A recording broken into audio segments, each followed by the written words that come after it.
can't stop it.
The highlight reel for number 3.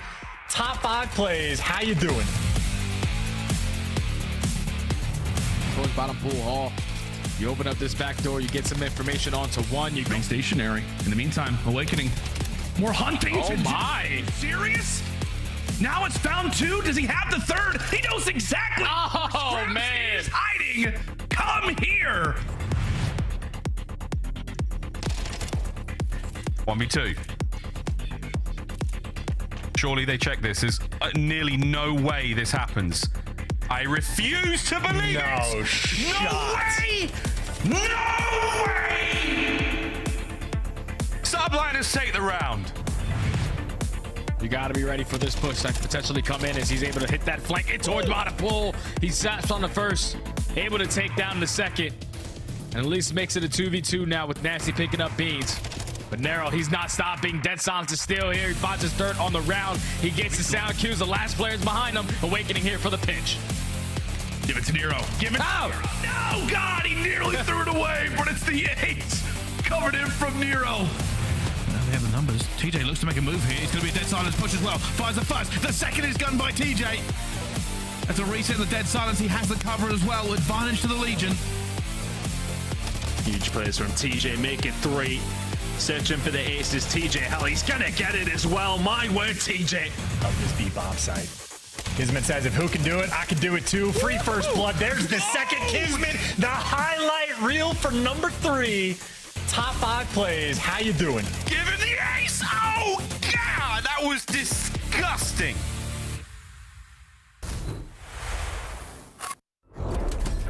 Call of Duty fans, we're in for a good one. They ain't ready for you. They ain't ready for you. Who's better today? That is going to be the question.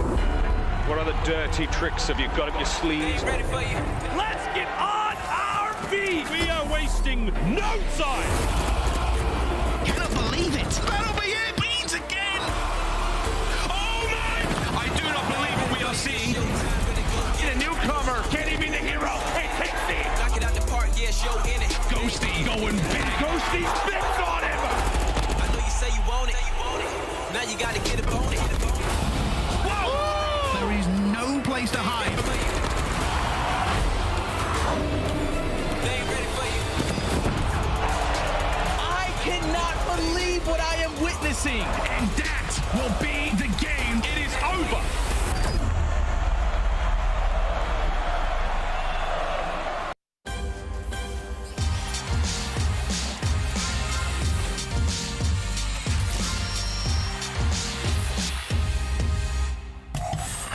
Welcome back, everybody. It is week 3 of the qualifiers leading up to Major IV Columbus, about to see the 4th major of the 2023 Call of Duty League season, and we'll be here for all of it. Chris Bucket alongside Alley Cat and Nameless, and I want to start the conversation today with how's Season 3 been treating you? Where did you start, Allie? Did they kick you back to Diamond? Or yeah, Diamond. Everybody Crimson and up got pushed back to Diamond, so.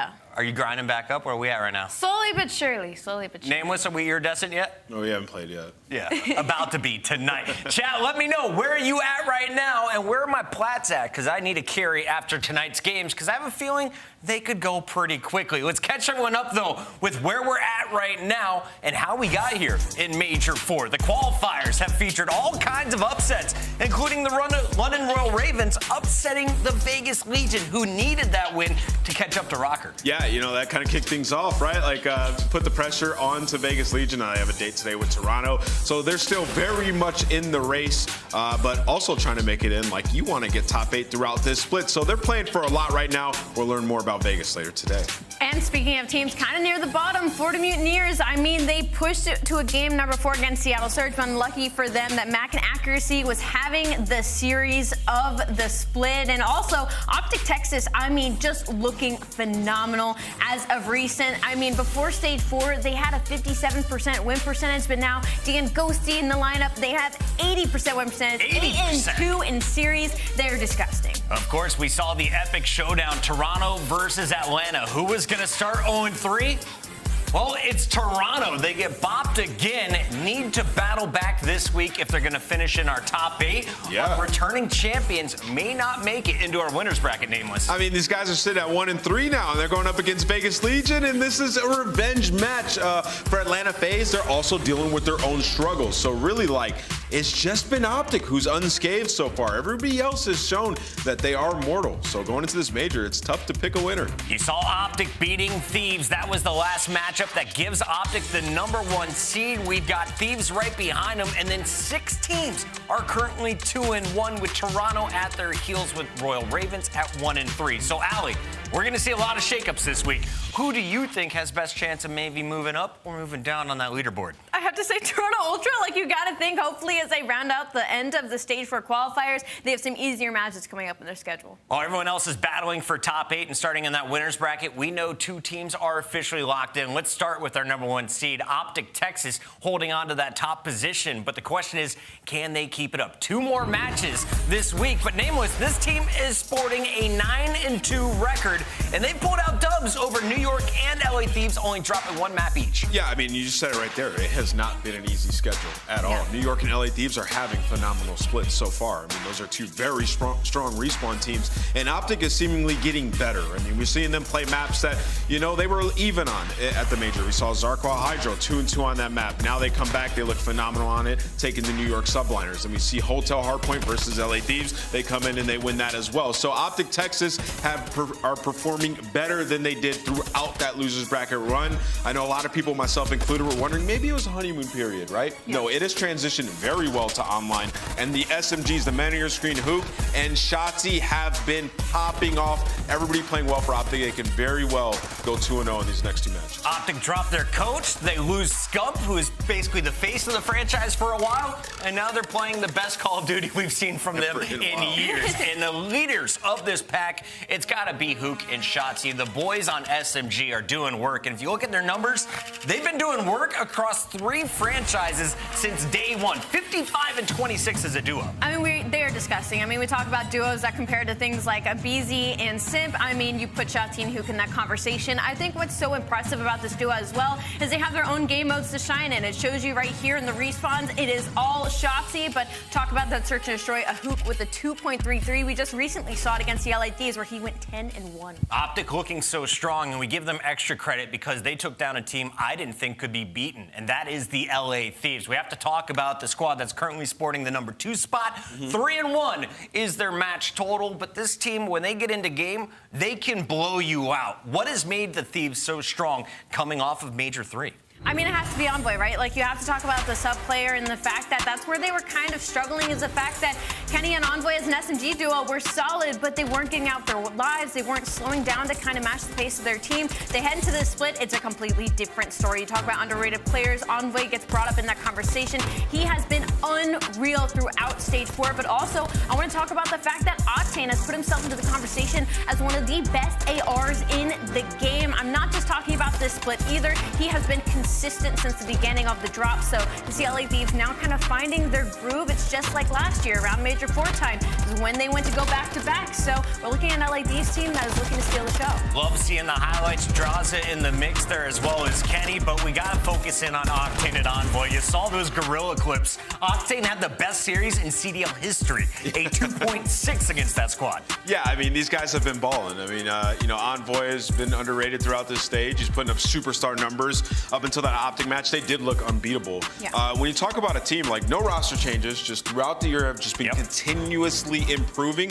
The individual stats will follow that. I mean, you're talking about a team that at LSE low control have not been good on throughout the season. They've won 4 of those in the last 5 controls. Expo, they come in, they 3-0 OpTic on the map. So there are certain areas where they are excelling right now and they're getting better. So just getting towards their final form. They only have 1 match to go, though, here in qualifier number 4. Before we head to the Columbus Major next week, they will have to take down the Røkkr. And Røkkr, they played some of our top teams tough, taking them the distance to a game 5. You have to think the Thieves, though, are the favorite in this one. When it comes to the Røkkr, well, this is a squad that is going to have a tough day because today you're taking on the #1 team on the season, Minnesota, a terrible stage 3, winless, 0-6.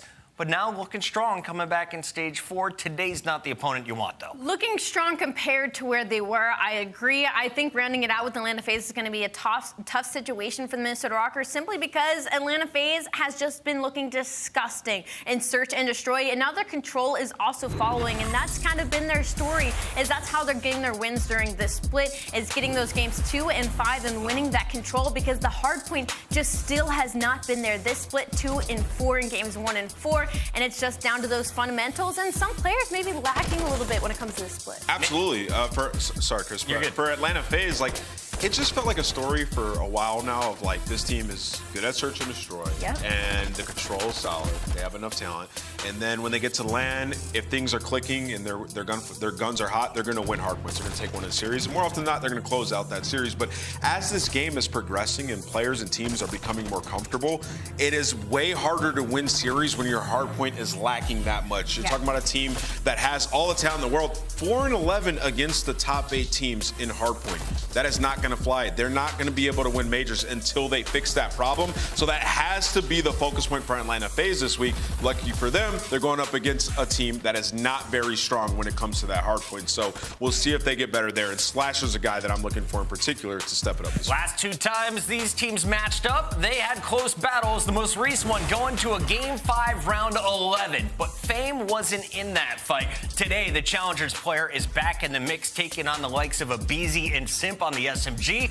What can the AR do against our top team, Allie? Do you think the rookie can do work? I mean, I think he can do work. I think Fame proved himself to be a very solid player. Just the biggest problem right now is that Minnesota Røkkr are still struggling, right? They had that home series. They got 2-0, but then they followed that up with a loss to New York Subliners that wasn't really close. They win that first hotel hard point pretty convincingly, but they move into that search and destroy and then that control, and it was a world star. They can win hard points, though, and that's what I'm looking forward to from the Røkkr today. Can you beat Atlanta in both hard points, force another game 5 search? Last time, Nameless, they won hotel against FaZe, but they dropped aBeZy. Yeah, I mean, it's definitely possible. And what we saw from Minnesota Røkkr with this new team was they dominated the 10th and 11th seed with a home field advantage, and they followed up with a New York match where they were competitive. Cammy had himself a hell of a series. Let's be honest there. The subs were lacking. Afro and Bance are going to have to step it up. You're going up against the Tiny Terrors. That being said, though, we've been talking really positive about this new Røkkr team, and Fame had a good debut. But when you look at the overview of Minnesota Røkkr, they've only won 2 of their last, like, 8 or 9 matches. So it has been a world of pain. There's pressure on Røkkr today. You can see currently in the top 8. That's where you need to be to play at champs. They're just 2 games ahead of the Legion. who will also be taking the field tonight. Røkkr versus Atlanta. Number 1 versus number 8 is going to be tough. That's coming up at 6 p.m. But before that, LAG looking for a win against OpTic Texas. And we start the day. Scrapz, Toronto Ultra, taking on Clayster and the Legion. It's going to be a banger. That's where we start our day. Don't go anywhere. It's week 3 of the qualifiers. Major 4 coming up live from the CDL.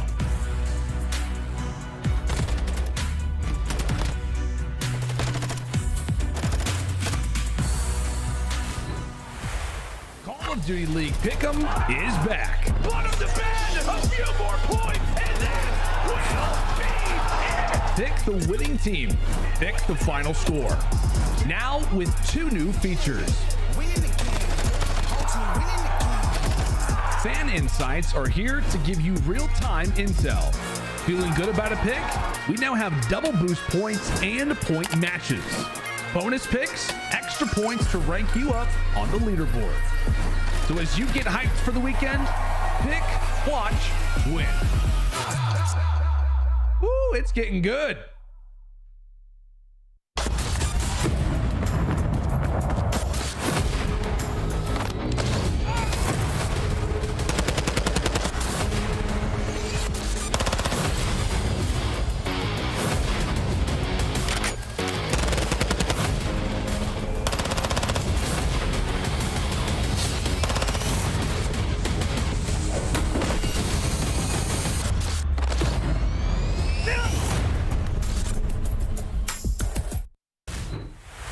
He went on there, he said he wanted to be professional and he wanted us to do well, but then proceeded to absolutely just drag us through the dirt and put our names, my name, to be honest, through the dirt. You know, then he's on stream rooting for other teams and waiting and praying on our downfall, and you know, it's just weird, unprofessional. I wish him the best of luck. I hope he's on another team this year so he can absolutely get chokeslammed. Scrapz getting rowdy as we have Toronto ready to face off against the Las Vegas Legion. Clayster and crew slipping up against London puts them in a tough spot, and they need to make up ground. But today, you're playing against a team that just won the most recent major. The good news is it's a winless team that just won the most recent major. Toronto has been struggling here in Stage 4, Allie. They have been struggling here in Stage 4, but to be fair to them, their start of the split was really difficult. They had a strength of schedule. They had to go up against the Boston Breach. Following that, a Seattle Surge, which on any given day can be a championship contending team. So when it comes to Toronto Ultra, they're rounding out the split a little bit easier, as well as that extra added fact that they're going to be going up against Standy on the other side of things. So I think that's a little bit of pressure there on top of Pixie, and they're still a really solid team. Their control still looks great. It's been their Search and Destroy that has been taking a little bit of a dip during the split. They're 1-5 in Search and Destroy right now. Before then, they were 19-14 overall. So they need to figure it out and figure it out quick. If you're watching Major 3, Scrapz had an MVP performance. The whole team was working at the top tier that we've seen in Call of Duty. What's it going to take today to take down their opponent and get it done swiftly? Sure. You don't want to give up any maps to the Legion here. Yeah, well, one, you have to lock up that control. Big concern, though, like, Ultra is one of the best control teams, if not the best control team on the season, going up against the worst control team. And they let Expo get in. I mean, you could have just vetoed it if you're Toronto Ultra, and then it's like familiar territory. Legion has lost every other control. Anyways, that being said, the Search and Destroy has to be better today as well. When you talk about some of their issues there, it has been the First Bloods. They're the second worst First Blood team in the league right now in this stage, and that's the SMGs. I mean, they've fallen from 19 and 15% First Blood percentage all the way down to 10. So the SMGs just simply have to be better for Toronto when we get to those searches. In terms of the hardpoint, I'm not super worried about Toronto versus Vegas. No? I do think Vegas has some strong hardpoint, but for Toronto Ultra and the way that Scrapz been playing, I expect the hardpoints to go away of Toronto Ultra throughout this. So just make sure you're on point there and you still have control, you win this series. Search and Destroy is going to be Vegas's biggest threat throughout this series. We'll see how Toronto holds in. Earlier I said Toronto's winless. Excuse me. They 3-0'd Florida very swiftly. So they are now 1-3. On the other side, Vegas Legion is 2-1. They could be 3-1 with another upset here, guaranteeing a spot in our winners bracket. Who gets the job done for the team if they upset Toronto? Honestly, I mean, it's everybody. Obviously, all eyes are going to be on Standy in this specific situation. But I will say, last time these teams have matched up, it went round 11 in the Search and Destroy. It went round 5 in that control, in which Vegas is on a 10-loss spree, trying not to break the record right now for the most control losses in a row. And again, it's going to be Expo. Casters are ready, so one-word answers. Who wins and what's the score? The revenge game always goes to the revengey. I'm going with a 3-2, Vegas Legion. Vegas Legion. Yeah, I'm going Toronto Ultra. Toronto Ultra, I'm going with the Ultra as well. But do you like Legion? Let us know in the predictions. We got our casters for this one. Gentlemen, let's kick this baby off. Thank you very much, Puckett. Yes, a game that many people have been waiting for. And maybe one a few months ago that we wouldn't have expected to be such a bitter grudge match. But Ultra looking to have a better record coming forward. Vegas, of course, looking to get more points on their run towards champs and the rivalry ton. Yeah, it's a really important game for Vegas. When we do talk about that run towards champs, they have to get themselves in that decent spot.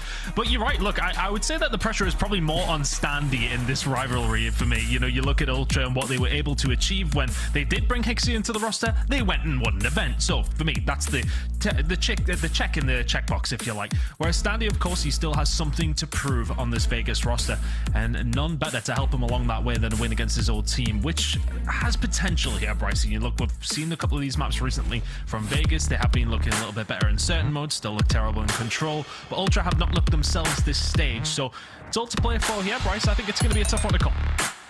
Yeah, I think you're right in that regard. Realistically, in this stage, you would say normally the Toronto Ultra would be the heavy favourites, but they haven't shown it so much in the Major IV Qualifiers. Whether or not this will be a turning of the corner for them, we will find out. But like our desk, pretty much split on the opinion of who wins this one. I'm just looking forward to it. Yeah, it should be an interesting one. Heading into Mikado, though, Vegas actually on a 4-game win streak on Mikado Hardpoint. Can they do it up against a solid team like Toronto, though? Let's find out. Get over towards P1. It is, of course, Vegas with a better side. It is, and obviously as they go towards this P1, kind of just worth reiterating some of the stuff on the line here for them. Of course, Toronto Ultra, they want to get into that winner's bracket. It's been a really, really poor start in the Major IV Qualifiers for them. And for Legion, we have been talking at length about them all qualifiers long. Realistically, they need every single point they can scrape together. Inside has slipped the net. Heading over towards P2, there's the spawn flip coming in for Toronto. Vegas Legion with a decent chunk of time over towards P1. Kleenex looking to, well, clean up as best as he can. Potential pinch being set up over towards P1. Keep an eye on Temp, though. He's maybe going to be the catalyst for this Vegas Legion side as we head over towards P2 in just a second. Nice start for Legion, though. Can keep a hold of the spawns. I'm sure they would have liked to. Play from inside, finding his way through. The rest of Ultra here. Look at the pinch potentially set up by TJ. Oh, it's a great pinch as well. They gave up any of that soaking onto P1 to try and get this done, and bodies are now flying in from both sides. Inside, holding them off. Oh my goodness! Scrap and Inside combining. Only one player left. It's going to be Clayster, but he gets straight out as well. What looked like a textbook pinch from the Legion has fallen apart, Tom. Yeah, they find the first 2 kills and they just slowed down a little bit, Bryce. 45 seconds remaining here on P2, and a lot of that time could have been going over towards the Vegas Legion. That was a really big opportunity, well executed at the start. Didn't quite follow through, though. Good hold by Ultra in the end. Inside doing his thing on the point is going to eventually get taken down. Another good opportunity for Vegas Legion to play for 30 points. Scrap the only one left. Scrap now dead. Rotation going to have to come in here for Ultra, being broken far too easily. And then over towards P3. Vegas Legion have a good opportunity here to put the pressure on. They're going to be able to move halfway up the map. They're going to be able to set themselves up for an effective pinch, an effective break. That's going to be the play. Well, you can see there's also fights going on both sides of the map for scrap time and the rotation. At the moment, Ultra have the advantage being in place first. And it will be Legion. Have to reset, have to regain. They are splitting the map and waiting. You can see they're on the old hill. They're in dark. Standy, he's got to wait for his team to tell him they're in position before he can move. Needs some help from his teammates. Toronto need a decent hold here. Give away 33 seconds towards the Vegas Legion. They haven't started this hill off well either. Temp finding one through the front door. Standing against the old team is not going to be able to find Scrap, who's left all alone for the moment. And again, it's the same story. Legion managed to get their way towards the point, but just don't get the trades they need in the end. And now it's another hard break for them. Legion will have one more stab at it, but Kleenex already ripping the head off of Priestahh. Finds the second. Standy will get the trade, but he's outnumbered and he knows it. 25 seconds to play with here for Standy. Just kind of just see what you can get a hold of. Rotation going on over towards Barbershop. Hixie is there on his own, but Standy looking for this scrap time is not going to find it.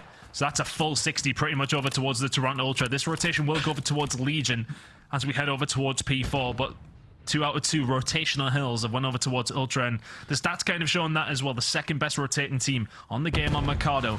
They have themselves a healthy little lead now as well. Bryce, Legion could do with holding on here. TJ is actually going to win that gunfight against Inside, and it's almost a clean sweep. Only CleanX left alive as he actually gets himself into the point by himself, eventually cleaned up here, but it is not a clean setup. Legion do not have control of back alley properly. They do not have mid-map, and there is a lot of Ultra players looking to hunt them down. And I think if you see that CleanX play coming through, you kind of think, oh, well, what's it actually going to find? 2 kills? Yeah, what it's going to get you? It's going to get you the spawning out for Vegas Legion, but they don't deal with them in the mid-map now. Toronto Ultra are the ones who are not going to be in a place to try and hold this down. Vegas Legion in a nice spot. You think those 2 kills from CleanX does a lot of work. Vegas Legion just take their time, pick them apart on the mid-map, keep a hold of the hill. 20 seconds remaining here. Looks like it's going to be a 50-50 fight inside. CleanX, can he find the second? Yes, he can. That's 15 seconds over to Ultra. They wouldn't have thought they would have had, but rotation belongs to Legion. Such a close one so far. The rotations at this point are pretty much 50-50, but the breaks have been coming through just not as good for the Vegas Legion as we've seen from Toronto Ultra. No, that is very true, but here we go again. At the moment, Legion are managing to get a stack here into this point. It's a little bit harder to hold, but they will completely clean out Ultra and should be able to take the lead off the back of this. Now, Toronto Ultra haven't really been going toe-to-toe in the slaying department so far. They need to step this up as well as winning those rotations done. Oh, TJ just went huge in the middle of the map there, just controlling around this L alley. Finds 2. And typically you see your attack player just holding down that middle alley. He was just lingering with the SMG. Toronto Ultra, though, have just about tightened that grip. Insight will be able to find 2.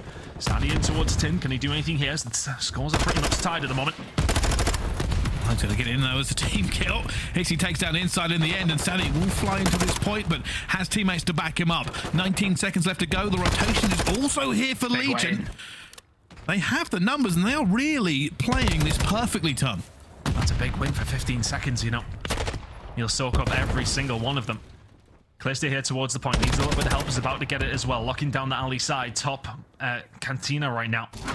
Only 1 player left from Toronto Ultra who will need to hold it down. Standy Forcebury, make it a 5. There's the break. Really good rotation from Legion. Got the scrap, got the rotation. Standy going off against his old team. That's a 6 spree in the books. Toronto Ultra need to find a break from Ali. Problem is, he's in a position right now. If they challenge him up top, nobody can really help him. They don't need to. Nade still flying out. Standy's going to be stunned, but nobody challenging. Eventually, Ultra are going to get into this point. They have the bodies as well, and Standy is alone. Looks for the first, though. That's a 7 streak. Will eventually fall. Nothing more he can do there, but Ultra managed to get in and stop this being a full 60. It feels like every single team gets a hold of a rotation. They're able to stop that first initial push that comes through, but the second one's just so hard to deal with. But TJ up top with the angles. We've seen the ace from this position in Search and Destroy last week. Gets the job done in the hard point as well. 18 and 13 out of TJ. It is a healthy lead for Vegas Legion's rotation over towards car parks about to come through. It is, and the Legion are not in for this rotation. Let's find out how they are dealing with it with the Vegas Legion. Listen in. Search done. I'll see him in blue. I'll look over you. Give me a second. Go. Yo, on RV hop. One's blue, Scrap. He spawned out. He's spawning out left. Blue and RV. Barber. Grab's going Barber. Close right. Weak, man. I'll go. He shot me out. Yo, we have a streak. I can streak this, okay? Go right. Go, I'm gonna throw shit. let's go mid and right, bro. Let's not go. Let's not I'm gonna streak, okay? Dive across here. I don't have a trophy yet. One is Barber truck. Alright, one guy's Barber, one guy's back long. Two Barber, one guy's my Barber. One shot, one mid cut. Alright, one guy's mid on that. Right in front of you, Eli. Right in the garage. I'll come. Garage.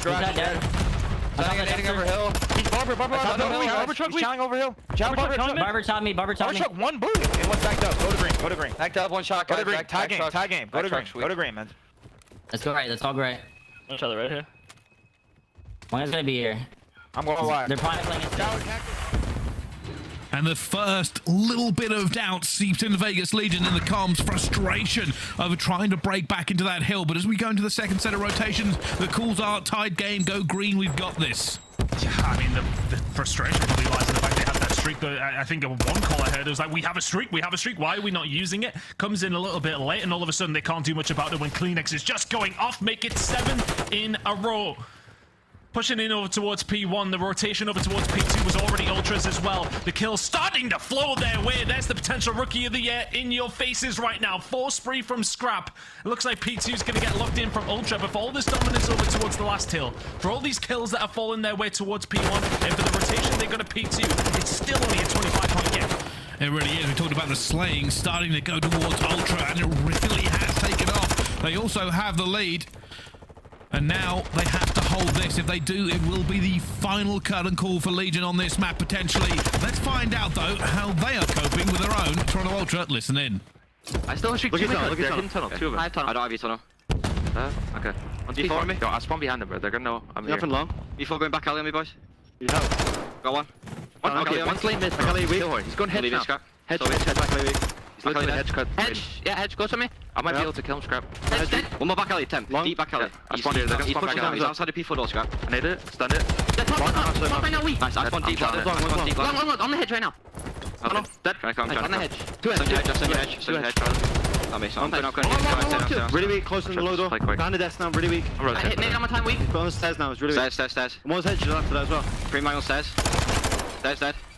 I'm top of the hedge, right side hedge, and there's two hedge. Two hedge, both east. Okay, top of the two hedge, both, and then look for one time, bro. And the Legion hold on just about. Minimalistic comms there from Toronto Ultra. They feel pretty relaxed, but are they going to be? Legion are here first on the rotation ton. Oh, that's an early streak coming in. The cruise missile from Kleenex.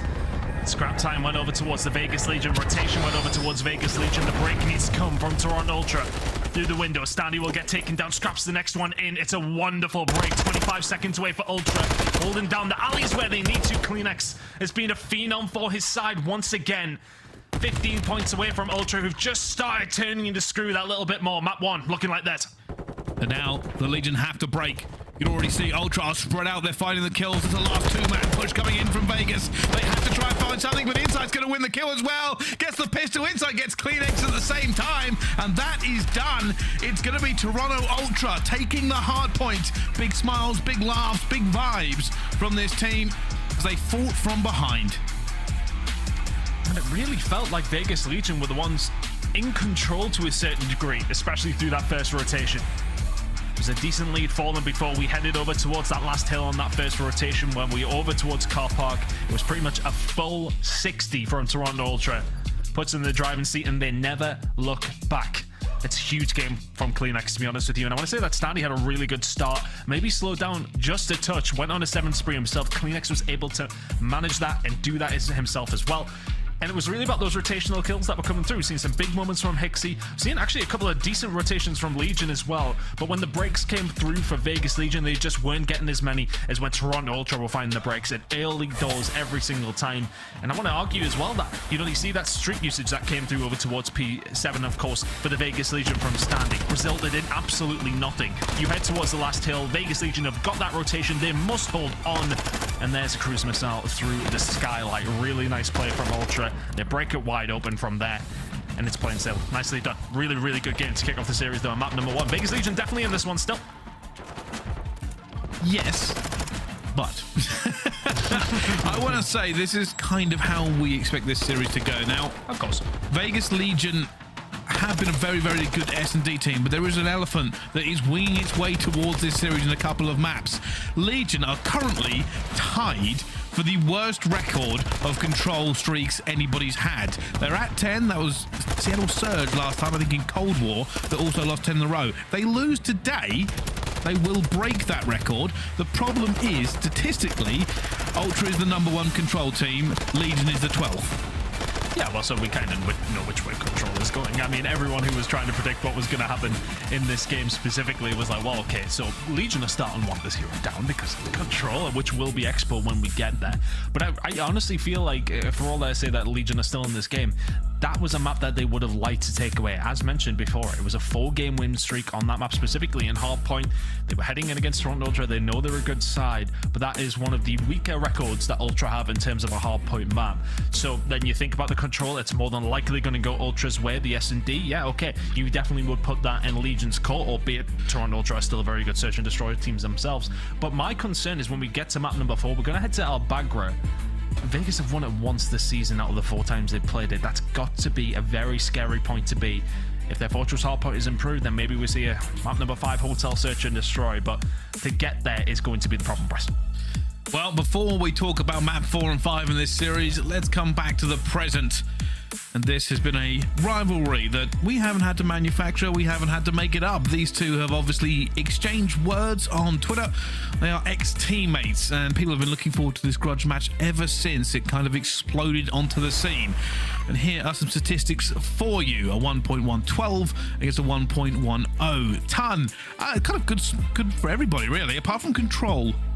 Yeah, well, I think Standy having that in Control, you're in Vegas Legion now, bro. You have to have a bad Control KD. That's kind of how it works. But other than that, you know, Hardpoint S&D has really been doing the business. Specifically, yeah, okay, 1.47 in S&D is great, but I've been really impressed with him in the Hardpoints. And actually, last time around that we seen from Vegas, when we did go over towards that aBeZy, he was one of the players that really stepped up for them.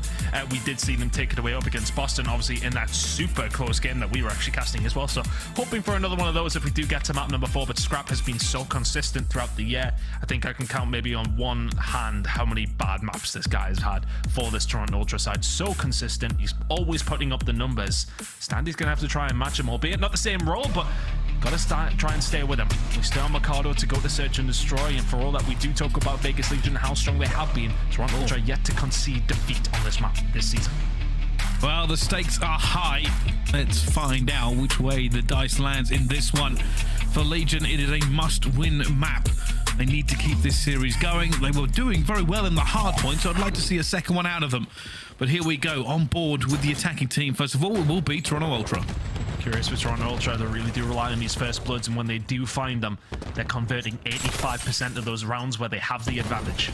It's a big A hit coming in. Vegas Legion not want to entertain the idea of a big scrap over towards A, but they are unfortunately going to run into the smaller scrap. Yeah, one of the biggest issues is you can't really contest this very well on the defensive side because of no trophies to begin with. Yeah. And with a 2 versus 4 retake on this one, they're going to have to see some magic. It's a 1 versus 4. It's not going to happen. Toronto Ultra already having a very neat first round in the S&D. Scrapz shaking his head. Well, yeah, that was maybe a little bit too easy. Challenges coming through, but as you said, when you are the defensive side, you want to get those trophies down over towards hedges as soon as you can. You can't do that in round number 1. So Toronto Ultra free site control.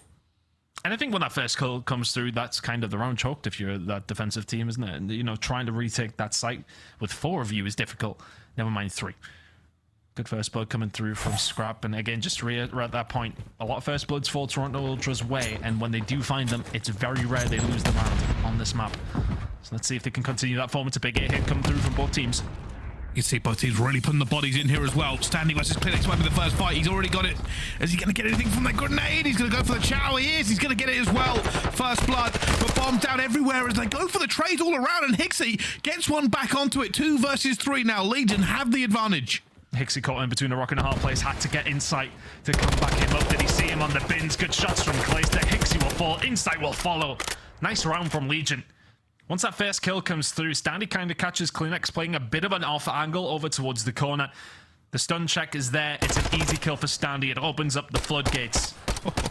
3 and 1 from him. Nice kill coming through towards the end. Nice snap over towards the bin. Good comms from the teammates to call that out as well. One apiece, and very similar rounds from both 2 teams. Yeah, I give credit there to the Legion, realistically, not over-challing after they got anything done. They waited to make sure they can get the angles correctly, and that allowed Standy to basically pirouette his way into a 2-kill cam. But let's see, though, as it's still 1-1 between these 2 teams. Ultra going for this A hit again. This time, Legion will be here in force. Already going down. Kleenex finds Standy, who must have been weak. I mean, he may have got caught off a grenade on the way in. Maybe just a little bit staggered, but it's same old story. Once you get control, oh my god, Kleenex. The snapper was there. Temp continues to survive, but for how long is the question? 1 versus 3. And now Temp looking to thread the needle. He knows he needs to find this first kill, give himself some room to breathe with, but their shoulders are being thrown, and nothing for Temp. Very quick, very clean rounds coming out of both of these 2 teams in this S&D so far. Very clean. Of course, round number 1, Legion couldn't do that. They couldn't go for that control. But I think, you know, the big difference makers there is that first blood. If Standy finds it onto Kleenex, gets himself into Cantina, different story for Toronto Ultra. Immediately, you'd have to put the brakes on. You can't go any further. You have to dig Standy out of that position before you can start thinking about making a move over towards that site. Toronto Ultra, though, in a good position now. 2-1 up. Curveball coming from Vegas Legion, though, looking like a B hit. Already Ultra are going to know. They've not seen any nades, they've not seen any bodies. And Insight's going to take one to the face. He's so weak now, he's got to wait. Desperately hoping that nobody overchows him here. His teammates have managed to get through dark to give him a little bit of reinforcement. The Legion have control of this site. Inside, is he going to catch the timing? No, he isn't. It's going to get a player. Yes, he is, but he will get traded out. 2 trades coming through. All of a sudden, it's 2v2. And here's Scrap going to wait for his teammate. Here comes Kleenex as well. 4-on-1 at the moment for Scrap, looking for these players that are dug in. Legion aren't letting anything slip. Kleenex pushing towards the bomb, but the stun check's going to come through. Kleenex there with the trade. Is he going to expect this from the side? He is not Vegas Legion. It takes a 1v1 to find the round, the first close one we've really had. Good repositioning from Legion, just held on tight and temp. Knowing that he just doesn't have the life, doesn't have the time to check this side. Kill comes through. And just about the trades there for Vegas Legion, they work them all the way through. They find each and every single one to their advantage. And find themselves another attacking round. We're yet to see defense really lock in yet. Yeah, that call from Legion there to just to make sure to get into that other site. It threw Ultra for a little bit. They're expecting another big stack. And I got to say, Temp with the wise play. As soon as you knew where the players were coming from, got out of there. Can anyone hold the defense, though? Already, you're going to see Legion. They are here in numbers again. Standing will get through this time. He's going for the jump, but first blood to Ultra, second blood to Ultra. Not the third, though. Standing will stop it. For all that, you lose the first 2 kills, getting him into this position, albeit just with 1 health. It's a good thing for the Vegas Legion. Goes for the overchild, though, and Toronto Ultra already and waiting for him, just about surviving. Nobody from Ultra pushing this, and they're saying, right, okay, well, we've lost control of Cantina. Let's just go for the rotate. And they are ready and waiting for Vegas Legion, who are inevitably going to answer. It's a 1v3 for Standy against his old squad. And the worst part is, because Ultra have mid-map control, they can keep rotating this back and forth. Wherever Standy isn't, they can go. There are 2 players watching over mid-map, and Standy's going to run them both, and down he goes. All they were doing was watching the cross and waiting for Standy. Just nowhere for him to go in the end, and Toronto Ultra will take the lead again.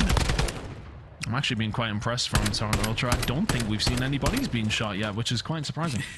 Neither from Standy. I imagine maybe later on in the game, they don't want the Juju man to get them, so we may well see that. We've actually seen some teams shoot bodies on Mercado Search and Destroy. Bracey, I don't know if you can recall, that didn't go too well.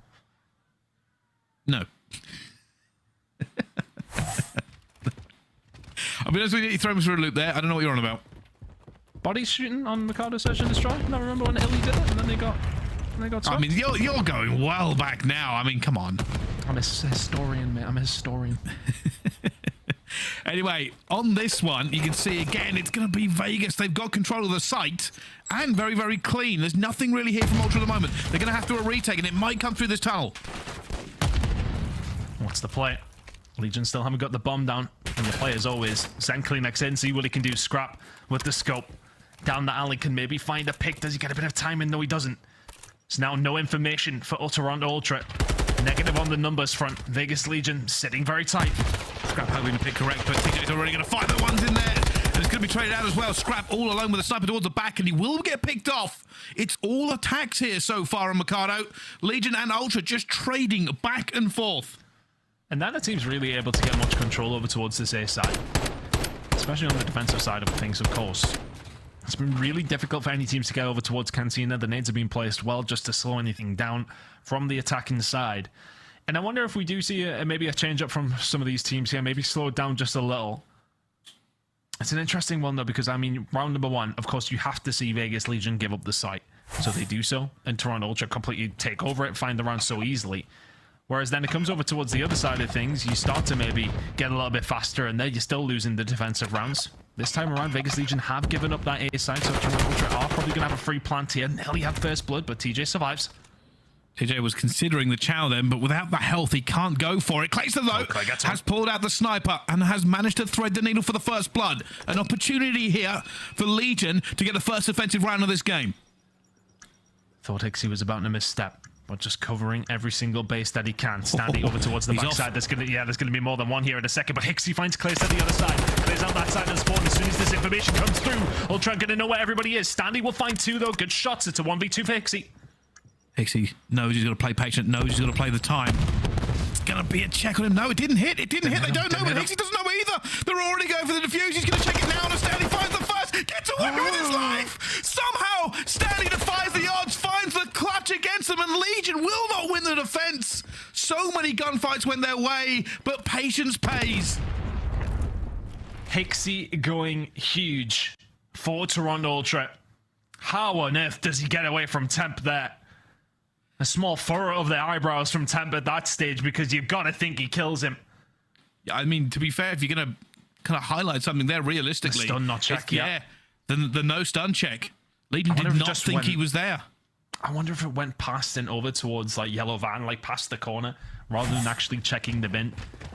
It's hard to say without having the observers checking in for us. I'm sure they might have a little look at that one, but nonetheless, it doesn't go the way. The Vegas Legion now over towards the defensive side. Nobody is destined to win one, or are they? HyDra will trade that one back, 3v3. And TJ and HyDra are close. Just waiting to see who moves first. And as this is a 3v3, neither team really want to give up Cantina control.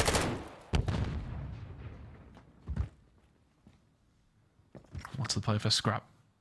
Got to wait for your teammate to be able to do something inside. There you go. There's HyDra. Is going to get cold, though.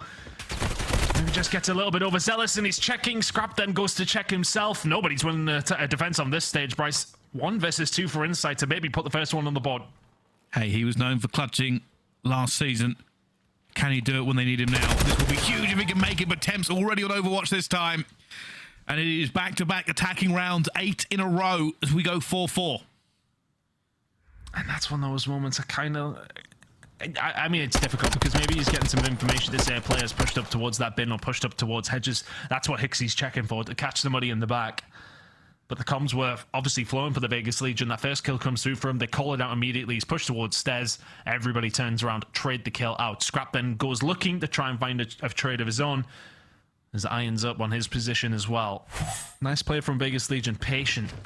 Obviously knew the position of HyDra to a certain degree. Now over towards the defense for them. Temp on a 5 spree.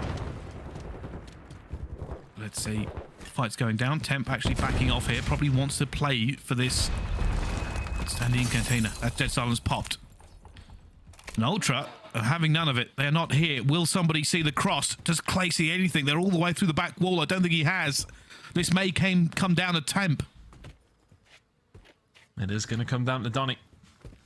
He's about to hear a lot. Watch all these Vegas Legion arrows on your minimap start turning around in just a second. As soon as those kills start to come through, but Stanley's going to find one over towards Ace. Do they have the information here? Yeah, Temp's hearing a lot. Has he turned away at the wrong time? They see challenging the corner. They have the advantage though. Inside gets it back to a 3 versus 3. Now worried. Ultra aren't fully confident in this site. Temp just jumps out of the window. Yep. Gets out there. Gives himself a reposition ton. Good play. Not sure how Ultra have let that happen, but he gets himself out. Puts himself in a position where he can retake with his team. It may well be a 3 versus 3. An opportunity for a first defensive round to come through, especially if Temp can find a kill here. Bomb down. Advantage back towards Ultra. Now they just have to defend. Stack coming in from the Legion, but it is not an easy retake. Inside's going to be up top as well. They're going close. Stanley going to go over the wall. Finds the first. Looking for more. Temp just trying to cut inside out of the window. Stanley finds a second, and TJ's going to jump for him as well. Only 1 player left, and down he falls. What a retake there from the Legion. It's all about Stanley. I'd love to see what he did to the second player. The first one is simple. The second on the minimap looks steady away from Stanley. Vegas Legion find a defensive round when they needed it. They now have an attack, which we've only seen one go towards the defensive rounds. They've got an attack coming up next. It's a CL map number 2. Good position for Vegas Legion. Toronto Ultra. I don't want to say it's a fumble. It's just a nice retake, to be honest. Really well played from Vegas Legion. Standing, putting the team on his shoulders in that stage. And on top of that, Temp 6 spree cruise missile in the back pocket. They get control of this site. It may very well be overturned. They go clear next to TJ. They're going to get 3 down already. It's only everyone left. It's Inside for a 1 versus 4. He's stunned. He's naded. He's gunned. He's running for his life. And the Legion smell the blood. Inside will get 1 though. All is not finished. Things got a little bit scarier there. Maybe a little bit overzealous from Vegas Legion, but still such a mountain to climb for Insight. Can't find the second either. Vegas Legion pocket the search and destroy. They quite often do so and needed to there with control coming up next. They tie the series. Big play coming up from Vegas Legion, but that one was finished when they eventually find a defensive round. It was a game of attacks that Vegas Legion just about hold on to. And find the search and destroy. They tie the series up. And I will say, there are some plays there from Legion that you have to give them full kudos for. The round we saw just before this one, I thought the patience of Temp to get out of there and wait for his teammates. They opened the avenues they needed. And will be studied again, I'm sure. Our analysts will have a lot to say about it because it was beautiful. And you've got to talk about Standy 12-6 in the end, Temp 8-3. They played their lives beautifully. And they had the answers and the adjustment when they were needed. We said this was a must-win map for Legion, and they played like it. And look, we talk about those rounds that Ultra get if they find the first bloods. They found 4 first bloods, they find 4 rounds.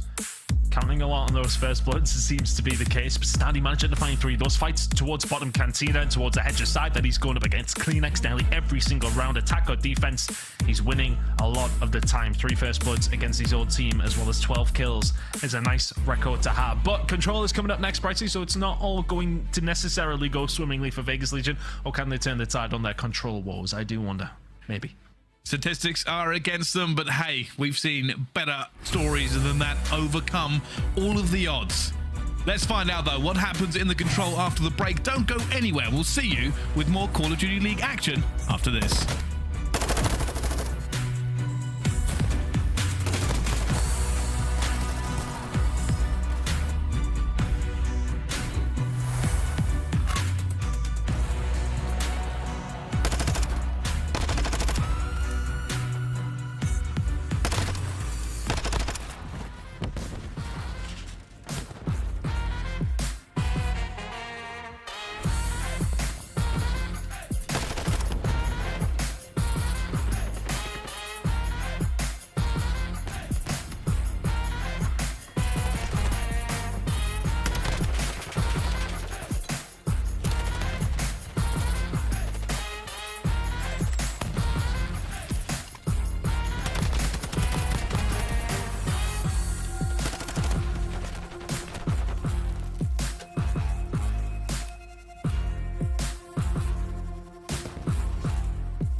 The Call of Duty League is presented by the GMC Hummer EV Pickup, the world's first all-electric super truck. Upgrade your game with the Scuff, the official controller of the Call of Duty League. The Call of Duty League is brought to you by the new series Citadel, premiering on April 28th only on Prime Video. The Call of Duty League is proud to be Emmy nominated for Outstanding Esports Championship coverage for its 2022 Championship Final in Los Angeles, California. Ladies and gentlemen, welcome back to this Emmy-nominated control room full of beautiful, wonderful, talented people that I love so very much. And we'll keep the coverage rolling as you do join us here back at the Call of Duty lead, all tied up. Toronto Ultra versus Vegas Legion are going head-to-head. Hardpoint to Ultra, S&D to Legion, Control, who knows ton. That was a lot of talent at the back of heads right there, of course. Shout out to everybody in the control room. We love you guys. Emmy nominated for Champs last year, which was a spectacle, as has the series been so far. One apiece between these two teams, but a lot of people's money will be this one going towards Toronto Ultra. For the side of Vegas Legion, a 10-game losing streak on Control. They are potentially going to match, or beat the record, I should say, for the most games in a row lost on Control. They're currently tied with Seattle Surge of old. Don't think this current Seattle Surge roster would go on that kind of run. I never would have thought that Seattle Surge roster would have went on that kind of run either. This Vegas Legion roster, though, they need to turn it around right now. But is Expo going to be it? We've only seen it from these two teams once. We ain't going to get to see it yet. Both these, or did he just stab him accidentally? He did. Not a good start, honestly, Bryce. Not a good start, but hey, the Legion are not favoured in this one, but much like Ted Lasso, I choose to believe. Let's see, though, already it's going to be Toronto Ultra. Trying to get in towards that A early, but Ten will get the two-piece before anything too much kicks off, and Kleenex looks to clean him up and then farm anybody else. You kind of remind me of Ted Lasso with your overwhelming positivity and all signs of life, Pricey. But right now, positive is what Scrapz is on the leaderboard. 4-0 from him as the push in towards A started to come through. A little bit of control for Toronto Ultra. There you go. No spark control for the Vegas Legion. No stairs control for them either. It's going to be a 50-50 fight to try and recapture A. Yeah, I think they're probably going to have to just rotate over towards B, but the nades are good. They may well get a retake here. Yeah, they're trying to hold it as well, and you can see the Legion really pushing forward, trying to get that map control back off of them. Scrapz going to come on a little bit of fire. And now they've got to be careful. Insight will be the only player here in towards stage. The rest of them all spawning out. The spawn nation coming in as well, as Sandy looks to push them towards tunnel. Nicely done by the Legion. Clear out where they need to. Now this is where things get a little bit more difficult for Toronto Ultra. Players pushed up towards that A side, or momentarily for Vegas Legion, to force that spawn for Ultra over towards the statue side, encouraging them to push over towards that B side. TJ lingering over towards the bottom side of the theater now. And I think if you're Toronto Ultra here, you've just got to take your time a little bit, find your picks, and then make a move. They haven't been able to do so until Insight found that kill into Clay step. A little bit of breathing room over towards the B side now. Good shots coming back from TJ, but not good enough. A little bit of control here for Ultra. Slow burn. They're looking for it as well. Won't be one more set of kills. Temp gonna go flying around. He knows somebody's here as well. Kleenex is waiting for him as they now start to fly in. Trey's going down both sides. Clayster will fall as well. TJ, the last bastion here for Legion. And down he goes. Time for Ultra. Yeah, Ultra gonna get a hold of this. It looks like Legion are just gonna choke this one up. Pushing over towards that left-hand side of the map. You can see the position of Standy. For him sitting over towards that side, it shuts down Ultra, re-wrapping back round over towards A. Beautiful positioning, obviously, from TJ as well. It's a nice setup for Vegas Legion for all that they lose B. They've lost one tick over towards A as well, so it's one really good push from Ultra. Should secure them the round, but it's easier said than done when it does come down to Expo. You can see they're already trying to wrap through the spawn. Scrapz is heading up against his old teammate in Standy, trying to get that side control for Toronto Ultra. And TJ will clean up as well. They managed to get 3 down. Good hold. Hixie is close. He's going to find one as well. Hixie dives into the point, slows this down for them, as somebody from Legion will have to come and get him eventually.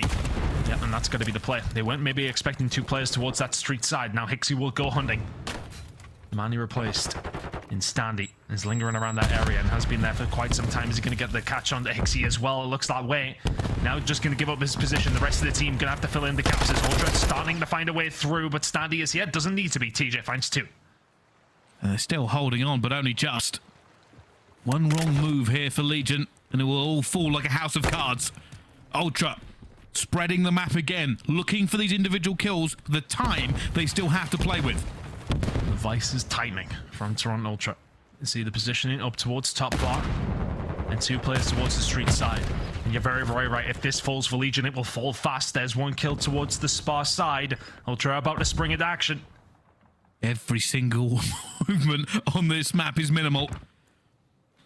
Priestahh gonna go for the chow, looking for inside, finds it as well. Tem gets 1 at the same time, and while they've got 1 back, 12.6 seconds, they now have to commit to the side. Priestahh desperately trying to fight them off with everything he has, and they've managed to get them all the way back as TJ comes through as well. It's a 3 versus 9. Surely this is over as Priestahh continues to go to work, and it's all done and dusted. The Legion will hold the defense.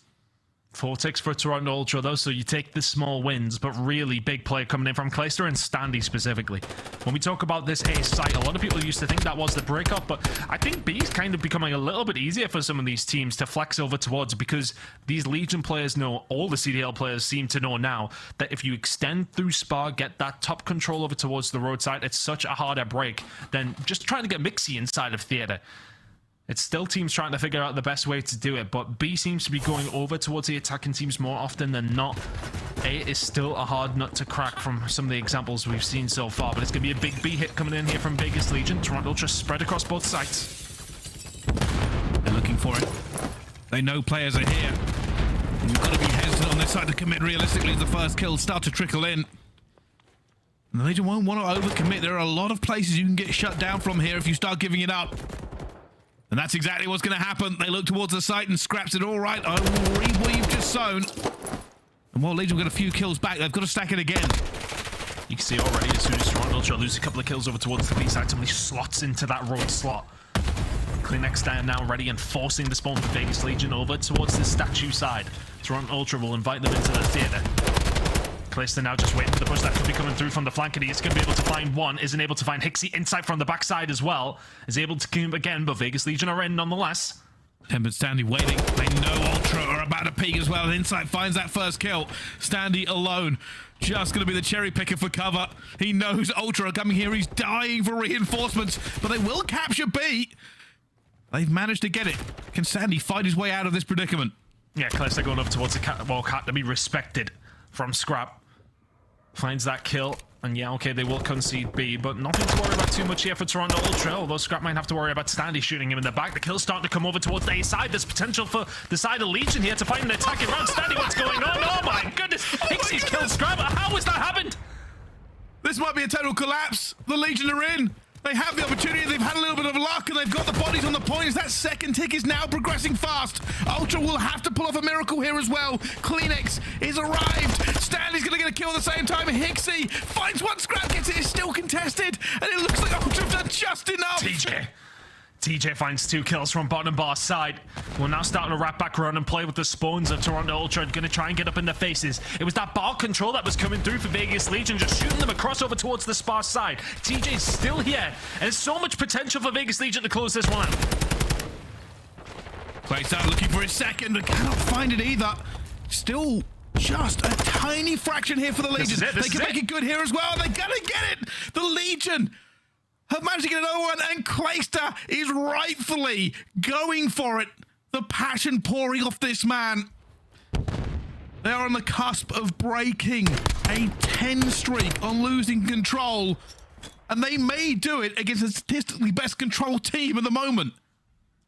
And for Vegas Legion there, what just works out so wonderfully is that transition of kills. Standy gets a hold of B and just takes his time. He doesn't go for an overcharge. He doesn't go for the route round the back immediately. Scrap was there ready and waiting for him to do so.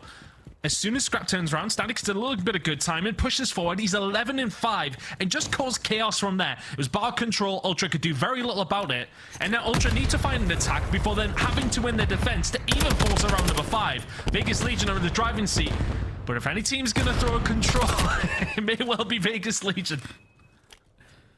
I really hope you haven't jinxed them there, Ton. You are right, though. Ultra will not consider this done at all. And as they look to get back into it, Insight is actually going to go onto this point here to pull off some of the members of Legion away from the Ultra spawn. And they've done just enough as well. Look at that. One player moves. The rest of Ultra swoop in eventually. That first tick on A is going down. Standy don't allow them to get anything, but both kills go over towards Legion. Standy's had a hell of a game at 12 and 5, and he's just been playing this roadside so well. Toronto Ultra are going to get the benefit of that statue spawn, and we'll just flood over towards the B side. But that initial breakoff from Legion was so good.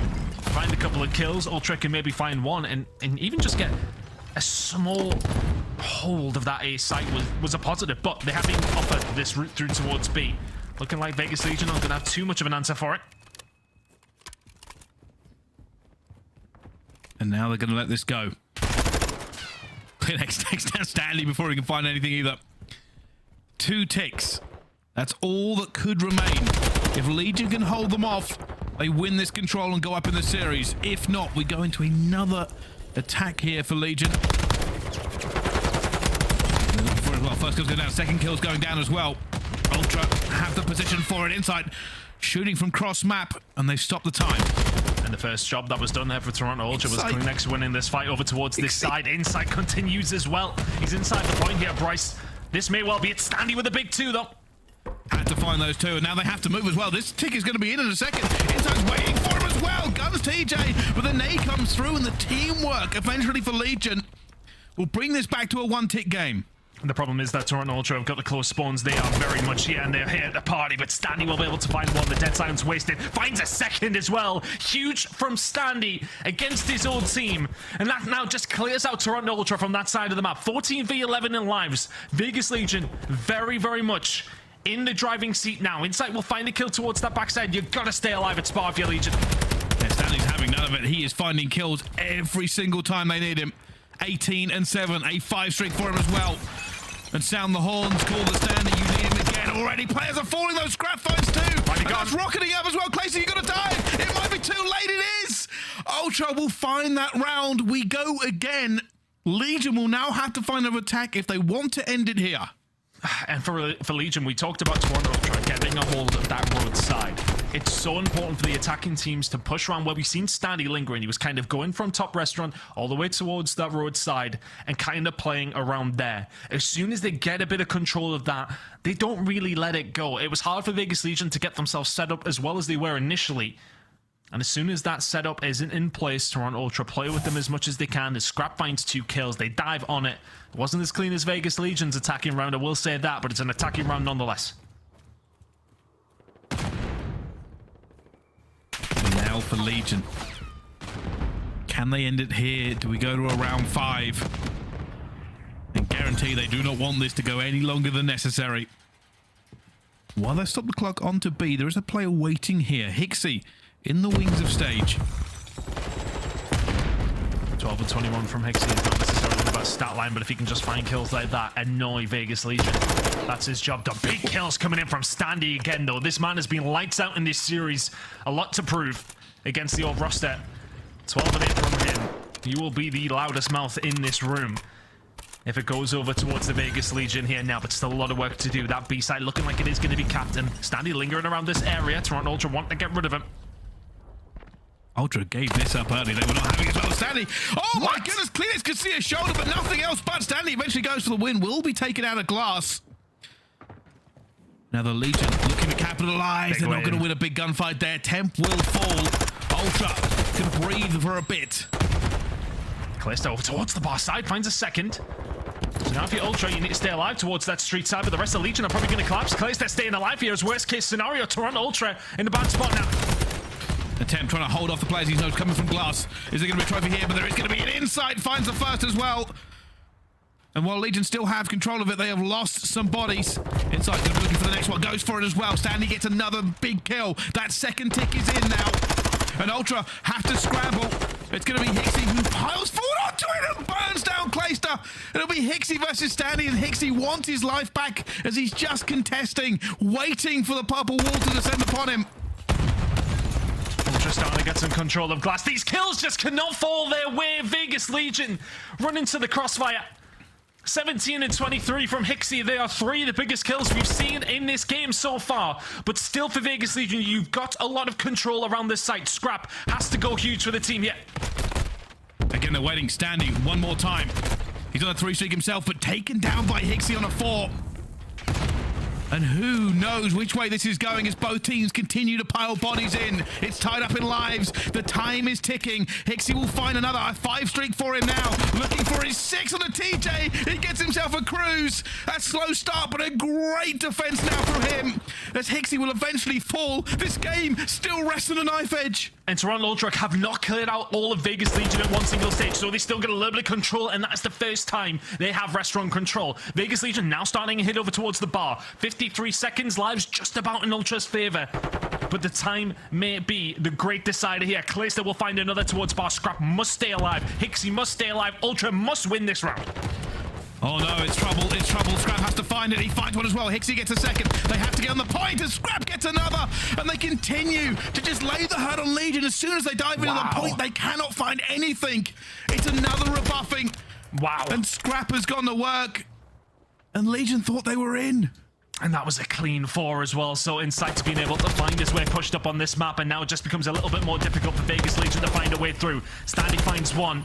Cannot find a second, but TJ can trade. Still danger here for Ultra. Scrap's probably going to fall here as well. He is going to go down.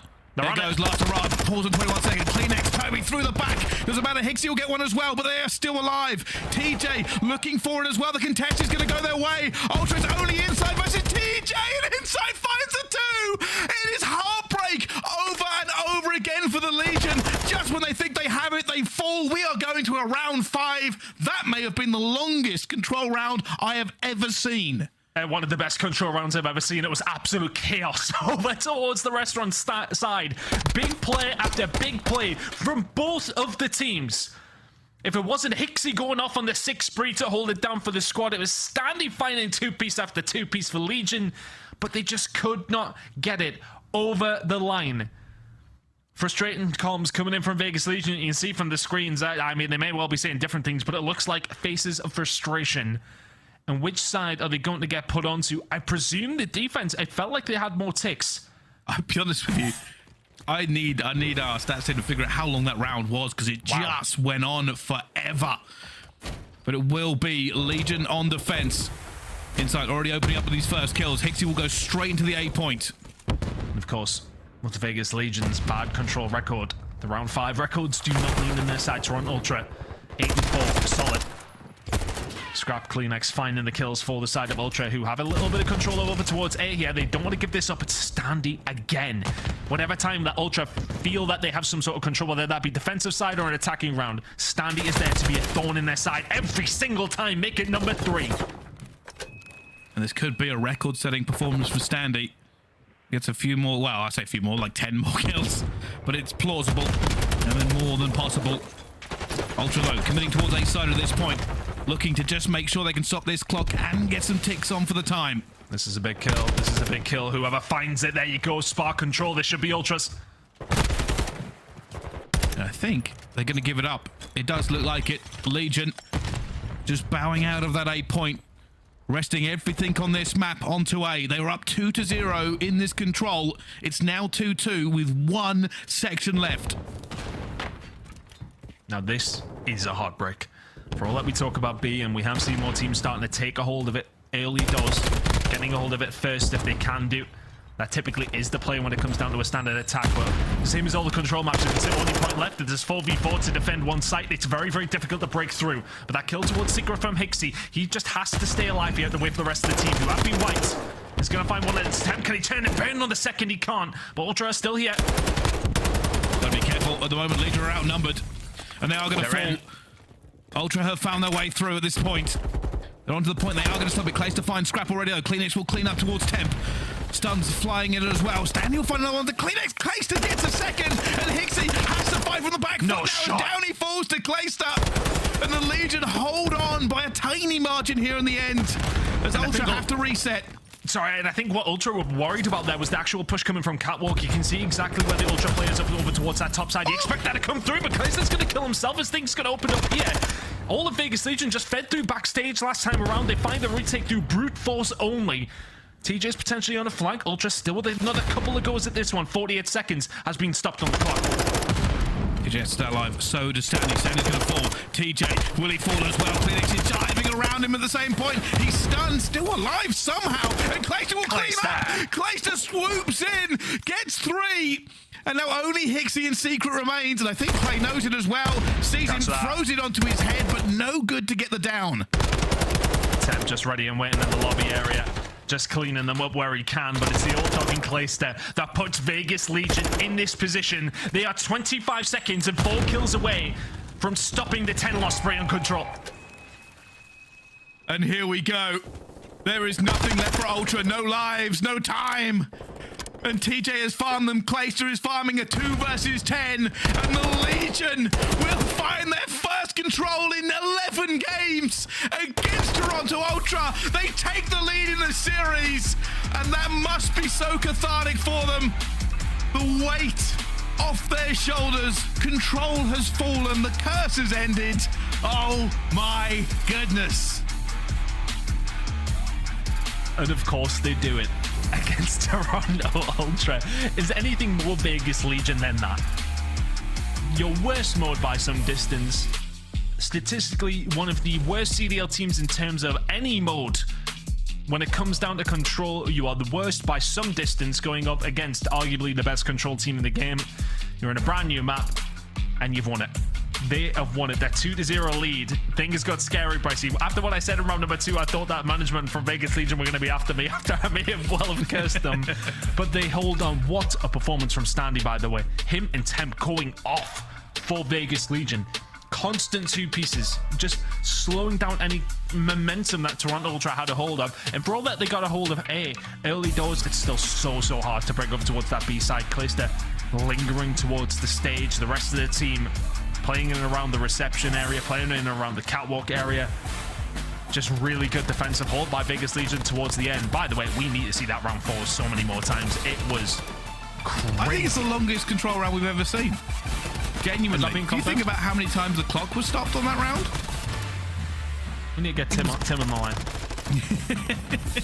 I don't even know if we record how long control rounds are. It's not something we've looked at before, but it was beautiful the way the teams were playing around the map for that one. Standy just had an incredible game for themselves, but you got to be honest, the jeopardy always felt there for Legion. They lost 2 rounds. They could have fallen at any point, but frustration did not get the better of them. They held. They made the kills when they needed to. I mean, unbelievable. They fully deserved it, though, because you think about the round that Toronto Ultra did get in round number 4. They were holding on by the hair on their chinny chin every single time. Like, I mean, it was clutch kill after clutch kill. So many opportunities for Vegas Legion to finish that round off, and they didn't. They would have been kicking themselves had they not won that game. It is a standout performance from Standy. 35 and 19, a 1.84 in the control, and I think that will go some way to repairing that control KD over the season, Bryce. That's a big game from Standy. It certainly is. I think that may be one of the best controls I've seen this season so far, but there have been so many good ones. But I'll tell you something, Hillmat Expo, that's a favorite of mine now in the books. Thank goodness that other map has fallen by the wayside. But we move on with this series. The Legion are now ahead 2-1 against Toronto Ultra. Hardpoint up next. And here's a tweet from Standy that probably tells you everything you need to know, Ton. Well, that's it. Gets dropped by this team and is putting in a hell of a performance against them. I mean, it's almost guaranteed, right? It's all about the revenge. And he is very much on his way to getting that revenge. Fortress hardpoint coming up next. And look, the stats don't lean towards Toronto Ultra here. But this is actually Vegas's pick. They're 1-3 on it. Maybe they've seen something in Toronto Ultra's hardpoint. Maybe they've seen something specifically on Fortress. Have they been working on it? I don't know. I mean, we know one of the staff, and we don't actually know anything in terms of this map pick. and to be fair, the only time they won it was the last time they played it, and they only won it by a point against Boston.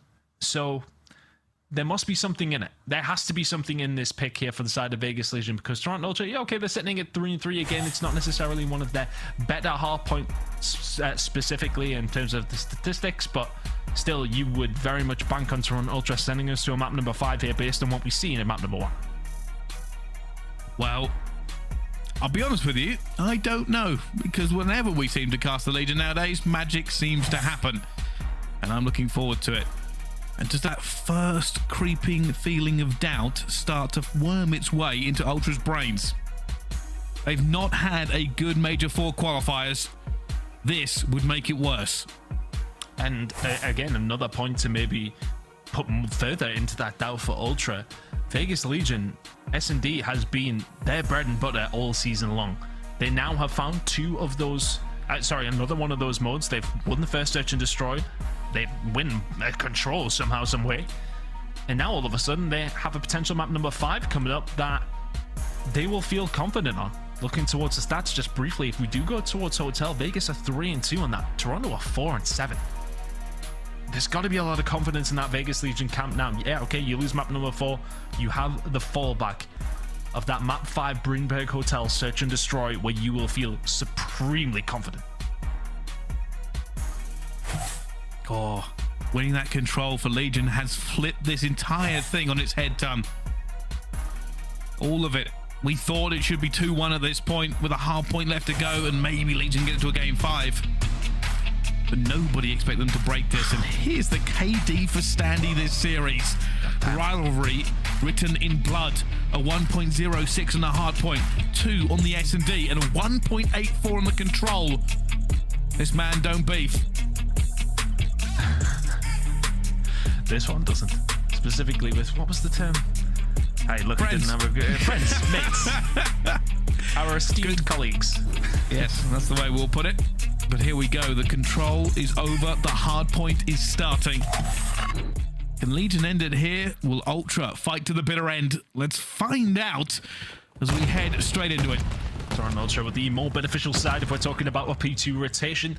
Something to keep an eye on though for Vegas Legion when we do get their P3 has been their nemesis. But that's going to be a straight break over towards the P2 and the spawns for Vegas Legion. Best start possible for them.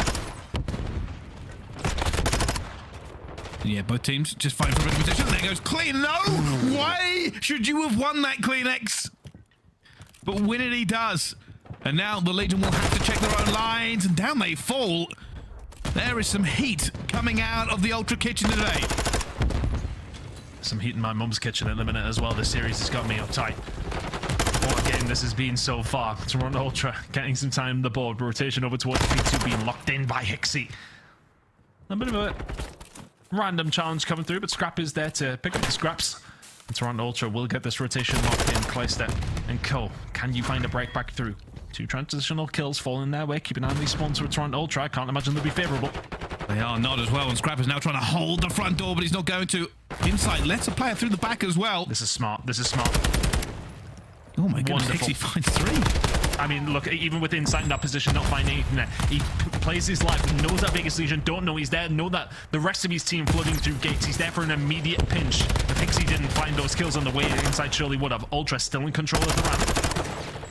Now they're still fighting as well, looking for this Scrap time. This may be the last gunfights as they do fall eventually. And Scrap will continue to just push this tempo. But down he goes. There's too many members of the Legion going to be here. They will take that 20 seconds, but Ultra will take the next spawn. And as said, P3 has really been a poor showing every single time for Vegas Legion. You can see Scrap already pushing over towards that top side. He's going to be trying to watch top maps from the outside, but the first kill in for KiSMET. Potential opportunity for a break here for Vegas Legion, and as well just completely being wiped out. Standy may well find a way through, but surely inside trades. He's looking for it as well, and he can't get past Hixie. Who's had so many influential kills already on this map, as Ultra will take this so quickly away from Legion. They're looking to go through the front door, but here's CleanX, finds the first and the second, gets out of there. The trade will come through from Hixie.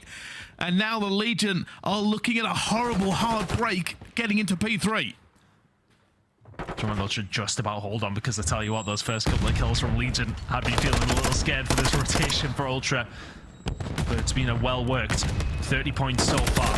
30 more on offer now as well, as the Vegas Legion trying to find a flood through towards gate inside, trying to survive it. It will be a break for 20 seconds at least as well. KiSMET finds one at the CleanX. Nobody on the point though. It's actually Temp who took TJ off it initially. Kills still flowing through for Vegas Legion, but Ultra crucially spawning there. 10 seconds remaining. And I suppose if you're Vegas Legion in that scenario, you find a couple of kills, you get them off it for about 10 or 15 seconds. It's a small win at that. And now what Legion will need is to hold this for some period of time. Already starting to fall a little bit behind into this hard point as well. TJ trying to play his life, but Inside keeps racking up kills. TJ just called it wrong as well, but I think they know he's here at the same time, and Danny will fall. Inside has played him off the map. And if you're Vegas Legion there, you do so much good work over towards P3. You reduce the time that Ultra think it is pretty much in the bag already, but then you lose the rotation over towards cannons. You can't let it happen, but Temp's trying to reinvest what's exactly went on. Finds two. Can he find the third? His teammates there to do so. Temp up top. Lovely break coming in from Temp. And now the point will fall towards Legion, some they have desperately needed for some time. We head over to Blacksmith. The teams are getting in position. Priestahh and TJ, both sides of the map. Clay will fall originally. But as we all know, if you play this in ranked play, this is not a fun hard point to get onto and to stay onto. Keep an eye on Priestahh. He's going to be the catalyst forward play for the Vegas Legion here. Starting to fire some shots off. Even if he can just find one, they line up. Hixie and Kleenex will fall. The rest of the Vegas Legion coming in from the mid-map. It should be their control. He's looking for as well. Clay's going to know. TJ will clean up before he needs to. And the Legion getting to this point, all off the back of Priestahh. TJ going for the wide chow as well, but he will fall eventually. And like I said, the problem with Blacksmith is there are so many angles to be cut down with, and Ultra have found every single one. The Legion are now spawning out. Their biggest chance is TJ. Can he be the one to set up a potential pinch? Toronto Ultra with a good read on the spawns. TJ still playing around over towards the top outside and not really finding too much information or anything for his team right now. They're just expecting them to do the work through maps. Good control from the side of Toronto Ultra. It's just so clean. 10 seconds to go here. The lead extending towards 70 or 80 points now for Ultra. You're going to be feeling good about this map so far. Into the second rotation of Hills. It is a solid lead for the Canadian side. Let's see if they can hold it. At the moment, it's all about this positioning. They're looking for it. Scrap holding P2 from the pressure so far. As it starts to get a little bit mixy for them. Clear getting away with his life as well, as TJ will find two himself. Spawns still for Ultra out towards Stables. Good control from Legion so far. Trying to get the cuffs through the mid-map and finding them as well. It's only Inside who can slip by. He so often does this for Toronto Ultra. Maybe the slower AR, of course, on the side, and he just so often finds little routes for his team. Good play. But they have to try and find a break back here. This is free time for Vegas Legion. For all that spawns belong to Ultra, all of that time has very much belonged to the side of Vegas Legion. And they found so much here as well. Standing going to fall at the last second. I think Hixie will just grab this scrap time. Brings it back a little bit for them, but the Legion now looking to make a move. Keep an eye on this P2. They've already got one player in. That's a huge kill by Kleenex up top. Hixie won't find anything against them. Benefit for Ultra, though. They are here and buried in P2. Not necessarily a split, but Scrap gets a spawn over towards the stable side, so now he can lock down the gates, and that should allow Toronto Ultra to deduce exactly where Vegas Legion are starting to come from. Scrap just trying to find information in another map. Priestahh, TJ trying to find a push through. Kleenex will be crucial.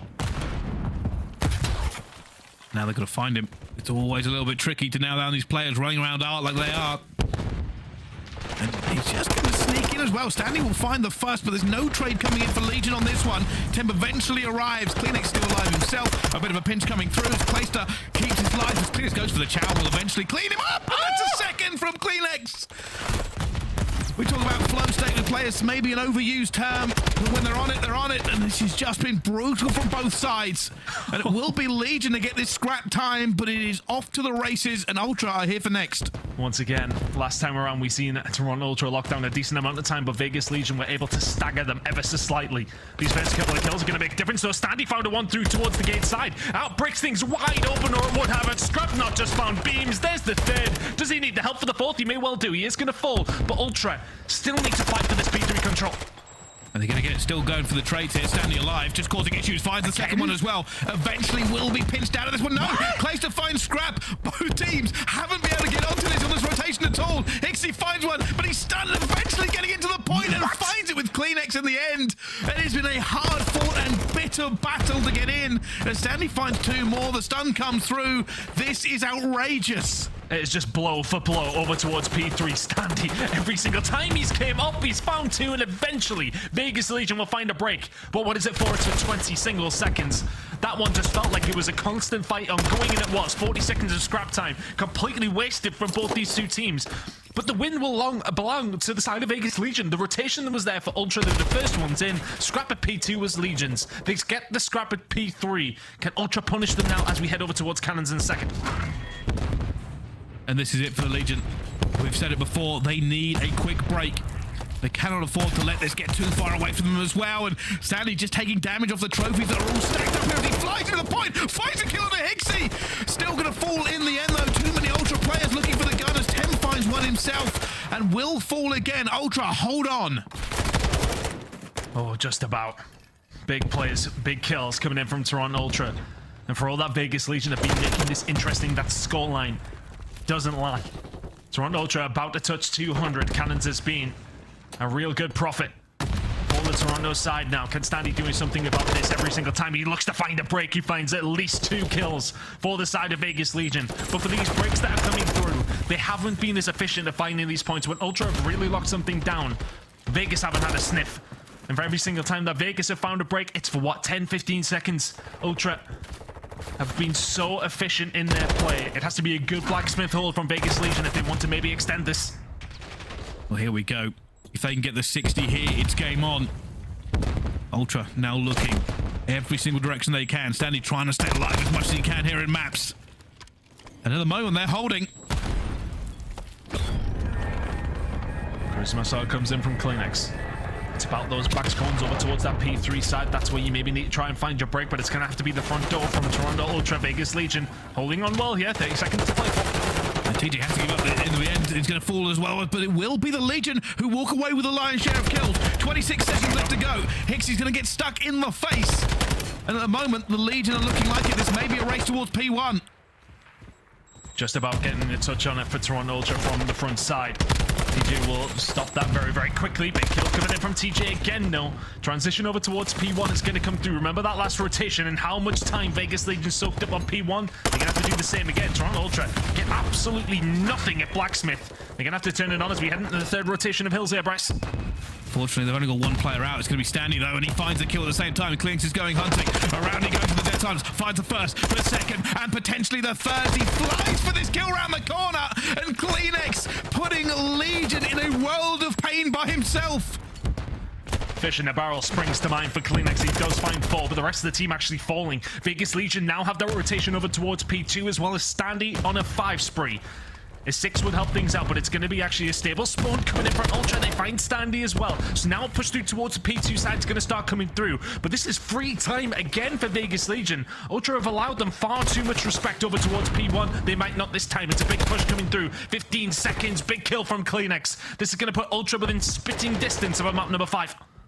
And the biggest problem for Legion is they cannot win on P2 either, but they have to basically be flawless. Big kill. They're an incredible hold here for Legion. They're going to have to find the kills already, finding a couple. They know who's playing towards the back as Standy and Scrap go head ahead, but they're already under the point, and Kleenex is going to fall to Standy. The Legion are in, but they have to hold this perfectly as the numbers fall against them, and the Legion fall in droves from Scrap, and that's going to be it. There's not enough time. Ultra will send this to a map number 5. They will not let Legion breathe. And you can see the intensity on the players' faces. It speaks volume to the game we've been watching. This has been a series. Back and forth. It was ultimately Toronto Ultra, the ones in control the majority of the way through that one, but Vegas Legion really did not make it easy. It wasn't quite the 250 to 249 that we've seen Legion and Boston put on show. But a blow-for-blow hard point between these two teams. Legion were definitely in that. And looking at the slaying kind of plays a big part in that. Standy was finding some huge kills. But Kleenex, sorry, says whatever you can do, I can do better. A 41 bomb. 31 non-traded kills from Kleenex. I'm pretty sure I've just been told that ties the record for kills on this map. Phenomenal from Kleenex. Yeah, every single time we watched him, a little bit of a montage coming through. Ultra just looking like the better team in these hard points. But we go to an S&D next turn, and hey, this is a series that has been entertaining every single step of the way. Well, if you look at the hard points, I think Vegas Legion would have thought to themselves, okay, if we're going to force a map number 5, it would be one of those hard points. They've lost them both. They somehow of course, the COD gods have written it in such a way that they win the control against the best control team in the game, which has set us up wonderfully for a map number 5, though, Bryce. I kind of don't want this series to end. It's been an absolute banger, and we're going to get the conclusion of it after this break, though, mate. Very excited to get into it. Yeah, me too as well. Well, let's go to a breakdown. When we come back, we are going to have a map number 5. Hold on to your chair. Don't go anywhere. We'll see you right after this.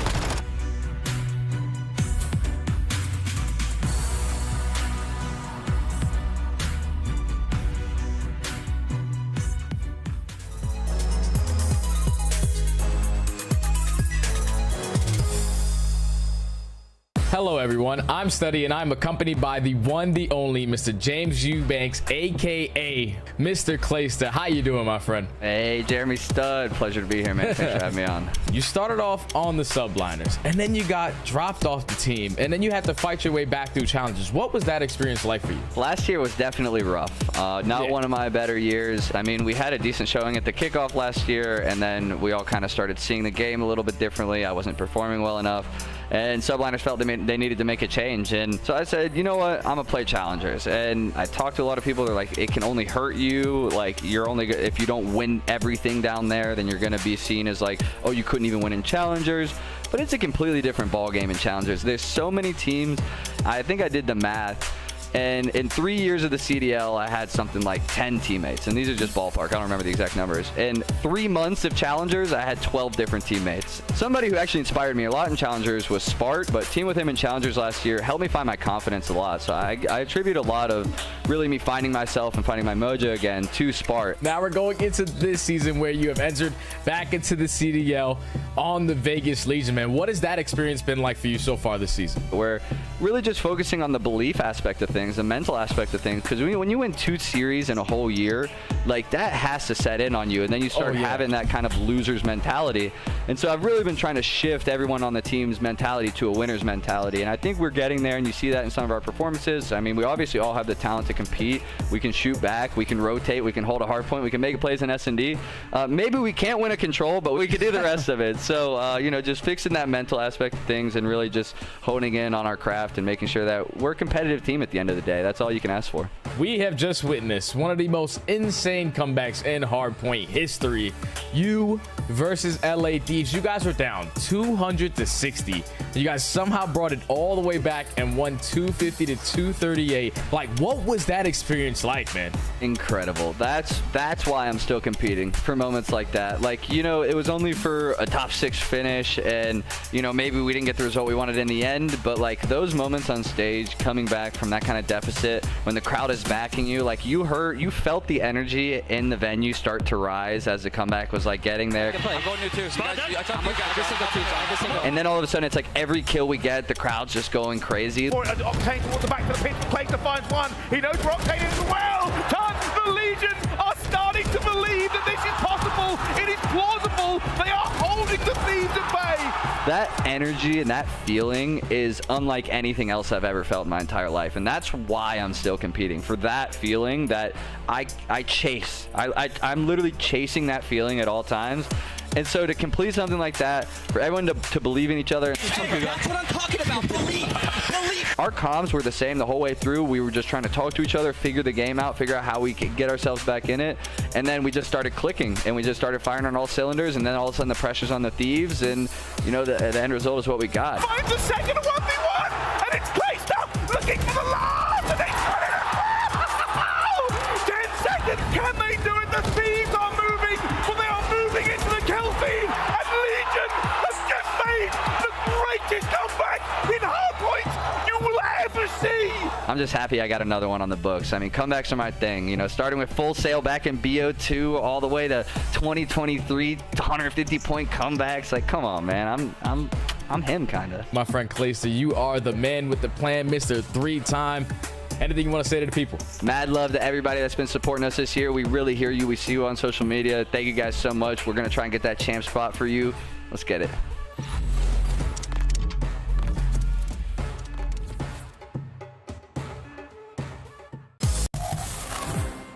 Ladies and gentlemen, welcome back to the Call of Duty League. We've just been talking with Priestahh and his player profile, a legend, a veteran, and just a fine fellow indeed. But while we extol his virtues in and out of the game is what is calling. A map number 5 between Toronto Ultra and Vegas Legion. We have gone the distance. We have seen control records swept aside, Ton. What happens now? Yeah, Clayster sitting at 30, flirty, and still very much thriving in the CDL.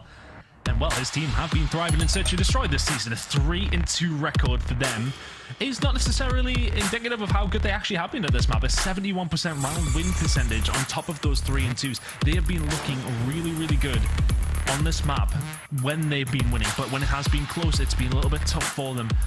Very, very strong performances across the board. They've 6-0 Boston, 6-2 against Minnesota, 6-0 against LAG, but close across the board in their losses. This is going to be a hard one for Ultra. Can they upset them, if anything, in map number 5? They really want to as well. They want every single point they can get out of these qualifiers to give themselves a good opportunity for champs. Already first plums going down, I say that! And it will be a traded 3 versus 3 ton. Goes for the Charl. Insight was there to find one on the cross. Just trying to find what he can. Standing gonna find another on the scrap though. That's over towards the other side, playing on the island quite perfectly. Temp just picking up the pieces of that round. As soon as that first blood comes through, as soon as a player's over towards those light steps, it is so difficult for the defensive teams to retake. Bedroom control. How often we talked about, I think I say them 2 words in my sleep at night after a cast.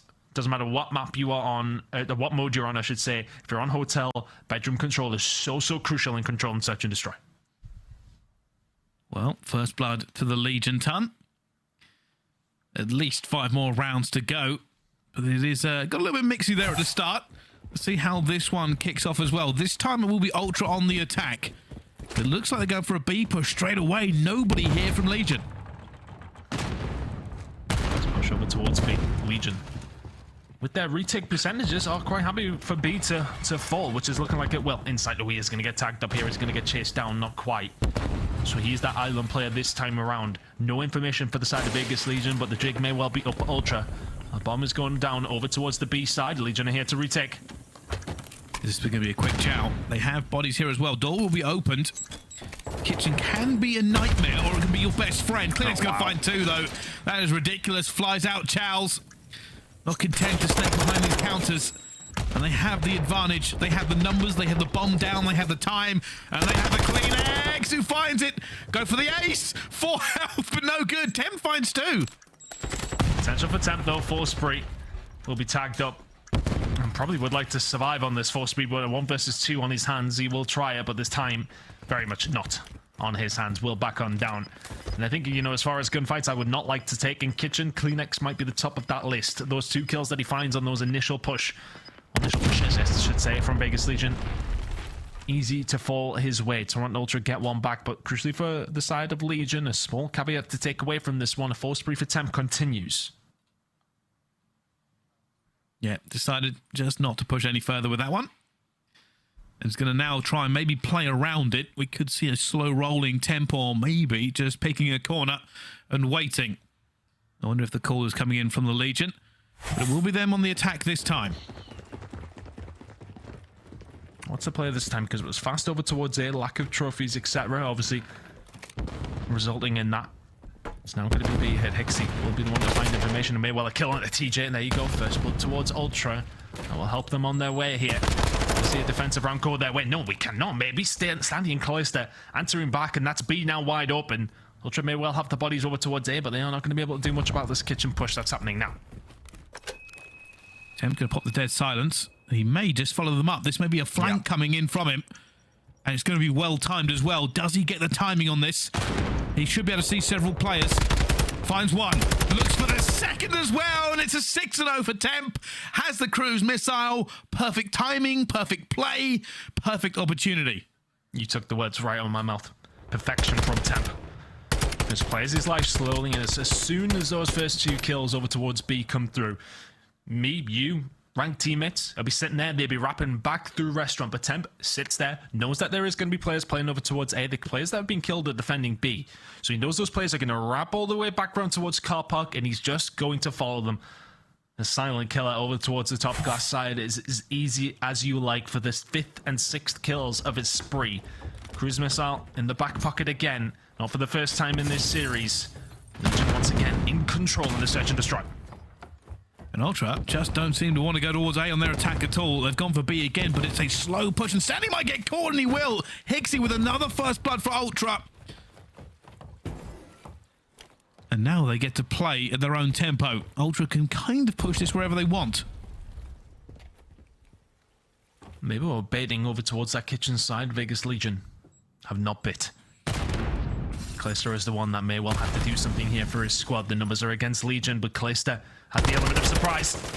Oh, and he will be traded away, but it is a 3 versus 3.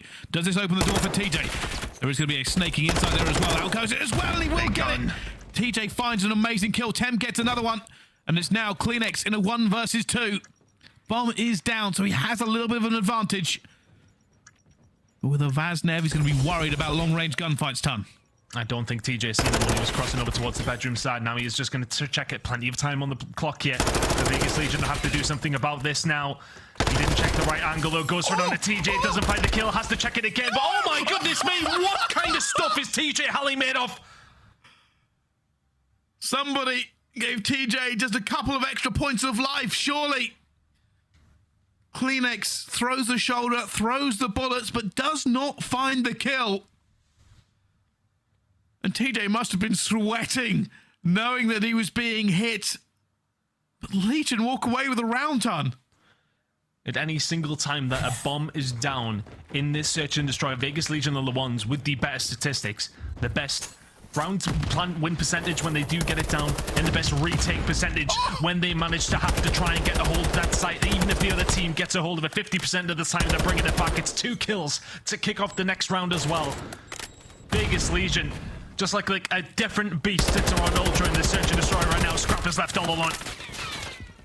And he goes for the wall bang, and all that does is give information to the Legions. They're going to hunt him down as well! Sandy! That is an outrageous gunfight! I'm fairly certain that was a Vaznev against attack. And he guns him. Temp can't quite believe it either. First bullet for Scrap, but the last bullet for Standy. And the Legion are now kicking Ultra when they are down. I can't say what Scrap called him. I had a good line. I can't do it. I can't do it. I'll get fired, Bricey. There's a lot of things going through my mind right now, but that is... I swear that gun got nicked. Well, I mean, CleanX couldn't find a kill from top bedroom on the bomb site, but apparently Standy can gun Scrap out of his socks. At the moment, 4-1 to the Legion. Priestahh will find first blood, traded straight away as both teams going to butt heads once again, but CleanX will find it this time. TJ has to back up. Ultra throw caution to the wind. You commented on the fact that A pushes hadn't really been coming through from the Toronto side. This time around, it's a fast one. Standy here to answer the call. Has one. Calls it out for his teammates as well. He's already in the position. Now it's all about bedroom control. You can already see CleanX is up there. Has Scrap to pinch as well.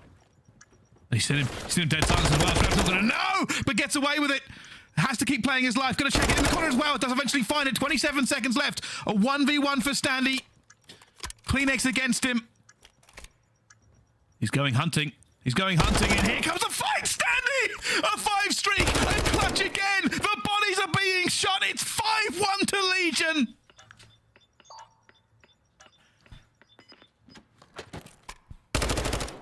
Speechless at this stage.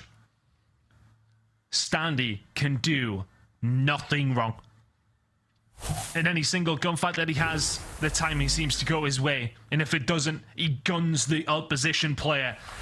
Just making sure that Insight was dead over towards that bomb site. You never can be too careful. Standy with the 1 versus 2. And that is such a big swing round. A 4-2 is very different to a 5-1. A Vegas Legion 1 round away from closing the series against your Major 3 champions. How far the mighty have fallen. And how high can the Legion rise? Here we go. Scrap about to come against 3 Legion players, but timing is against him. But Hixie has his cover. Finds another first blood. The Ultra still alive in this series. Now have the advantage. Yeah, Scrap's going to find a second here as well. This should be an Ultra round, and it's one that they need daily. It's a big push coming over towards the B side. And thank God, Charlie Hicks. Well, Scrap would have been dead to rights. Clears the 1v4 to finish the game, Bricey. Wouldn't mind. It would be biblical. Unfortunately, they now know where he is. Time's against him. Kitchen is against him. Does not have the bomb. All of Ultra just waiting. Just such a hard position. Insight. May well get tagged up, may well not put a bullet in the clear, but information gained, never going to do it from that. Big round for Ultra. But it just really makes you cast your mind back to that previous one. The position they're in, bomb down towards a 2v1. You're laughing. That would have now been 4-3 to Vegas Legion.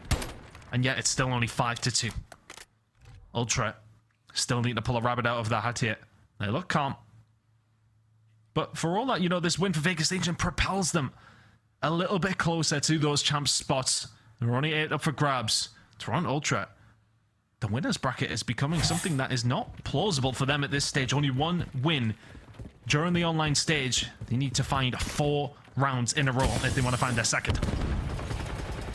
Ultra going for an aggressive push here this time. Gets away with his life. He's been outrageous here so far. Already nades going down. Inside will find 10 plus of all that clear. It's going to be on the flank. But no, TJ will gun him before he can. It's a bold play, but it doesn't come out. And it's a 3 versus 3.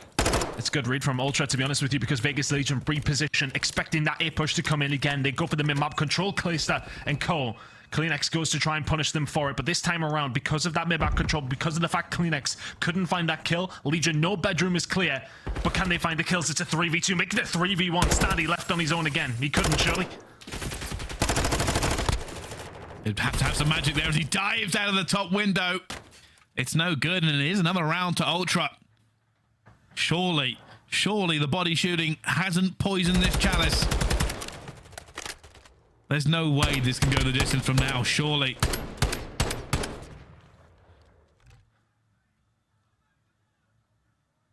It couldn't be because of the body shots, could it?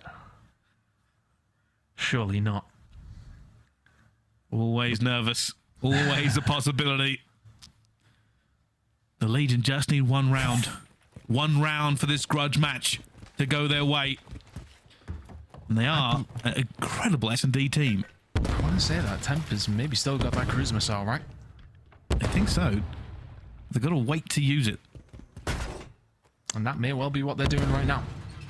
It's a slow and steady push, which Vegas Legion may well try and turn on its head with the cruise missile.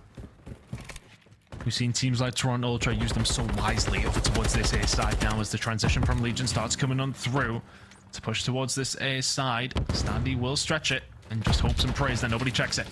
Oh, he has to get out of it as well. There are guns firing everywhere. Ultra not giving him an easy intro to the site. Big kill. And this has been the problem. Ultra now just playing around it. Somebody else has to go get that bomb. TJ wants to make a move with his dead silence. He's looking to make a play that could break Ultra, but he's finding nobody. He's got all the way through. Surely he's gonna fall as well.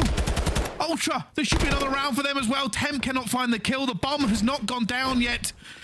And Priestahh will have to go for it without cover. It's all on Temp here. Needs to find multiple. That bomb will go down, as will Temp, as will Priestahh. This is getting scary. It was 5-1. It's now 5-4. If Ultra hadn't thrown away one of those rounds with the Standy 1 versus 2, this will be a tie game. Standy, see if you can get those bullets back out of that body quickly, mate. Quickly. Just put them back in the gun, because this is terrifying. If you're a Legion fan, and I know there are many, you are feeling jubilation just a few rounds ago. The nerves are starting to set in. Toronto Ultra are fighting back.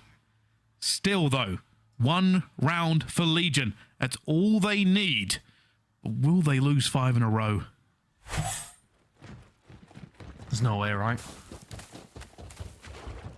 Let's find out. Let's find out. Look at this from Legion. It's a big stack over towards the mid side from 2 players. Dead silence popped. TJ has to go big for his squad here. Backs on down. Will not find anything. B control for Ultra. Priestahh going straight forward as well. Down he goes to Hicksy, who's now on a 5 streak himself. Say 2 versus 4. Standy has been a standout player for Legion in this series. Are dreams still alive for the Legion, or is this going 5-5? I see no way they break back in. Standy and Temp for the 2v4 back into B site to win the game. This would be something. Hicksy and Co locking this down. If Hicksy can find himself a 6th kill here in a cruise missile, surely it's advantage to Ultra. They're surely going to play around this. They should know the round is won. 18 seconds to go. Legion just don't know what to do. They're flapping. There is nothing they can do. They're not allowing the 6. They're not allowing it. They may well know that he's on that spree. Would have come up in the top of their screen. They're now starting to search for it as well. Look at them flying. They're trying to bait for him, but nobody in the end.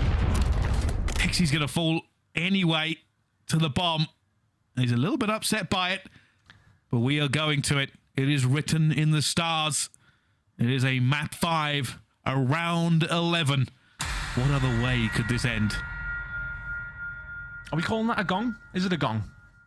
I don't know, but my heart's gone. This is nervous. It is a gong. Well, the map 5 round 11 gong has sounded. Not sure if that's the word for that either, but you know what? I'm nervous at this stage, and if I'm Vegas Legion, I'm extremely nervous. Looking like a big B hit coming in again. This did not work last time. It's a bit more slow and steady, though. Toronto Ultra holding the fort. Is Scrap going to get caught out? Not on your bottom dollar. Here comes the streak on Temp's tap. going to call this in, yeah. Has to. Needs the information. Needs something. Looking for players. Not going to find anything. And they get out of the point as well. They're going to go for this at the same time. Scrap's going to find him. It goes down to a 3 versus 3. Hixie looking for the player. He finds the second. A huge second for him as well. Gets away with his life. Going for the plant. Temp looking for the player on the flank. Like ships of the night. That player has got away. Kleenex now for a 1 versus 3. The Legion have found a miracle when they need it the most. But Kleenex is all that stands in front of them. And down he falls. And the Legion take down Ultra in an outrageously great series. What a time to be alive. God bless Call of Duty. Oh my. Don't get fired. We need a contract next year, Brycey. What a game. What a game.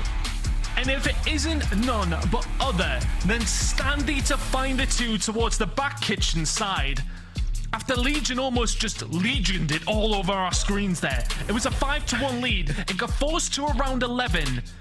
And Standy pulls the rabbit out of the hat against his old team. Oh, there is sweat dripping from every pore. Teams, players, casters, fans, the community at large.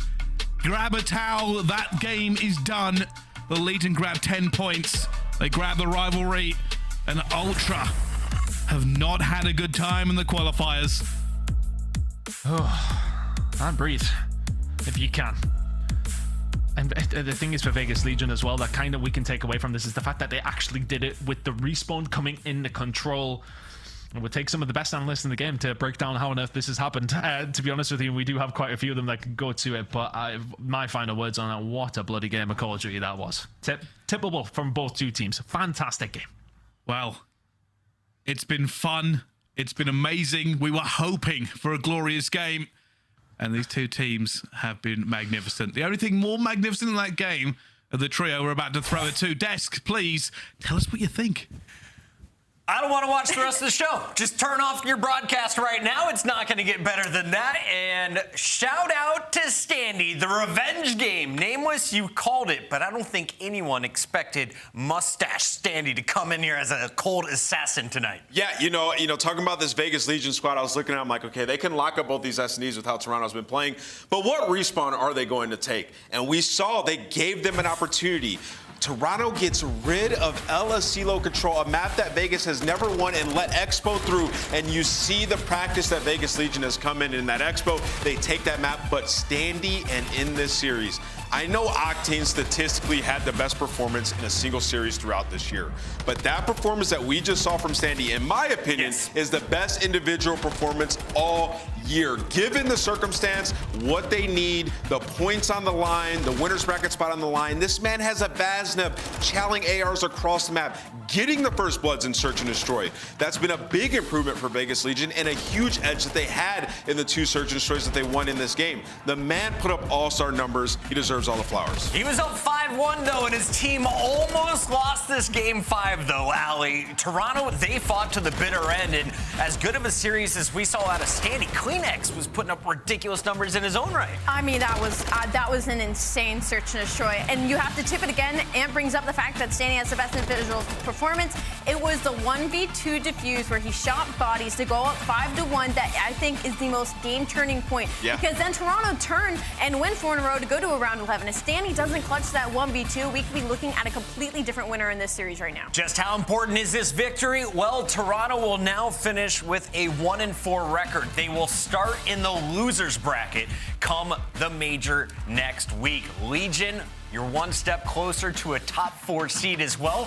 They could finish with a 4-1 record. You look at their final matchup, Legion only have one team in their way, and they go by the name of the Mutineers, Allie. And, I mean, the 40 Mutineers hasn't been looking that strong either, so it's No. looking good for them in those cards. Vegas Legion pulling off the improbable. Nameless, you called it, Study called it, a few other talents saw it. How dangerous is this team right now moving forward? We have their scuff play of the game. Let's talk about it, because this is a new map in the rotation that Vegas could be pulling out all next week. Yeah, well, I mean, it comes down to the respawn. The Search and Destroy has been strong all year. And with this Expo, they played fantastic. You know, in the very first round, we're talking about this team and the setup that they had. They're doing exactly perfect. There'll be a tell-shader moment for you guys coming up in the days to come. But this is a team that has struggled in this game mode since the beginning of the year. The pace of play, being able to make those clutch plays when they need them. If Clay doesn't get that 3-piece, they don't win this round, right? They were super close to capturing it on the offense. Like, everybody is learning this map currently, all the teams. This is still very new. Vegas seem to be pretty comfortable on this map. Remember, they're going up against Toronto Ultra. This is our #1 control team on the year. This is how they got their major win. So this is a very typical win out of Vegas League. Ridiculous finish, as it was a strong start for Vegas. They, of course, had to close it out in the final seconds, always keeping us on the edge of our seats. But if you look at the stats, when you put a mustache on that young man, he drops ridiculous numbers going man mode with a 1.83 in search, a 1.84 in control, and all of the biggest multi-kills you could ever ask for throughout this series. Standy joins us live right now to talk about his revenge game. And sir, talk to me first of all, the new look. You came in like a Bond villain today, and you pulled off the improbable. I don't know. I usually always shave my mustache, so I just decided to keep it. Nice. Good one. I'm liking it, man. Keep it going. Standy, I have to ask, were you guys surprised when you saw Toronto allow Expo to get put into this series? Yeah, I was definitely surprised. I was like, the second I saw Expo in there, I'm like, okay, like they're giving us a really good chance to beat them on this control. So I don't know why they did that. But when we saw Expo, we were planning on hopefully playing Expo. So we're just like, let's get it. This is the map we want. Standy, so this is like a full circle moment. You know, you're on Toronto Ultra. You guys are one of the better teams we have in the league. You get thrown down to the bench, and then you find yourself on Vegas Legion now playing the team that dropped you. What was the preparation like for this? What was the feeling like? Just walk me through this week leading up to this moment. This past week, I just been like on everyone's ass on our team and like really trying to motivate everyone and like really like put some belief into everyone. And like I think I was just trying to like let everyone on the team know that like, hey, like we can really do this shit. Like we can really like beat these guys. We can fucking make this champs run, excuse my language. But that's like was my main goal, just making sure we go hard in practice every day and like kind of like solidifying the belief in each other. Standy, you clutch a huge 1v2 to go out 5-1. It was a 1v2, and then you got the defuse. You shot bodies, and then Toronto wins 4 in a row. You go round 11. I know that you had to have felt that from that moment on, because we all know what happens when you shoot bodies. But I have to ask, whose call was it to full push mid when that streak was popped by Temp? It was yours. This guy right here. I was thinking, beautiful. I was like, I was just like, all right, we have a streak, and they've been double stacking B, so I was like, okay, and they double stack A, so I was like, okay, if we streak, Dawn called out we can take mid control. I was like, yeah, I feel like we should just run up side door bricks, and the guy's bed won't be able to fill in time, and we can hopefully take B if we do that. And it was just like a, 5-5, like fuck it, and it worked out. My heart was racing so fast, like that was crazy. I was like, that's the most stress I feel like in a series I've ever had. Like, oh, we were stressed too. We were stressed. You are both the brain and the gun in the game today. Standy, final question for you is, you joined a franchise without a fan base, right? Legion didn't have success in the past. Now you and Clay seem to be turning the tides. The fans are starting to cheer for this squad. What is it like to see some of your fans that supported you on your previous teams now supporting the Legion? I mean, I just love all my supporters. Like, I just get on Twitter all the time, and I just see people with, like, their profile pic is just a picture of me, and it's just, like, so funny. I mean, all my supporters are just great. They're always so kind.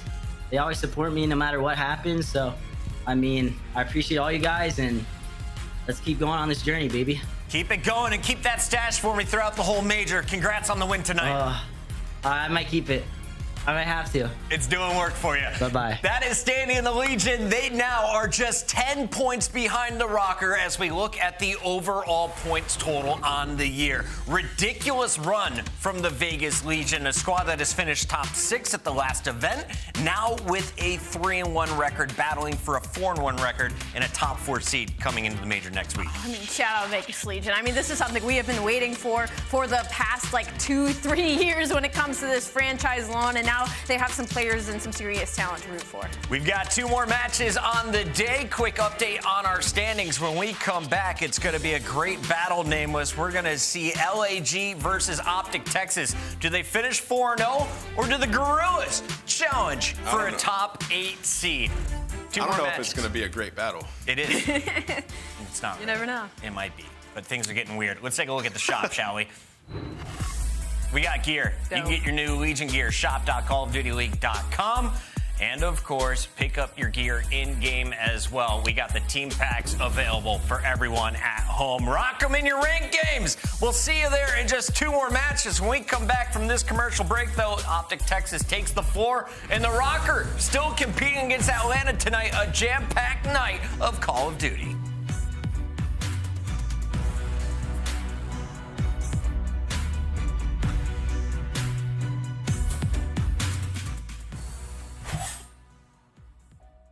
All right, boys. Major 3. Let's get it. Ghosty's already thinking about you. Yeah. He's already Dashy. Dashy! Oh my God, Bruce. Dashy! Oh my goodness, dude. Going to Huke here from. Welcome to the club, John. Holding 1. Holy Holding 2. Cancel 5. Can we get 1, 2, 3? Yeah, we can. There you go. You wanted a 1, 2, 3. There you got your 1, 2, 3. Holding 2. Put another. He's on 5. Bro, oh my God, what am I watching? Clay for row. Donnie's new. 5 is with Clay's him. got this cross. Is there glitching? Clayster, let's go! 3 beats Clay! Ending on Clay here. Envoy pinching on 2. Bang! Oh my God! Goodness, Legion! Look at Clay going up, dude. Holy shit. He's about to have an aneurysm. Did it! Holy shit. 5 stack. I gotta go to 25. Shot by 2 real. And take 5. I got Joe, Exceed, and I've got Maki B. I got Marky on 1. Marky Okay, 1. take 1. I got Camp. Paco, if you do not sit on this point, I swear. Ghosty. Josh, shut up over Shotzzy. I got you, bro. Dead. I gotta hold for this. Hold this death. Dead. Holding. Take 5. Have Shotzzy on the other side on 1. God, Cap on 2. Oh. 1. Great shot, Josh. Great shot, Josh. Oh my God. Take 1. Nice. 3 coming in. Ops 3. And take 3 for fireworks. Trophy on point. 5 on the Ready 4. Take 4. Ready 2. Holding 2 Take on inside. 2. Bang. Going to who? Last fight. Holy hell. Bang. All right, GG. Nice. That's it. GG. Ladies and gentlemen, your Major 3 champions, Toronto Ultra. Sounds good. That sounds good, baby. Come on. Come on.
opposition. Out there crushing any competition. Long range, yeah, I got the vision. When I'm in the trenches, anyone can get it. I'm with the team when they need me. Or out on a dolo mission. It get rocky riding on this road to riches. If I catch you slipping, then it's over finished. War, ready, crew, coming through heavy. Aim steady, lights out, it's the gorillas. Not any winner, one out of many. Five talents, empty, lights out, it's the gorillas.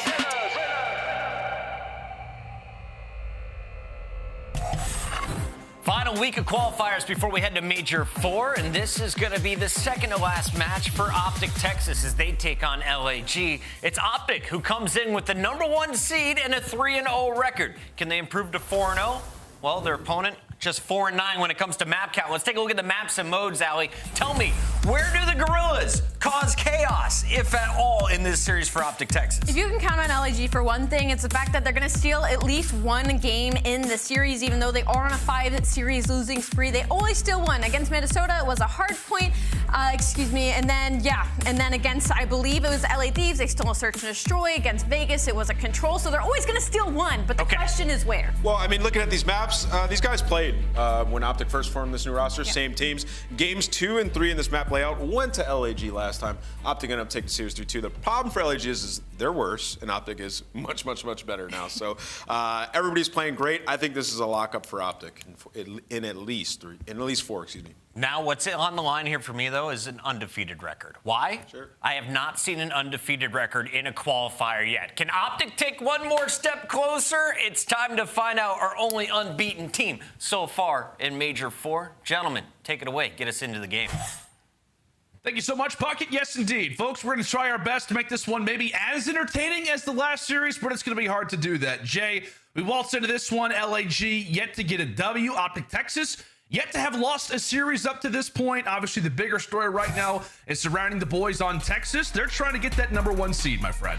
Yeah, they're just trying to go flawless. And so far, the way that they've been playing in this stage, it's basically been flawless Call of Duty. Right. The way that they made work of the LA Thieves in that last series was unbelievable. Because I was just thinking, before that matchup even started, that LA Thieves were one of the best teams, if not the best team in Hardpoint. They take care of both in that series pretty convincingly. So without question, OpTic Texas are one of the top teams, if not the top team right now. So if you are the Guerrillas, this is a tall task ahead to try to get your very first win of this stage. Yeah, it's been fun, from a outlooking standpoint. We oftentimes discuss about, who is the best team in the game. And right now, OpTic Texas absolutely deserves to be in that conversation. But as we get ready for our opening hardpoint, as we said, Texas trying to remain flawless. And Jay, they're also trying to remain flawless in Fortress Hardpoint. You saw all the recent dubs there. No map for them so far since this team on Fortress Hardpoint has been close. They've been 100-point clubbing teams left and right. It almost makes you wonder why LAG decided to let this map through. Yeah, it makes you wonder, but you understand that LAG, they have been struggling in Hardpoint. The one that they've been finding some success on has been on some Fortress, so they're comfortable on this map. And with a guy like Joe DeCease, who has the ability to go over that 30 kill mark, he was like, what, 38 and 15 last time he played this map versus Minnesota? So you got to shut that guy nice and early. Already OpTic Texas finding good time off of that P1. They're able to flip those spawns. They're just flawless in Hardpoint right now. All throughout this stage, 5-0. They have not missed a beat in this mode. Yeah, we have so many statistics when it comes down to OpTic's Hardpoint. We'll see what LAG can elect to do. And with 5 seconds remaining over at P1, they forced their way toward the top side. And really we'll see what they can do with a bit of an advantage. I believe that's Assault who ends up taking down Dashy in the meantime. So that will open things up. Now for the Guerrillas, the question remains, what can they do with it? Texas has been so solid when it comes down to their breaks, trying to make another one happen. Yeah, and that's 3 surrounding the only player here, which is Assault. He at least finds to relieve some of that pressure. Allows for his teammates to get back into the play, but OpTic, they get a couple scattered spawns. You're able to get that kill onto Huke, which is secure those spawns over towards that P3. So you just want to try to fight this from the front. This has been a great response from the Guerrillas. Just keeping the trade stagnant, winning a couple important gunfights here and there, and just getting a lot of time off of this P2 hardpoint. OpTic still fighting for it. That's now going to put them late off that rotation over towards next, but they get those close middle spawns. Now the only player here is going to be aRSTDs. He at least finds one. I was going to say, Jay, aRSTDs played this so disciplined with 35 seconds left. He actually decided to go fourth rotation. LAG gets some awkward spots, and Shotzzy is making him pay for it. The #1 hardpoint KD right now in Major 4 is off to a commanding start. 1 kill away from the cruise, nearly makes it 6 in a row, but he has been excellent throughout our first few hardpoints in this game. Texas managed to take over control, and like we said, man, it is such unfortunateness. If you are the Guerrillas, it looked like they did everything right there. Yeah, the Guerrillas did everything right. Even RCD's rotating with 35 seconds. Just those spawns for OpTic Texas towards the middle of the map. More bodies from their side to find that break with ease. And now they're just lighting up the kill feed. All green on the side of OpTic. They find all 4 dead in the feed. Now it's time to be aggressive. Time to get out. Don't want to get put into this trap. There's 20 seconds left. Shotzzy's going to try to dive out, but he eventually does get cut down. So if you are the Guerrillas, the way you get back into this game is by trapping them as long as you can towards the back of this statue hill. Relieving some of that pressure going in towards the next. And so far, they're doing a great job of doing so. It feels like, too, man, I mean, kind of getting back to the conversation of Fortress Hardpoint in general, the reason why you're deciding to pick it, we know, right? It's never going to be an easy task versus this Texas team where it feels like the SMGs have just been unbelievable, essentially, since Ghosty arrived. But it could also be a play where if you are the Guerrillas, you're trying to showcase the investment, just the support that you have around your young SMG stars as well. Yeah, that's a big thing. You want to make sure you're playing to the best of your ability on your best maps. And even with OpTic Texas dominating on some Fortress Hardpoint as of recent, you still have the ability to square up with them because you know the presence of your SMGs will be felt. But that's going to be OpTic Texas winning a couple gunfights, able to get him off for the time for now. Huke is a guy who's also been stepping up alongside Shotzzy. Like you said, both of those guys all throughout this stage have just been taking over. 1.19 for Huke, 1.17 for Shotzzy. They're actually top 5 in KD in this stage. The SMGs for OpTic Texas are not messing around so far. I want to ask you too, like, what do you feel like specifically around Huke? Like, what is it about this team now with Ghosty maybe just being under this Texas franchise? What is it about this team that you feel like seems to unlock Huke to getting back to those nuclear levels? I don't really think it's the team. I think it's just the guy he's got to his right side, and that's Shotzzy. That dynamic duo was able to win a world championship together, so they know the tendencies of how they like to play, and they're both some of the fastest SMGs that we have in the game. So the fact that they're able to play in sync right next to each other every single time we watch these guys spawn in, that's just insane stuff. It's like a whole different Huke is unlocked when he's playing with Shotzzy, and he's been nothing but the best he could possibly be on this roster. And I forget who tweeted it out as another lovely 3 down happens for Texas. They are just rolling right now with 20 seconds left over at the horse statue. But there was a stat that was tweeted out about how, like, whenever Huke and Shotzzy are playing together as a duo, I think there are a few franchises that have actually never taken them down when they're on the same team. One of those franchises happens to be LAG. So we're trying to break some records today. Vegas managed to do that. We'll see if LAG can too. But through the first set of rotations, Jay, not great if you are the Guerrillas. Only upward can they go, it feels like, from here. But they're on a decent pace to at least not get 100-point club. Not many teams lately can say that versus Texas on this very hard point. But a lot of, I guess you could say, the future of this game resides on who is going to hold P2 spawns. Texas trying to make sure that those are in their favor. As Shotzzy drops, it is still a battle for them. LAG still with numbers on the left side of our screen. And that's when you see OpTic Texas leveling up their game. When this team was first formed, they weren't making plays like that. Shotzzy wasn't playing his life as long as he was in art back in the day. He makes it happen for his roster, even though they don't find a lot of the time off of this P1. You got LAG now spread on their setup. You have to watch your flank, you have to hold art, and that's what's finding openings for OpTic Texas to now flip these spawns over towards P2, thinking ahead. And now with only 10 seconds left on this P1 hardpoint, LAG have a tall task to try to break into this P2 hardpoint. They found some success last time around, but that's what OpTic Texas not having those back spawns. So can they answer the call? Currently down by almost 50 points and find this break early. Yeah, we'll see if they can manage to make it happen. And you know, we keep talking about the strength of OpTic Texas's hardpoint. Yeah, obviously, it's been related to a lot of the SMG play, but it's also been to that human radar, right? When it comes down to Ghosty, the ability, what he's brought to this team, a guy who is more than happy to step aside, allow for his Slayers to go to work, and boy, have they a chance, as we said, for Texas to really start to stretch their legs a bit here on Fortress. One player has made it toward the back. That's Joe Deceives. Dashy cuts away him, also finds Assault at the same time. And from there, these last 25 seconds look very good to go the way of the green wall. LAG, a bit of a misstep last time around. We'll see if Fountain can go their way this time. And that was a full 60 hold right there from OpTic. You saw the amount of pressure that Shotzzy and Huke were putting on the map. They didn't even let the Guerrillas get close towards open, close towards close, because they were just cutting them down with that aggressive play from the SMGs. They find another 2 already off the rotation. 2 players here left for the Guerrillas. Shotzzy, you gotta look down because Exceed was on his belly, but Exceed's at least able to find 2. Joe deceased with the other, and they're able to maintain these spawns over towards P3. Yeah, but you've got to be careful. However, they're locking things down well. Arseny's a big mid position, able to stay alive, which is probably the biggest part of that entire gunfight. Not only is he able to win it, but he's also able to stay alive for the moment. Guerrillas still have a foothold in this game. There's no doubt about it. However, Texas still want to try and contest with 30 seconds to go. Let's go ahead and step aside and see how the LAG comms are sounding. Let's go do a listen. There's one more gate. I'm calling it out. I got 3. Alright, so gate weak. 4. I'm getting out. Spawning bottom arc. Spawning bottom arc. I'm in your cannon. Anyone spawning up? I think. I'm one shot. Get out. No one side step somewhere. Get out. I want secret. I can help you left. There's 3 spawning out. Going secret, yeah. That's one maps. They could spawn. They spawned it. They still spawned it. He stopped up. In the back on me. There's 2 in the back. In the back. There's 2 back. They double shot me. There's 2 back. That's right. Yeah, I did. Top single. Good flank. That's not him. Kyler flanked. I don't know. He's P5.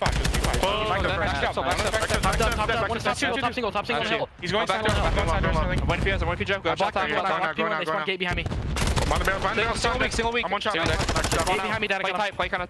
They could have. I'll go to your top rails. P2 could be. I spawn P2. I want P2. We're not blocking P1. No, we're good. I'm holding it from rails. Look your bottom arc. I have bottom arc. One side steps right now. Stop. Top up. They were going single. They're on single and shit. Top up. Jumped up. Killing my back door. Bottom arc. There's 2 bottom arc. I got one. Cages killed me.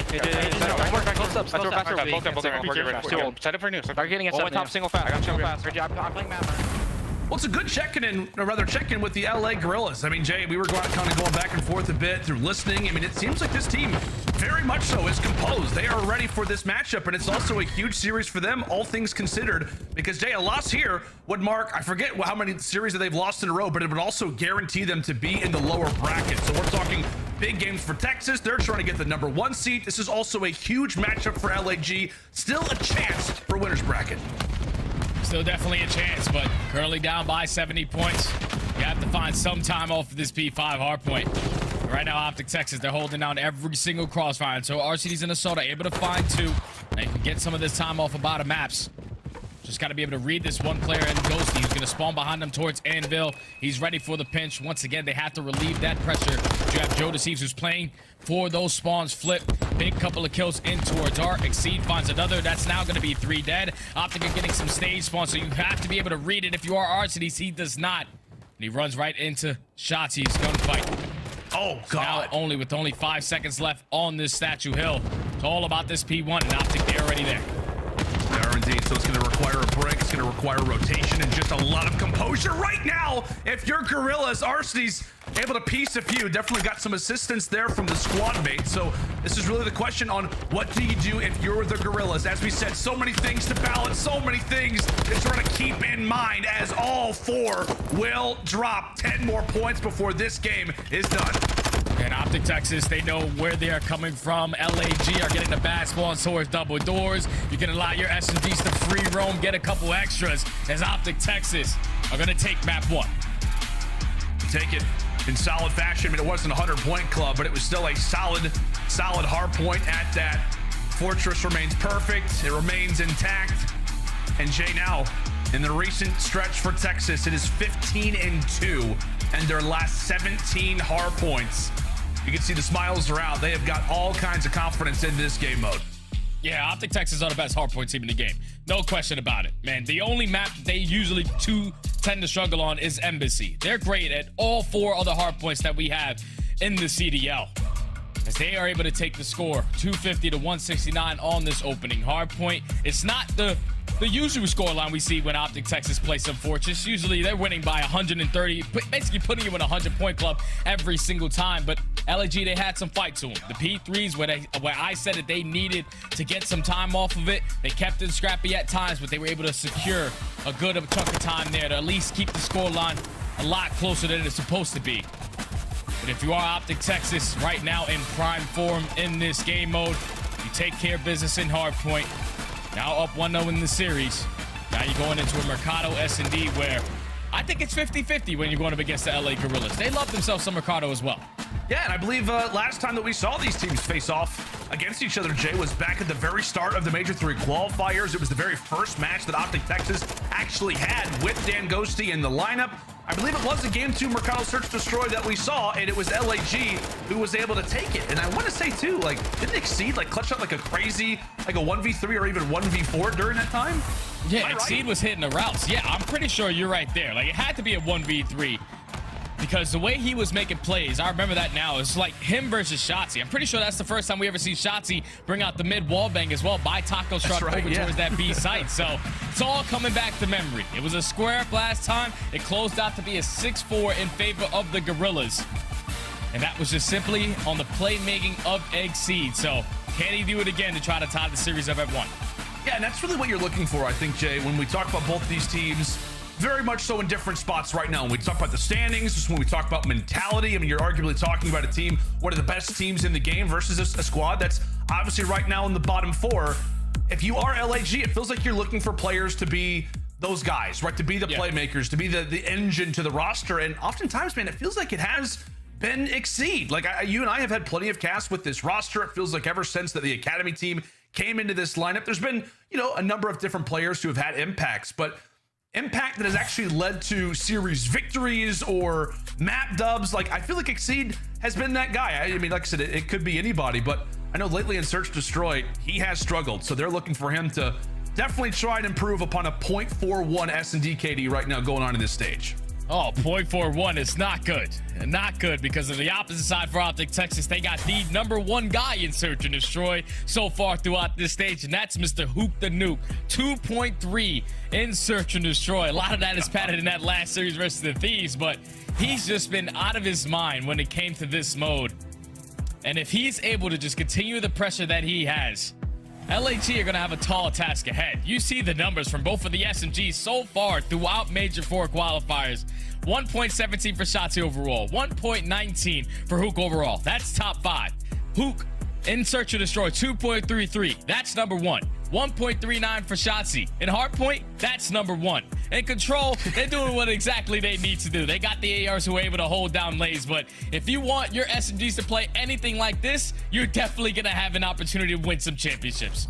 Absolutely, man. It's like Shotzzy's like, hey, I got your hard points. And Huke's like, cool, I got your SDs. No worries, no guys. problem. No What a worries duo. at all. Quick little high five, and then you got Dashy, who's unbelievable, and as we said, Ghosty, who is the human radar, and oftentimes has some unbelievable clutch genes himself. But into the Mercado Search Destroy we go. Here you can see the records for both of our sides. And I don't know, Jay, if anything sticks out to you when it comes down to the records, but something that absolutely sticks off the page is that first blood percentage advantage that Texas have. Yeah, that's the biggest thing, that OpTic Texas on this map are second overall in first bloods. But the biggest thing for me when I was looking at the numbers more in depth is that they find more first bloods on defense than they do on their attacking rounds. 63% of the time they're getting that first blood on defense, 52% of the time on their attacking rounds. And you just think about it, like usually on your attacks, you're getting pre-nades. You're throwing everything over towards that Cantina side. And already they don't find that first blood on this round. And that's going to be 2v4 situation, all left up to the SMGs early on. Yeah, the ARs pretty much get picked in the middle of the map or inside of the parking lot. Meanwhile, Teehee inside of Texas, or rather for Texas, inside of 10 they go. And now it's time for LAG to retake. Thankfully, though, they've got numbers. Huke, meanwhile, actually got dead silence. Arseny's the lovely crack of the whip now brings it into a 1v4. Huke still alive, still a chance. 25 seconds to go. A bomb that he has to try to hold on to. That's 2. Can he make it 2 more? Tosses out a nade, gives it his all, but good God, he took 3 players to the grave with him. Oh, he was moving, man. I thought Huke had an ability to clutch that round, but there's too many bodies on the side of the Guerrillas and not that much ammo in the Vaznet to find all the kills. As he's able to find 3, but the Guerrillas are able to stop the clutch from happening. Arseny's finds that first blood with the snipe, lines up the second kill onto Shotzzy with a great angle from top 10. And then eventually they're able to take down Huke, what was almost a very, very close round. Such a nail-biter round, but they get it done. LAG 1-0. I don't even know how to describe that last round, Jay. It's like you're trying to catch like a squirrel or something. Like you can't get your hands on the guy. Incredible stuff. Arseny's throwing out a few more snipes again to kick off this round. As we know, Mercado all about the attack, but a 60-40 win percentage so far in the season, favoring the teams with the bomb in their hands. LAG, we know they love to get that bomb down, and oftentimes it is going to be in Joe Deceives' hands. Lovely snipes again here for Arseny's, takes Bruce out of the round, and once more, LAG have numbers. So now in a 3v4 situation, you have Huke who's going on the super flank, but he falls right into the hands of Assault. 2v4 already. And Arseny's picks up the info where the last two players are coming from, so they're ready for the gunfights. As C's takes down Shotzzy, all left up to Ghosty in a 1v4. Picks up the snipe. You know this round's basically done as Arseny's hits the jump shot to close it out. Guerrillas 2-0 so far in this search and destroy. And see Arseny's face? He's like, get off me. Like, what are you trying to do right now? You trying to contest me with the snipe? Not gonna happen. Lovely work here from Alec. Oh boy.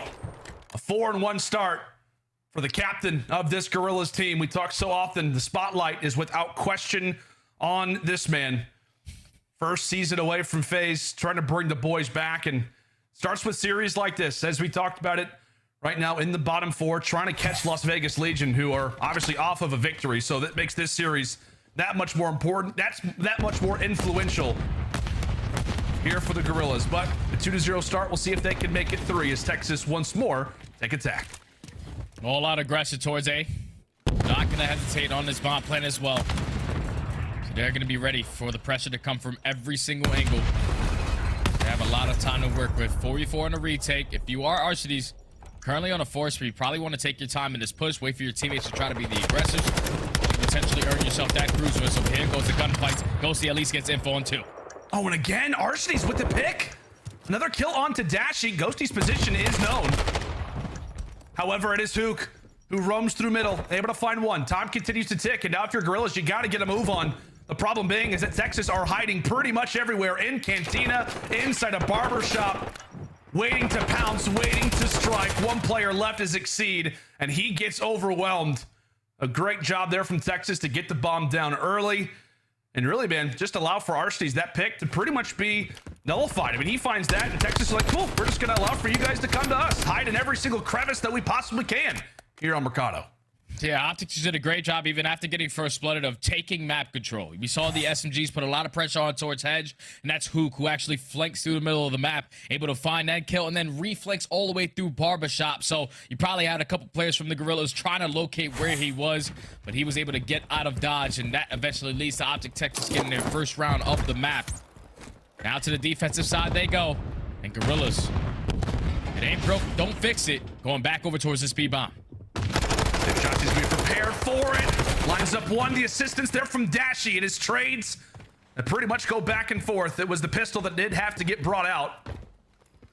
But now as this round comes to a very fast halt, it is really a decision right now for LAG. Do we want to re-attack toward B, or is that exactly what Texas is thinking?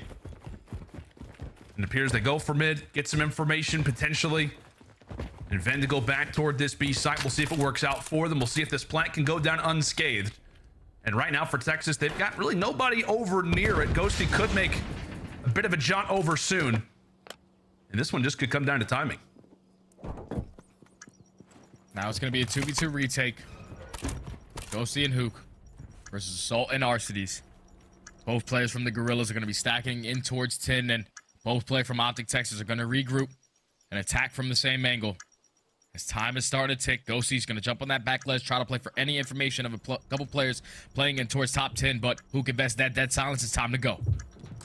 Time to go indeed. Ghosty opens up the door. Assault, very much so, eager to know where Texas are going to try and elect to strike from. Arseny's holding the top. Ghosty finds one. Can he find the other? 10 seconds left. Oh, and it's Huke who's able to solidify the other. The new additions to OpTic Texas proving their worth in the biggest of situations. A 2v2 that goes their way, and just like that, we're all level at 2 apiece. And that's where you see the chemistry starting to develop for OpTic Texas. Like, Huke does not decide to push through big door until Ghosty puts on pressure from the opposite side of 10. Once he puts on that pressure, you see Arseny's get some bad timing. He was going to check that top window. Huke finds the perfect timing to make his way towards 10, puts himself towards the sept. Ghosty wins his one, and then Huke strikes for the second. With only 10 seconds left, they made that play happen. as OpTic Texas able to tie the game up at 2 with some great clutch ability out of Huke, the nuke, in search and destroy again. Incredible work there from Kyler. 5-2 for him. See if he can make it 6-2. You bet. 3 to start. Rather 3 in terms of the streak. Arsties, who has been so impactful with that snipe, looks to try to get things going again. But Shotzzy on the flank. Gifted 1, gifted 2. That is a quick double with Arsties remaining. And you can wipe him away also. A lovely little 3-piece there for Shotzzy. And that's just what Shotzzy does. Last time these teams matched up, aBeZy made the same exact play and found 3. But Shotzzy knows there's no one covering over towards this B site. When Huke puts on that pressure, he gets the first blood. He gets everything that he needs to allow Shotzzy to work that deep flank. Great trigger discipline to at least count the players. He finds the 2. And then with Arsties with that sniper pistol in hand, you're going up against Shotzzy with that Vaznev. That's not going to be easy as Shotzzy finds the final kill. 3 rounds in a row now for OpTic Texas. Dashy, he's having a blast.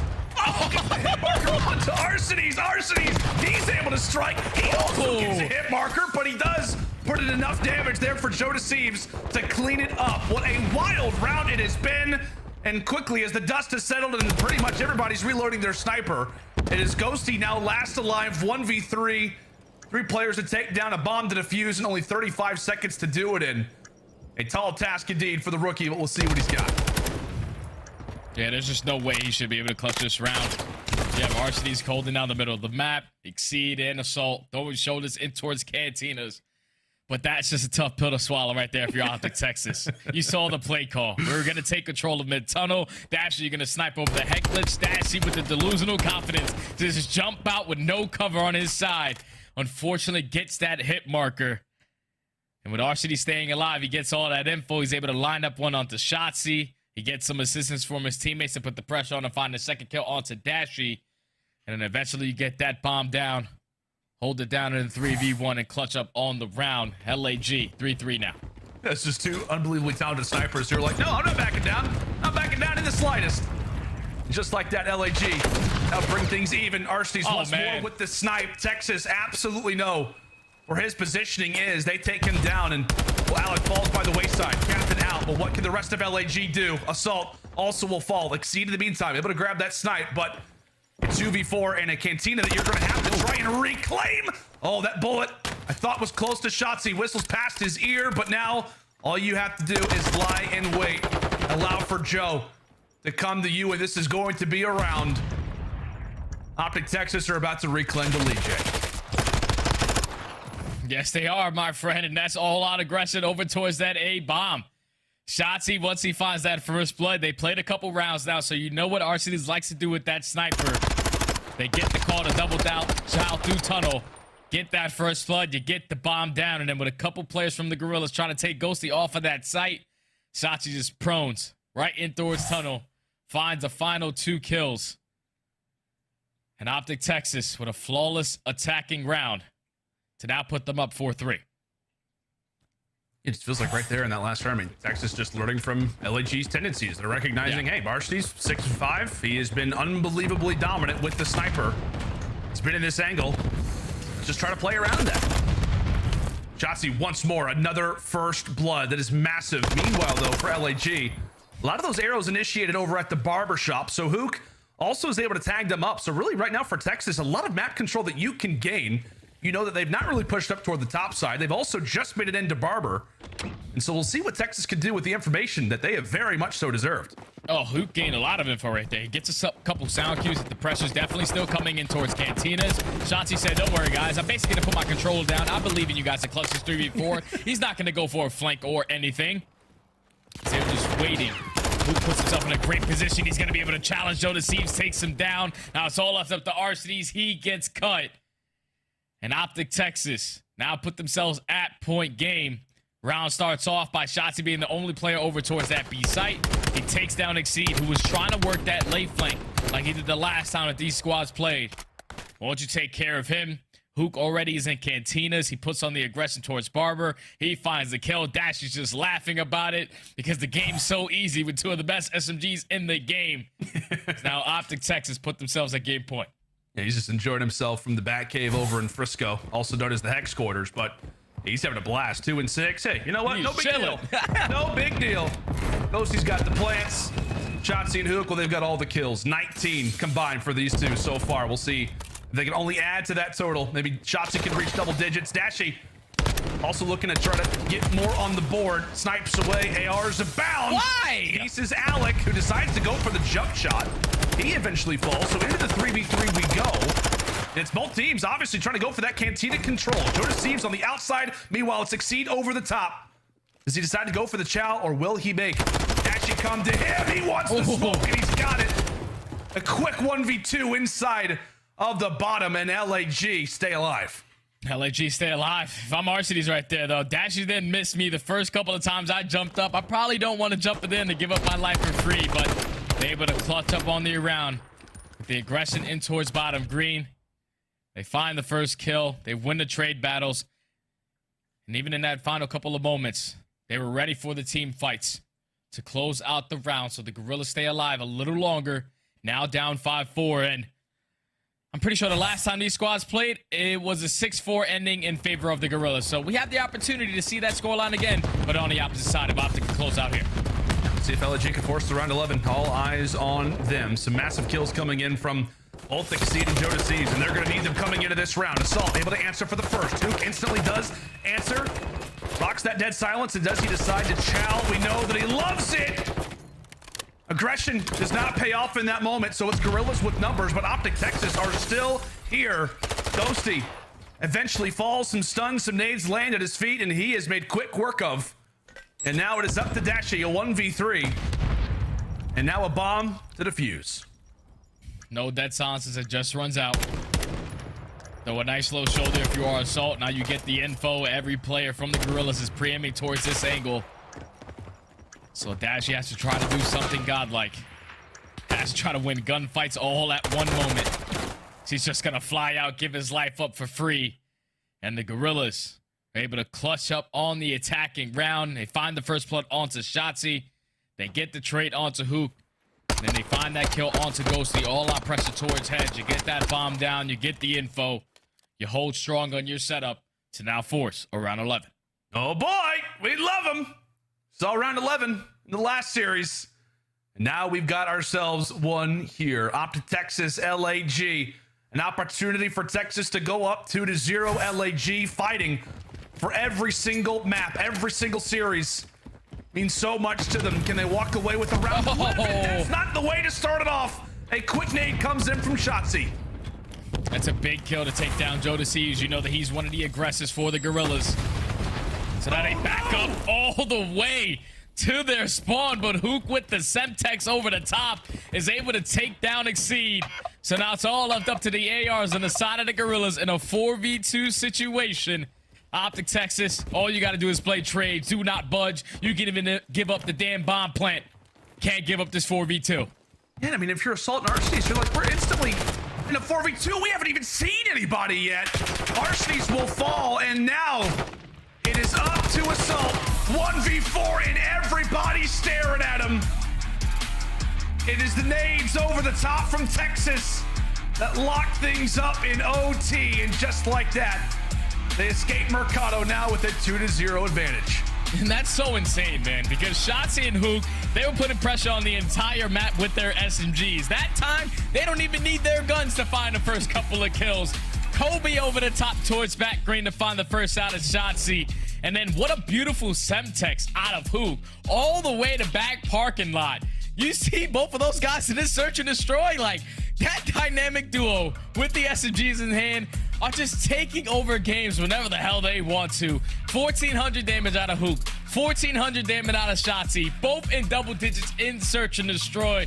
7 and 9 non-traded kills. Those guys are just doing it all right now for OpTic Texas as they clutch up on the search and destroy and now put themselves up 2-0 in the series. Yeah, man. I mean, Shotzzy puts through 4 first bloods as well. I mean, fantastic stuff. Arcedy's did that too. It just, unfortunately for him, didn't equal out to that final round victory. And now, man, I'll tell you what, Huke, we were talking about that KD. Can it get much better? Apparently so. Apparently so. That 2.33 KD is definitely remaining intact, if not seeing a slight improvement moving forward throughout the remainder here of Major number 4. But like we said, a huge game for both of these teams in kind of inverse ways. Texas starting things off 2-0, trying to begin Major 4 off 4-0. Can LAG spoil the party? It all will begin with an LSCLO controlled dub. When we come back after the break, that's where we're headed.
The Call of Duty League is presented by the GMC Hummer EV Pickup, the world's first all-electric super truck.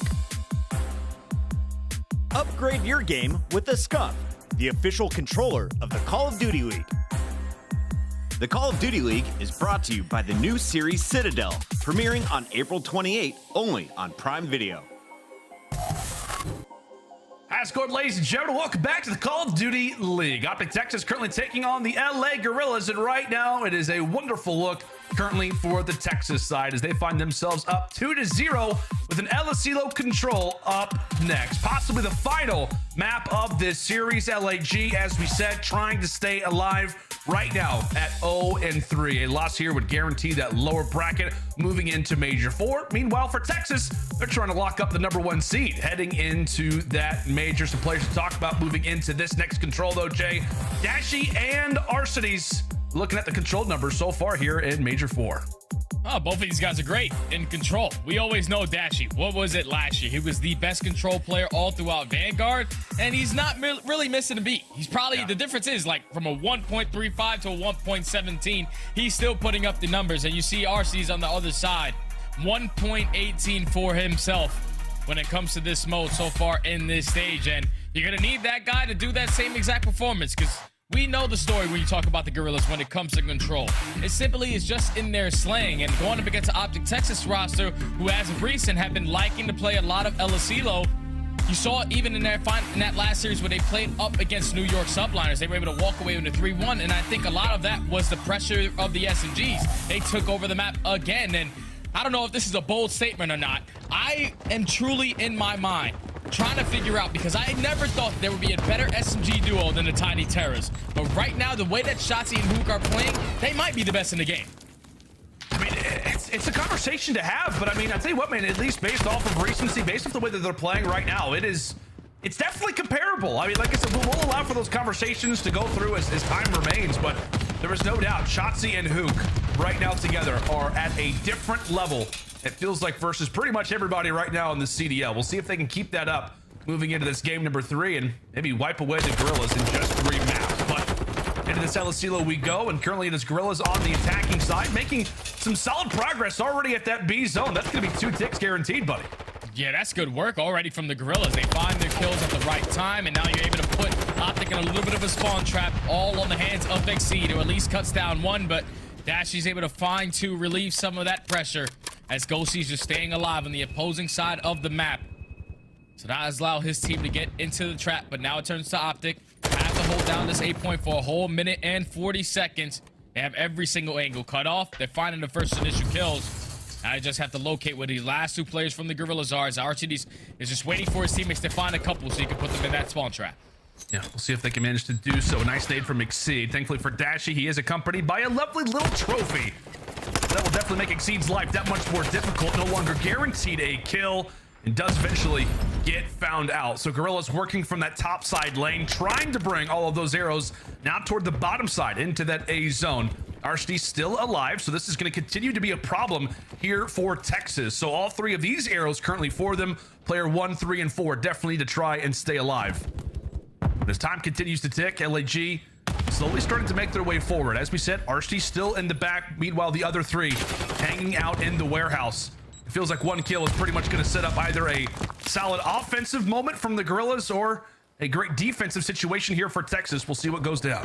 Yeah, Arcitys is just trying to hit the route to take down Dashy from top radio, and finally he's able to do it with the Baz in hand. So now that's 2 dead, make it 3. The only player up is going to be Ghosty on the opposing side of the map, but his teammates, they're nowhere close. LAG, they're stacking. That's already 2 ticks in. This looks like this could be it. This could be the moment. Shotzzy, Ghosty, Dashy, everybody combined. Oh, and that is all 4 dead. A sliver away was LAG from calling round number 1 and getting the momentum fully at their side. OpTic Texas wake up at the perfect time. However, with 25 seconds to go, there is still a chance for LAG. Huke trying to shut down the reinforcements. Players off the spawn. A big gunfight victory there for Thieves. Keeps this push alive. All 4 players on the map right now for Guerrillas as they begin their pursuit once more. This is their final push, and Ghosty starts it off with a great kill onto Huke. Assault finds a second as well, but now it's on Ghosty, a guy who has not yet died on the round. Making so many crucial plays for his teammates, but there's 2 players on it. You have to attack this. Assault with the drop shot is able to get that kill. It's still contested though. Huke is here. Oh, the time's paused. The time is paused. Huke eventually drops, and I believe LAG got it. Oh my word, what a round it was, and how hard you had to work if you were the Guerrillas in that moment. Had to do everything. As Arcitys, it was Alec.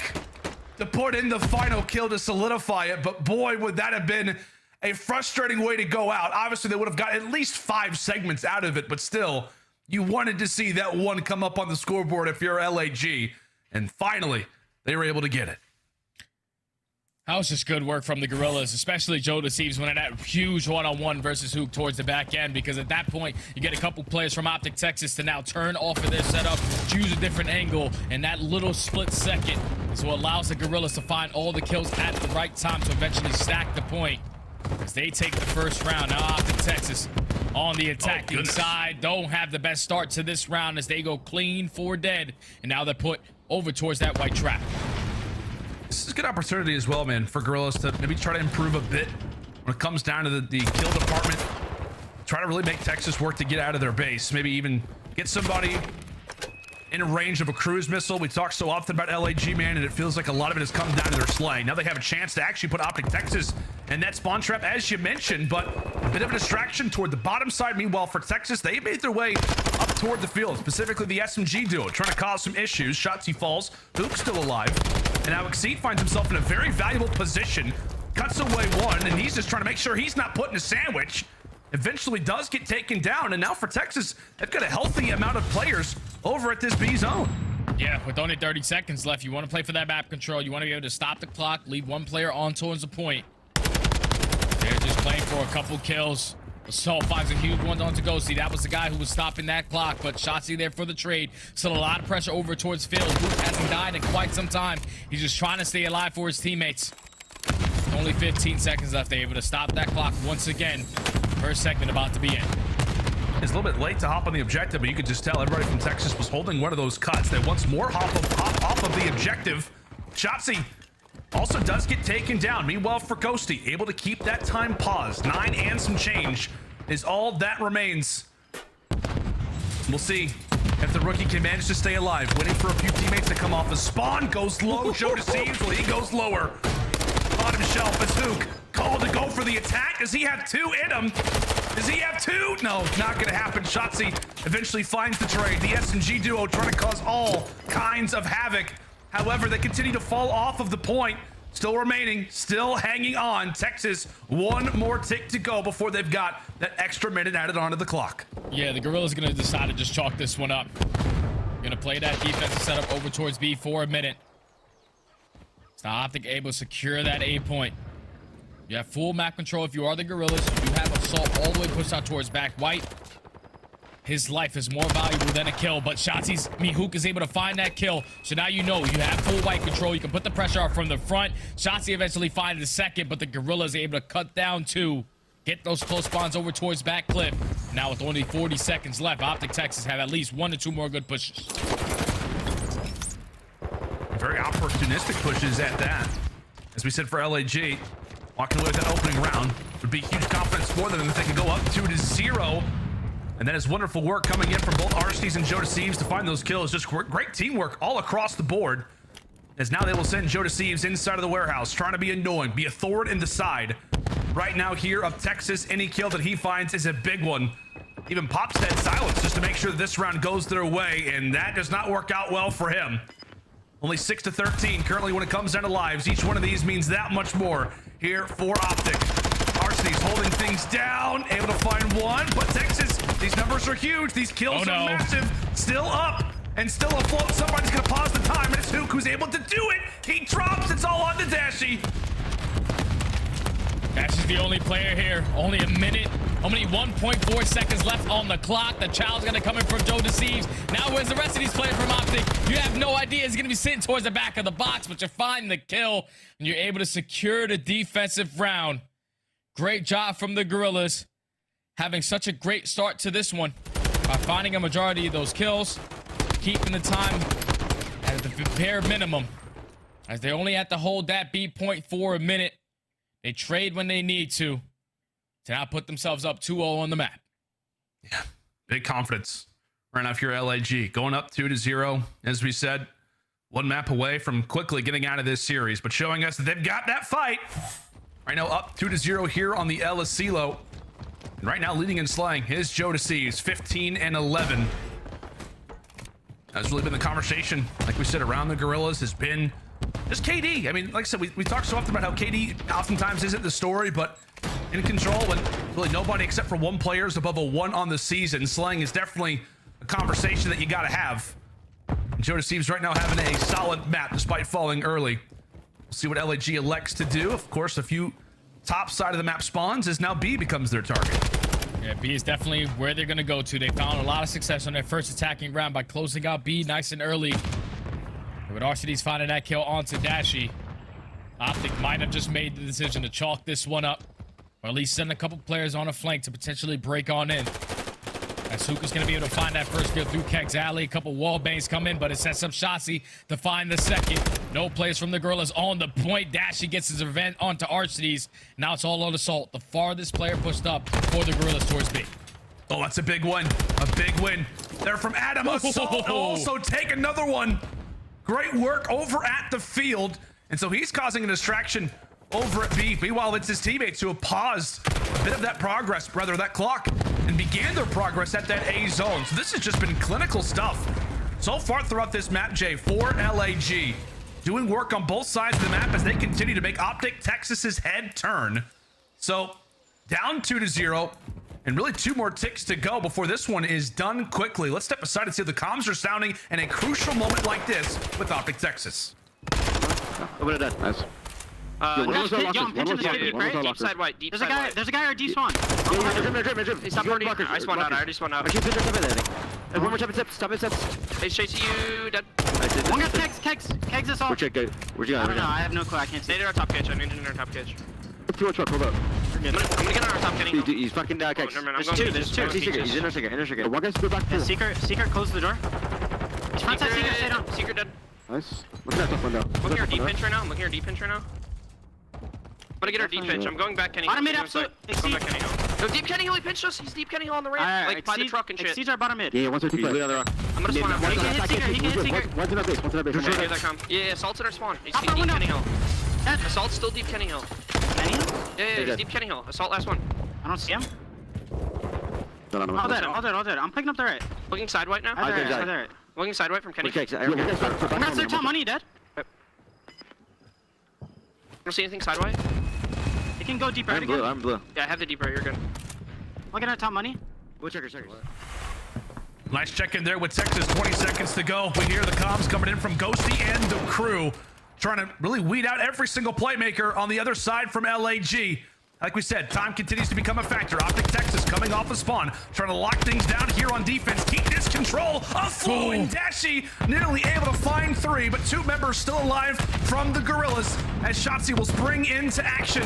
He's got to do some work. White players off of the point. It's Huke who's able to do it for the first. Here comes LAG. The charge is in. 3 players, making 2 players left alive. Ghosty traded out, and with that, Texas remain afloat. Comms were definitely a big focus toward the end of that game. And my goodness, Jay, they were trying to figure out where the flanks were coming in from Guerrillas. This has been a very pesky Guerrillas team so far throughout this LSELO. Oh, well, trying to figure out and figuring it out is 2 totally different things, because you hear it in the comms. Ghosty's just like, every single time his teammates found a kill, we're still looking for Assault. Assault sitting back Kenny Rock. Pretty sure you gave him a new nickname, the Human Radar. So we got Human Turret, and now we got the Human Radar in Ghosty. And with that, communication eventually leads to a round win. So OpTic Texas stay alive a little bit longer on this LSELO control. Back on the attack they go. You don't want to go a clean forward dead this time around. And this time around, they find the initial 2, already pressure over towards A. Yeah, instantly pressure felt. Ghosty trying to get involved in the fight. As we said, such a great communicator when it comes down to this team. He's actually been talked about maybe being the IGL for this team. And he says, no big deal, no problem. I'm happy to play my role and allow for my guys around me to slay. However, in a moment like that, you definitely need the slaying. Great work there from Arcedes. A prone there for him, ends up securing that gunfight. Shotzzy will give the call out. It's going to be somebody in our base while he also tries to make the exact play on the other side of the map. Annoying as ever, Ant-Man trying to go to work, keep Texas alive. Still yet to get a ton of progress over at this A zone, but just as we say that, clears things out and makes sure that A now is easy pickings for them. 2 out of the 3 ticks there. LAG, maybe one last good look at this before they decide to chalk it up. Yeah, one last good look, but OpTic Texas win a couple gunfights, so now you have to make that decision for yourself. We got to get this one up before it gets out of hand. And Shotzzy is still staying alive. Look at how much ground he's able to cover with his movement. Goes from top party all the way bottom lockers. He's all over the damn map. And LAG have not been able to locate where he is, as OpTic Texas currently find themselves on a 6-team spree. They know that all the players from the Guerrillas are going to be over towards back cliff, so you can win this next set of gunfights. The round is going to be yours. Guerrillas have to turtle up. You have to iron up. Yeah, this is a massive, really massive team fight overall. Are Texas going to have to go back to their base, or can LAG maintain things? I mean, if LAG drop right here, this could be game, or this could be round, rather. Shotzzy still alive. He is yet to die. He is yet to drop. Still afloat. Trying to cut away Exceed.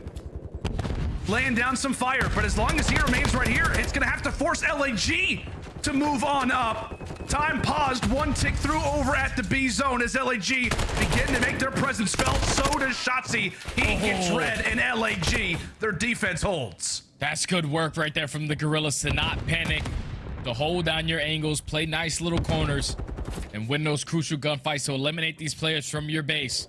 So they hold strong on the first defensive setup. Now they have to do it for a minute left in this game to secure the map, as Joe Deceives just putting the pressure on. Finds that kill onto Ghosty, but the trade is there for Shotzzy. With Exceed in this position, just another layer that OpTic now have to worry about. Oh, that is just a wonderful wall bang coming in from Exceed. He's definitely built up a sweat, so obviously has to jump right in front of the fan. Ghosty trying to stay up, but just wonderful work. You can see it. Observer team highlighting it excellently. LAG from one POV to the other. They are in sync with 30 seconds to go. An opportunity for them to get right back in this series, but oftentimes in control, oftentimes in COD, it just comes down to one play. Can Texas manage to find it off the break? And it's Shotzzy and Huke trying to lead the lane. Ghosty, a wonderful turn on. It's Exceed who has to stay alive in the point. He ends up dropping, and watch that zone begin to fly as round 5, here we come. OpTic Texas just played that so beautifully, man.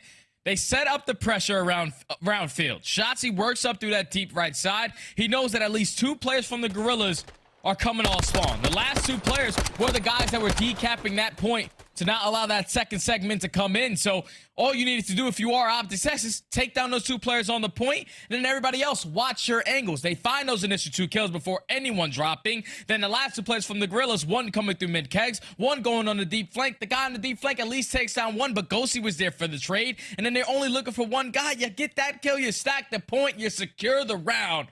As OpTic Texas are able to now force this round number 5, and they have defense as well.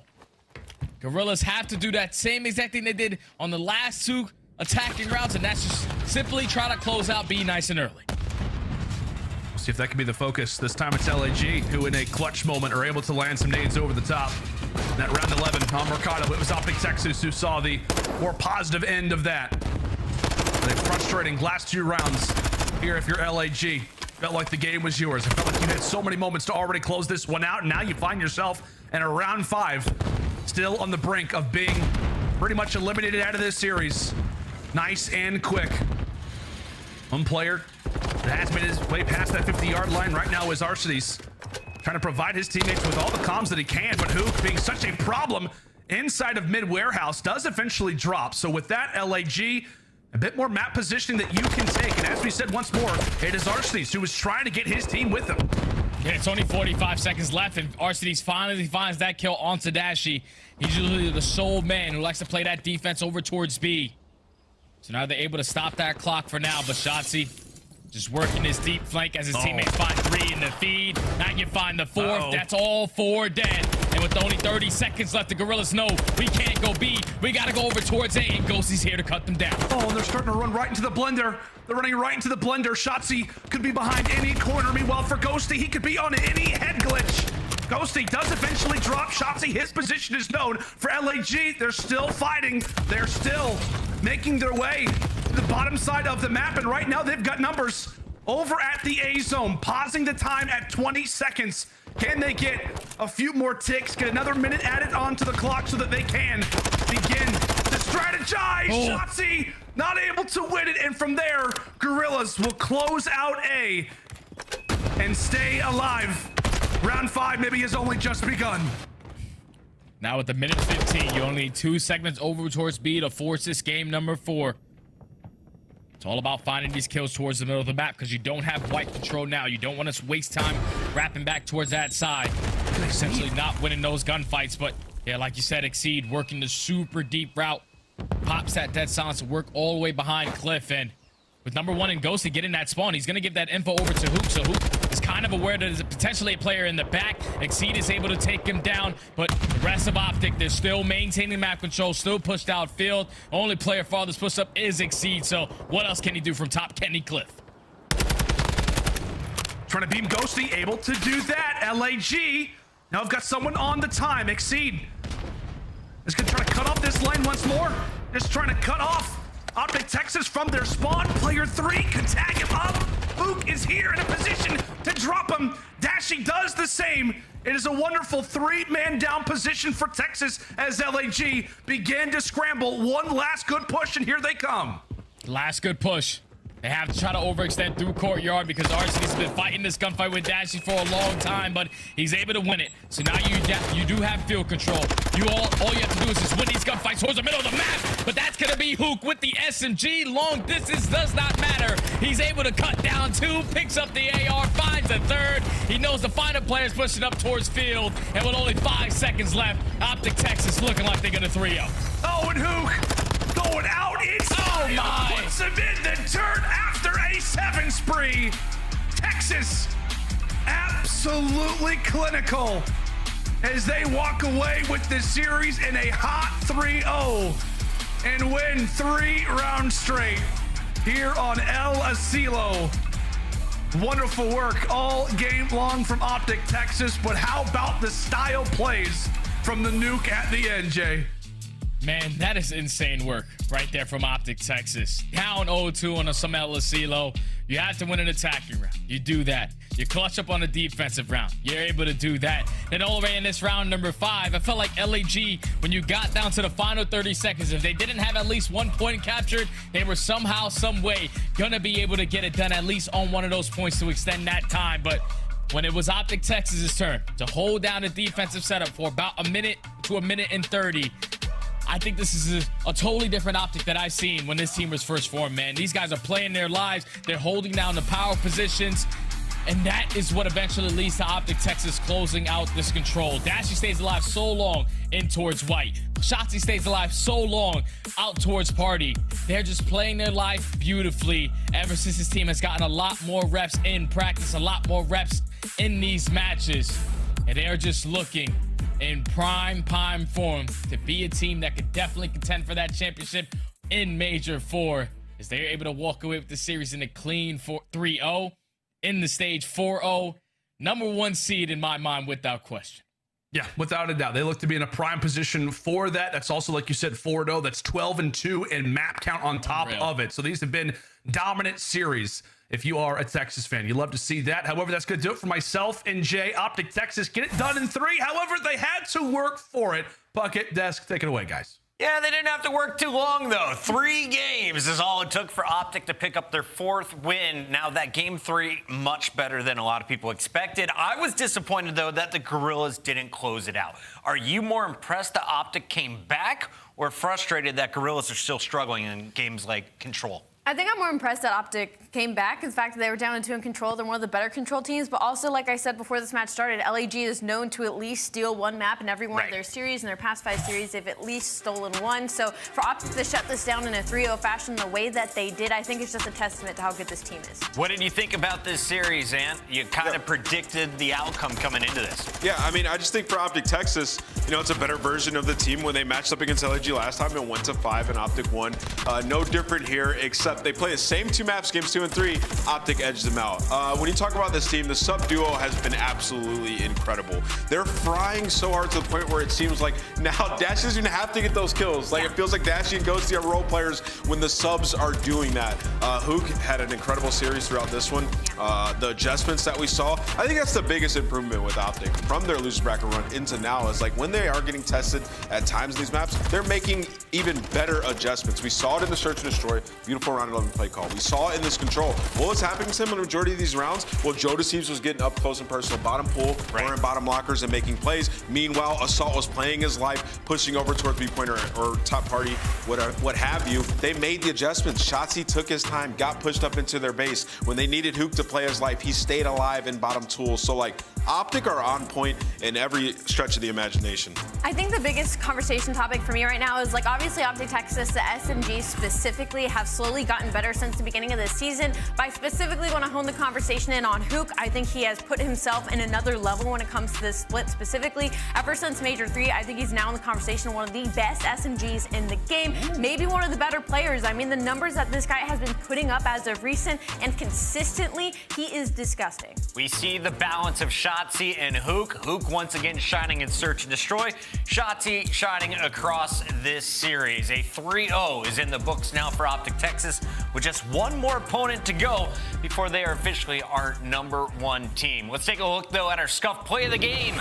This one belongs to the 2v2 retake here from OpTic. Round 4 against the Guerrillas. This even things up, man.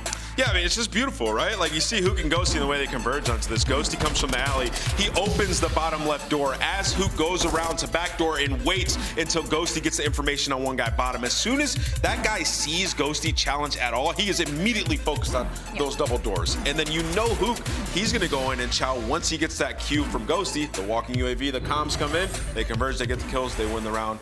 Now, that might seem very simple, but in those moments, it's hard to calm those things and execute at the right time. That's what OpTic did very well. OpTic able to get that round and eventually take Mercado. They sweep this series 3-0, and Shotzzy joins us once again to talk to us about the celebration.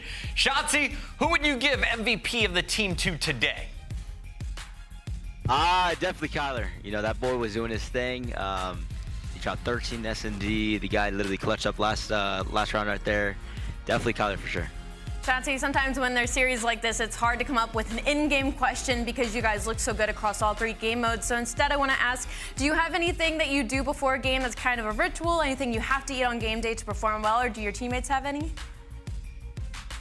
I don't. Honestly, like, I kind of just show up, do my thing, just chill, relax. Dan kind of just drinks apple juice or orange juice, something like that. Kyler literally shoots 1,000 bots plus, so. Oh my God, that's yeah, everyone has right. Yeah, exactly. It's insane, but yeah, I don't have anything. Shotzzy, I want to ask you, so like you and Huke, you guys are the best sub duo in the league right now. I mean, you guys are absolutely frying. The statistics are through the roof. I want to ask you though, is it unspoken chemistry? Why is it when Huke signed your team, it elevates him and you? What are the tendencies? Is it something you guys talk about? Like, how have you guys gotten to this level? I think it's just like our pacing matches really, really well. I think, you know, me and Kyler are just insanely aggressive at times, and then there's times where, you know, we're able to slow it down at times, and we have that balance to where either he's doing it or I'm doing it. So, yeah, I mean, me and him, we're crazy right now, so we're just gonna hopefully keep it up. 56-26 now is the official record as a duo. That is spanning across 3 different titles. Where do you feel your peak has been with Huke at your side? This year, man, I feel like genuinely this team is probably one of the most, I don't know, talented teams I've ever been on. We practice every single day, and we're only getting better and better. So definitely say this team for sure. All right, Shotzzy, we'll let you go. Congratulations, currently in first place here going into Major 4 with a 4-0 record. Thank you. Later. That's Shotzzy. OpTic Texas looking clean right now, but we still have one more match to go tonight, and this one is going to be a crucial one for the Røkkr. Are they going to stay in the top 8? Will they start in the winner's bracket, or is it another top seed pulling off a dub? We'll find out in just a moment. Before we go, reminder, pick up your cards today from Upper Deck, the E-Pack available right now. All you got to do is scan that QR code. I need a Huke one, man. 1,000 bots when only like 5 of them spawn in a private match in this game is actually insane. Get them grinders. Get your cards today. And, of course, also pick up your League Pack. And I know you've been rocking yours. Absolutely. Get your League Pack. Scan that QR code. I scanned it last week. Got mine. I'm ready to go. Final battle coming up here. Day 1 of qualifier. Week 3. We got Major 4 just a few days away. Will the Røkkr be in the winner's bracket? They got to clutch up against Atlanta after this.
Racks, 100 racks up in my safe. I've been dreaming of pulling up in that Wraith. Check the stats, I ain't got too much to say. I got Gucci on my belt, but my pants sag. Wouldn't be surprised if my biggest hater made a fan page. You taking orders from your boss, you man-made. Grown at getting touched up by the handshake. Don't think you hear me right, let me clear my throat. 100 racks up in my safe. I've been dreaming of pulling up in that Wraith. Check the stats, I ain't got too much to say.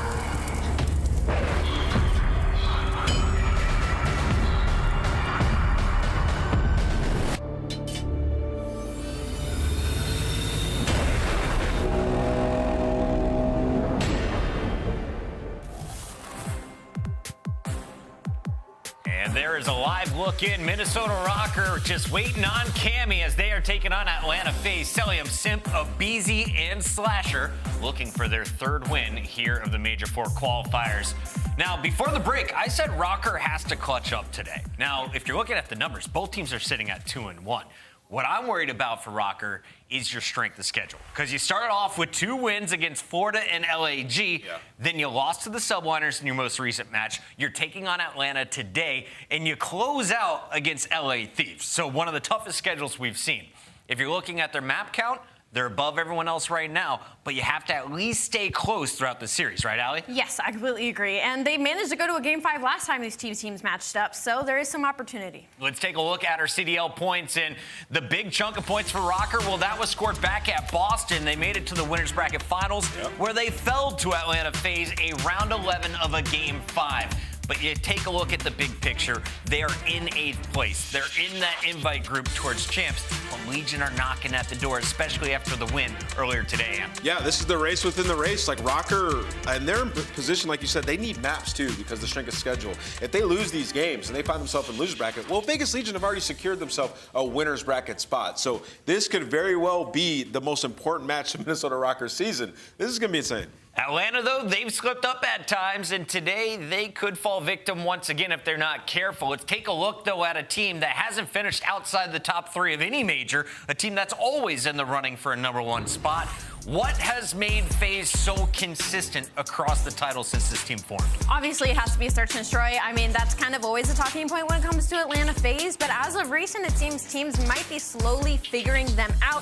Recently, they actually dropped the search and destroy to the Florida Mutineers, and then were pushed to a Game 5 round 11, and then they went to a round 11 again against Toronto on Hotel S&D. They clutch up there, but the biggest factor for me is that Slasher had a 1.06 in search and destroy heading into stage number 4 and is right now rocking a 0.85. So a little bit of a downward fall for him. So I feel like that's going to be our player to watch in this series. About half the numbers he was putting up last major, is that what you're telling me? Basically. All right, rough stuff from Slasher recently. What do you attribute that to, Nameless? Are we worried about Austin Liddycoat? This was the guy you brought on your squad to break into that top spot. You know, I don't know if it's more so an individual thing or just their approach to hardpoint in general, because when I look at Slasher and I look at his stats, like he's like lowest damage of a main AR. The KD is obviously very bad. And when you look at Atlanta FaZe as a whole, their hardpoint 4-11 against the top 8 teams. Their rotation win percentage is very low.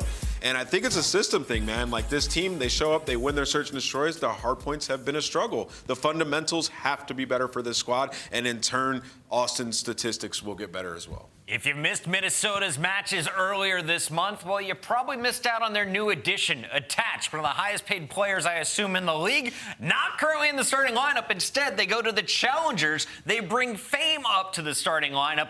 And in his opening matchup, ridiculous numbers. Since then, they've evened out. He's still on the positive end, though. Yeah, I'll say Fame has been playing solid across the board. I mean, it's been an overall problem when it comes to the Minnesota Røkkr team. And when it comes to trying to get a win against Atlanta FaZe, it's got to be in those hard points. They have to lock up both those maps, and they could possibly steal a search and destroy. That's where I think they're going to win this series, is either in that Game 2 or Game number 5. Last time these two teams played each other, it was close. It was a 6-4 map 2 that Atlanta FaZe pulled out, and then a round 11 Game 5. So the opportunity is there, especially since teams have been playing Atlanta FaZe very close in search and destroy during this split. The problem, though, is Minnesota Røkkr doesn't have a net game. They don't have a game mode that you can guarantee that they're going to win in a series. 21 rounds of search last time in a 5-game series. How do you expect this one to play out? I think this actually could go Game 5, man, but I'm going to go with Atlanta FaZe in a 3-1 fashion. I think they come back here stronger in the hard points. It's yet to be known how good this new Minnesota team really is. They play 2 struggling rosters with a home field advantage, number 10 and 11 in our rankings,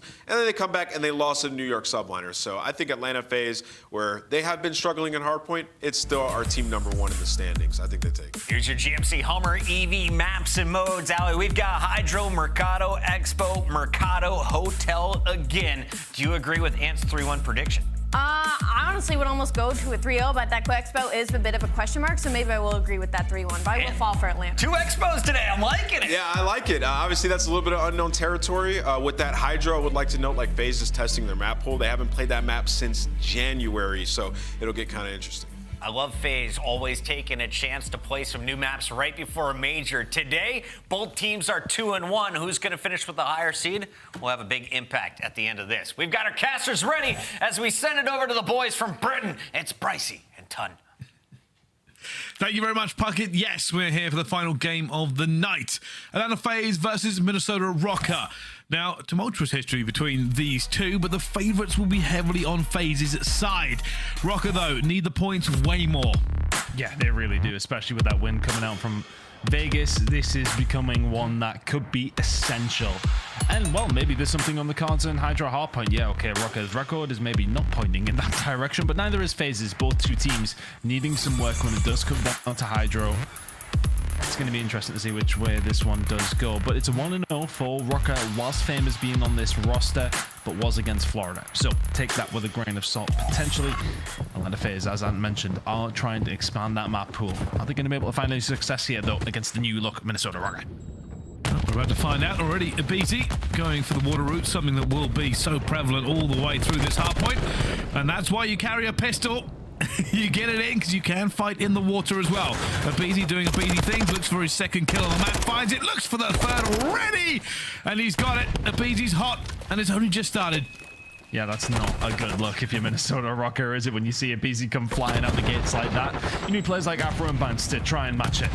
Cammy find a couple of his own now as Simp trying to lock something in if he can do, but it's a nice wipe coming in here by the side of Minnesota Røkkr. They'll force the issue, try and get the spawns for P2. He's already got his 5th kill under this one. Good Lord. That's back-to-back 3 kill streaks there for aBeZy. And he is just finding all of these kills. They are preventing Minnesota Røkkr from not only getting the spawns, but from even getting that many points on P1. Perfect rotation going to come in now for Atlanta FaZe, and it's those kind of moments as well. Like, it's a right gut punch, isn't it? You're Minnesota Røkkr, you've cleared 4. Let's push on. Let's try and get some control of P2. aBeZy 3-piece. aBeZy 3-piece to kick things off as well. Good spot for Atlanta FaZe to be in. Now you can see Minnesota Røkkr forcing down the ruined side of the map to try and find a break. With Cammy really the only member here of Røkkr finding anything consistently in that kill feed. As they look for it eventually, it is going to be break from Minnesota Røkkr. They've done it. aBeZy's going to move forward now. 7-2, looking to get into this hill ton. And he isn't missing, but Slasher takes him down. Yeah, and eventually Røkkr, by forcing down that ruined side, will find a route through. Can FaZe manage to find a bounce back here, though, because they haven't been cleared off the point. Cellium is there to find 2. Minnesota Røkkr not getting any time for all that. They were able to find that break. The spawns towards the back. So FaZe's P3 is coming on up. 6 seconds or so for Minnesota Røkkr to get a hold of. And that scrap time will be needed. FaZe will have a good amount of time to dig the trenches here as Røkkr make their way through the mid-map. And now, can they get any sort of big break going forward? Afro finding the first. aBeZy going to be swimming pretty. I think Afro might know he's there as well, but aBeZy on the flank, a potential 3 here for him, but Bance is going to figure it out before he can do anything. Huge read coming in from Bance. That'll hopefully help the team now try and find a break from the front. Fame will find 2 down low as well. So if you're Minnesota Røkkr, you've got to flirt. Of course, Atlanta FaZe is still going to spawn towards the back. They'll have that information in their minds, but can they do anything about it? Sometimes you can't when FaZe are involved. Cammy can find very, very little. It's a clean break back for Atlanta FaZe. But for Røkkr, you've kept them off the majority of that time. 20 seconds to play with. FaZe will take it, but it could have been a lot worse than that. Yeah, now it's just got to be for Røkkr a little bit of a regain and a reset. They've got one player already out towards next. They're going to go across, and it will be parallel spawns for both teams. This could be a huge fight. Afro versus aBeZy. aBeZy knows somebody from Røkkr has to be here. Can they dig him out? Can they smoke him out? He's waiting for the rest of the team to get into a good position so he can do something. But if you're Afro in that position, you need the rest of the team to be able to do something. And look where FaZe are now spawning Røkkr. They're not really going to have a good indication. They find him in the end anyway. It's a wonderful rotation from FaZe, and they're just putting the head on now. This could be about an 80-point lead by the time we head over towards the next hill, because the setup from FaZe is so good, and everybody from Røkkr currently right now. It's hard to find a break when you're running into aBeZy. It's 3-piece after 3-piece. It's 6 spree for aBeZy, 16-5 and counting. And I don't know if Røkkr just aren't having a great game or whether aBeZy has just come to play. Slasher on the 6th streak himself. It has gone from bad to worse for Røkkr. They'll get his final spawn, and Cammy's been burned by Cellium. They are not even finding scrap time away from FaZe. And now they have to go all the way across the map again. Atlanta FaZe firmly in the driving seat. Yeah, just in the most perfect of positions. The only player who could potentially do something about this next rotation is Afro, who is going to get a hold of the spawns. But again, aBeZy, every time we switch to the POV, 3 members of Røkkr dying in front of our eyes. Now going to get the spawns at the back thanks to Afro. He's going to be able to lock that down, but is it even going to matter? aBeZy for 4 in a row here and just searching, hunting for more. Basically looking to go round and round with these streaks again. Has a potential for a next one. Tries to pick up the attack. Will find it. Throws more shots down. A 5 streak again. 21 and 6. Nothing but pain for Røkkr. Nothing but fun for aBeZy. That's his second cruise. Didn't even get to use the first one. And will be killed by Slasher. They've killed him almost as much as Røkkr has this game. Hey, no, if Røkkr can't get him, they need Atlanta FaZe to help them out. Slasher with the 2 kills in a row, but that is just a gargantuan performance from such a small little man, aBeZy. Getting the job done so far here against the Minnesota Røkkr. There's a lot of time left to go, but that time may be short-lived for the Minnesota Røkkr at this stage. Atlanta FaZe running away with this one. The only thing is for Røkkr, they momentarily do have P2 spawns, but on the hunt for them is Cellium for the side of FaZe. Big kill over towards the dome side. So now the rest of Atlanta FaZe, where you're going to spawn up, you've got P2. Job done if you're Cellium. Here's another one. Easy. This isn't fair, and it's certainly not fun for Røkkr. 5 more in the kill feed as aBeZy goes to work. Every time we see him, he's montaging across the map, and the reason is 177 of 52. FaZe are putting Røkkr in the dirt. I mean, this is just an absolute bodying at this stage. Sasha's 9 and 6, by the way. My guy is feet up. Big chiller because he has aBeZy. There's another 3 in a row. He's 30 and 7. Honestly, observers, just stay on aBeZy at this stage because he is doing it all for Atlanta FaZe. Make it 4 in a row. Is it 5? I might start calling kills before I even see them at this stage. Røkkr really don't have anything here. It is just all simple for them. They're trying to get back into this break, and we're going to see if they can do anything. As one more time, FaZe will have this rotation, so let's find out how they are feeling in the comms with Atlanta FaZe. Listen in. What's mid alley? Back door, dead. Back door. Look back door. They're behind you. Him. One out P5. One shot close P5. I spawned out. Only one there. One's going to be broken. I'm dead. Nice. Go. Yeah, one's going to be broken. Might hit this. Top box, I think. P1 absolute bad. I get time. It's top box. No, one's P1. Mid alley. In the back too. I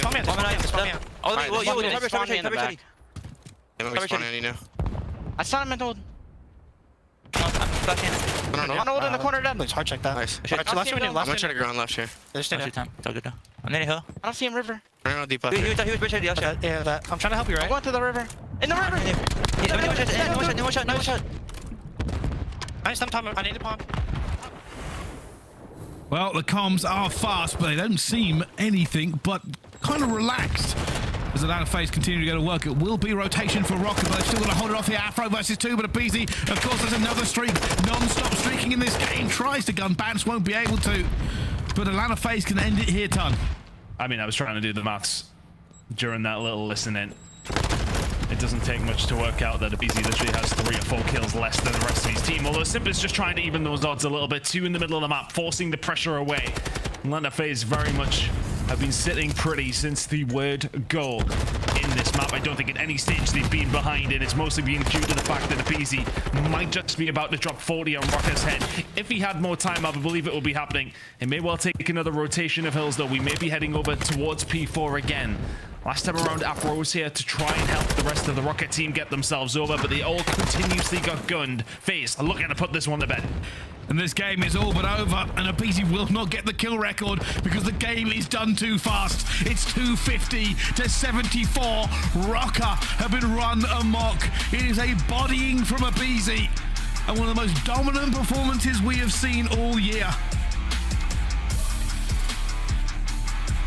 There's montage after montage after montage throughout that entire map. Every single time we went to the POV of aBeZy, everybody from Røkkr tended to die. And honestly, there was many occasions I was trying to think to myself, okay, well, what are the teams doing correctly here? How are things, what's going wrong for Røkkr? What's going on for Røkkr is that aBeZy is on the other team, and he's just dropped 38 and 12, 32 non-traded kills, and that nearly 4k damage is pretty much as good as a single-player performance he's going to see in the CDL this season. Absurd. Average of 4.62 kills per hill, and we didn't even get to see that many of them. That game only took 8 minutes and 19 seconds. aBeZy started hot, never slowed down, streak after streak. Not even really a lot to break down. Can't even tell if Røkkr were playing bad or aBeZy was just breaking them over and over again. Honestly, the only time I've seen Røkkr is in the kill feed on the right-hand side of aBeZy. Like, every single time we went on board with him, it was a clinic. Like, 1, 2, 3. Every single time. It literally looked like this man was playing a different game. Some of the moments in this game, I mean, look, it's wide open breaks that he's finding, though, and pushes that are coming through. He's just holding on his own. Because why wouldn't he? It's every single stage. I called that. He's got another one before the third kill had even like popped up in the kill feed, because it just felt like it was inevitable. It's one of those games you come in, it's just like, he's delusional confident. Absolutely delusional. We're watching the highlights. I don't think we've seen a gunfight from anyone but aBeZy, which is the right way to go for the replay, guys. Thank you for that one, because it was literally a clinic from aBeZy there. For all that we're seeing Shotzzy and Huke pop off for the OpTic side, I'd love to see we're seeing Simp a little bit in that game, but we didn't. It was all aBeZy. HyDra belongs to him. I don't even know what to tell you. I really don't know what to tell you. It's a 3.17 from aBeZy. 38 kills, 12 deaths, 4 assists, and destruction on an unprecedented scale. It is unusual to see a game like that at this level. Even it, and like, this is the thing people talk about. aBeZy was only a few kills off the record, and that game ended so fast. One more hill, maybe if Røkkr got in and got a 60 somewhere, we would have been setting something ridiculous. But I don't even know really what to say to you. I'm sorry that it's gone so fast. You might have missed it. Honestly, I just wanted to interject with a stat that Tim has just given me. So the highest kills per minute in a game at one stage this season was Pred, sitting in about 4.2 kills per minute. aBeZy just dropped 4.6 kills per minute in that game. The highest this season in a single map by some distance. You think that's an 8-minute game? He's just like every single one of those minutes dropping like 4.6 kills on an average. That's crazy to me.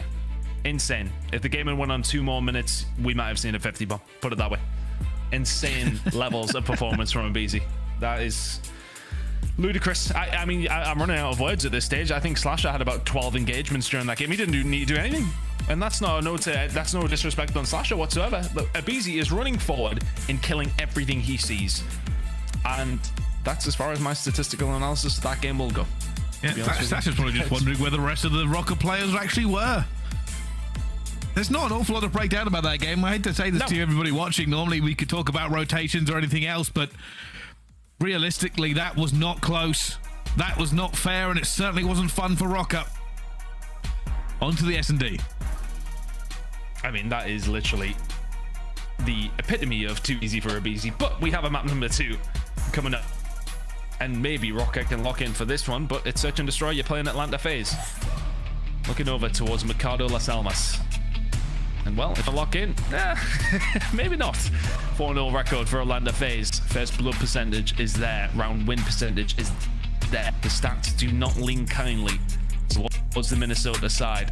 It may well have had the best start to which they've had in quite some time, of course, with the little home series they had on, with the new roster coming in with fame, but I think this one may well bring them back down to earth. There's a lot of Call of Duty to be played yet, and they may well shock us.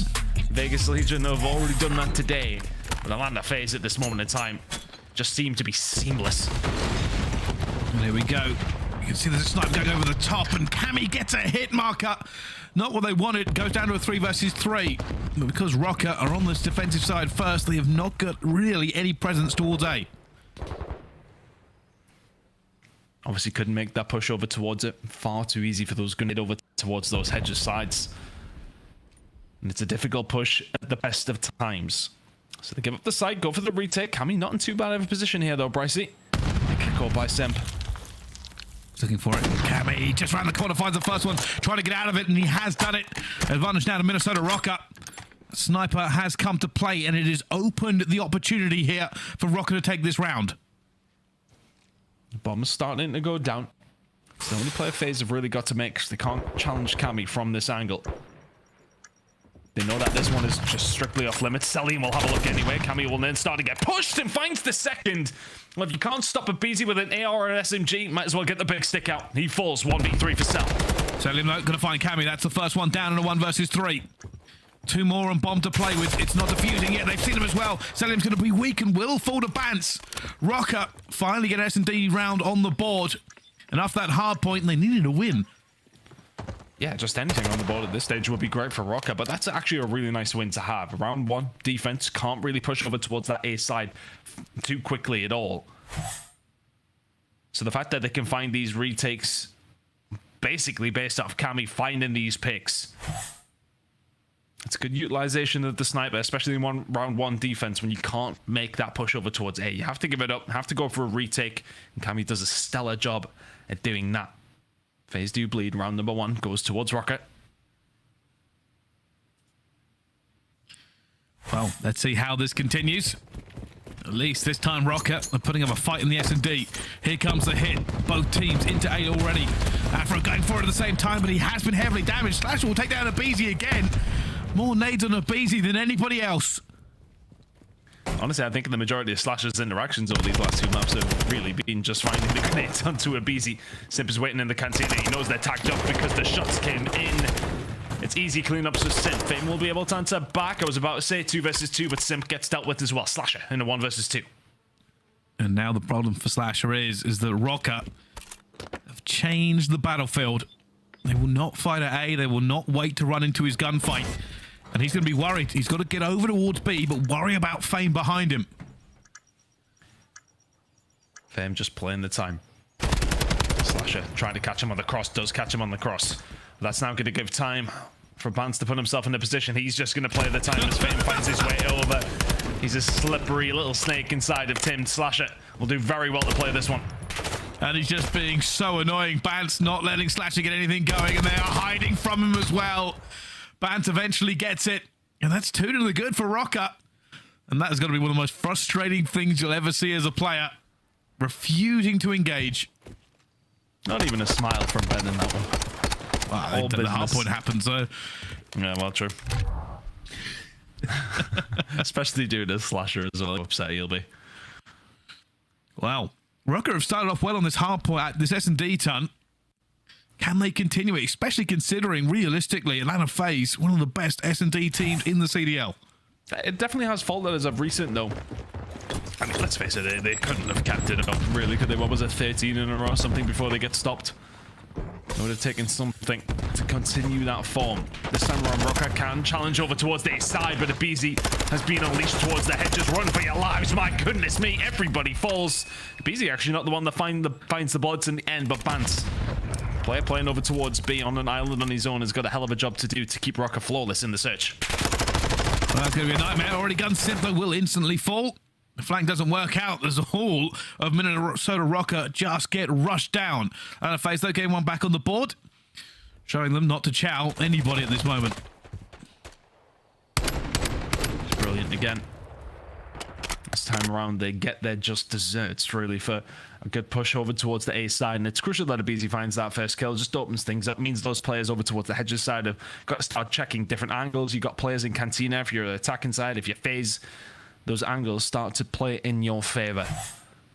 Find the kills, push forward, kill the round. Crucial they got that 1-3-0. Things get a little bit scary. 2-1 though. Keep yourself within touching distance.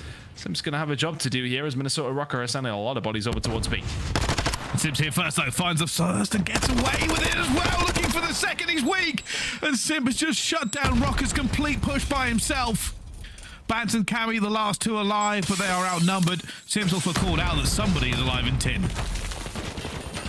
Cammy just watching the cross, trying to help his teammates out who were a beat. Now very much dead. Cammy, what can you find here? I'm going to say very, very little. Simp will fall. It will not matter. Atlanta FaZe in the blink of an eye tie things up. 2-0 to Røkkr not that long ago. And just great play from Simp. Usually in that situation, I think, you know, if you're Røkkr, okay, you lose the first kill. That's not such a big deal. There is always probably going to be somebody over here. Lose the first kill, but you got to trade it. The fact that he is able to get out and then slip back for the kill is probably unexpected from the Røkkr boys. They're probably expecting Simp to back down, wait for the rest of the team, but he chows the second one as well and pretty much puts that push to bed. As mentioned, that's 2 rounds pretty much immediately for FaZe to tie things up. 2-2 now. Now they go into it once again here. Big hit for FaZe straight into the side as well. aBeZy somehow dodging around all the bullets. Will eventually be taken. Dives out for this again. He is confident. He is gunning, but eventually Afro will take him down. They've needed him near Cantina, and he hasn't been the force they wanted so far. Yeah, I mean, that's the problem for Minnesota Røkkr, right? If aBeZy doesn't hit his shots, Simp is usually there to do so. Dashy going to go back down. Is going to get caught, though. That was him on the 4 spree. Does fall. Now we're 2 versus 2. If Atlanta FaZe can get this bomb down, Ton, they will be in a fantastic position. Afro and Cammy playing super calm. Cammy hasn't seen them cross either.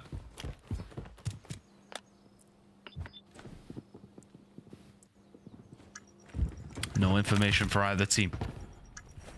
Cellium having to back up, watch the flank. Simp is the one that will probably find this information first, but Cellium will be looking for these long-range fights. Push towards the back, but there's info for you. Afro is stomping around. Afro going to try and make the jump. I think he is. Simp is waiting for him, though, and Afro has to back off. Time is ticking down. 23 seconds left to go. Cellium finds the first. There will be a chow flying through the doorway, but surely he can't shoot 2 directions at once. Simp flies out, guns him down anyway. And Atlanta FaZe, they convert that round as they should have done. And just like that, it's 3-2. Good play from FaZe. I like the initials that came through. aBeZy doing the same old, straight out of Cantina. Just trying out, buddy, which is not something that's been too difficult for him so far this series, and Simp was there to clean it up. Slasher was unfortunate not to get out with his life because I love the mid-round adjustments. Decide nothing to be worked on over towards the A side. Let's wrap round over towards B. The number advantage with them. Yeah, it may well be a 2 versus 2, but in that spot, Cellium and Simp play it to perfection once again. Now for Røkkr, what's the play? Being beaten to a pulp the last 3 rounds. Well, the first blow into aBeZy is always going to help. Yeah, this time Atlanta FaZe may not have had a trophy up in the position they wanted it to, and the timing there for Cellium. He doesn't manage to get that kill back. Slasher does manage to, though. This bomb will go down, but it will be a huge push coming in from him as well. Simp, first round the corner, takes down Afro, already flying through. Cellium looking for Cammy, finds it now. Bance in a 1 versus 3, but he's outnumbered, outgunned. And Atlanta FaZe take that round with an easy retake. Well, Minnesota Røkkr may well have started this one hot, but FaZe have just really downloaded the information, if you like, seeing what Røkkr are doing, and they are just answering it to a T every single time. They choose to back up from the site. The sniper from Cellium is crucial. I want to say that Fame probably got caught napping a little bit by Slasher, which opens things up initially. And after that, the stun check comes in. Perfect baiting from Atlanta FaZe. Simp flies around the corner, deals with it. And then it's pretty wrote from there. Atlanta FaZe, after a shaky start to the search and destroy, are showing that they are the 4-0 team here. Just, I mean, when it comes down to it, you look at the statistics for this team on this map specifically. aBeZy's got a 2. Cellium's got a 2. Simp with a 1.65. I mean, these boys put up the kills all the time on this map. aBeZy's actually having a pretty slow game as it goes for him. 2 and 4. Most of those kills have been grenades, and a couple of them have been by his own teammates. But look at this stack from Røkkr over towards A.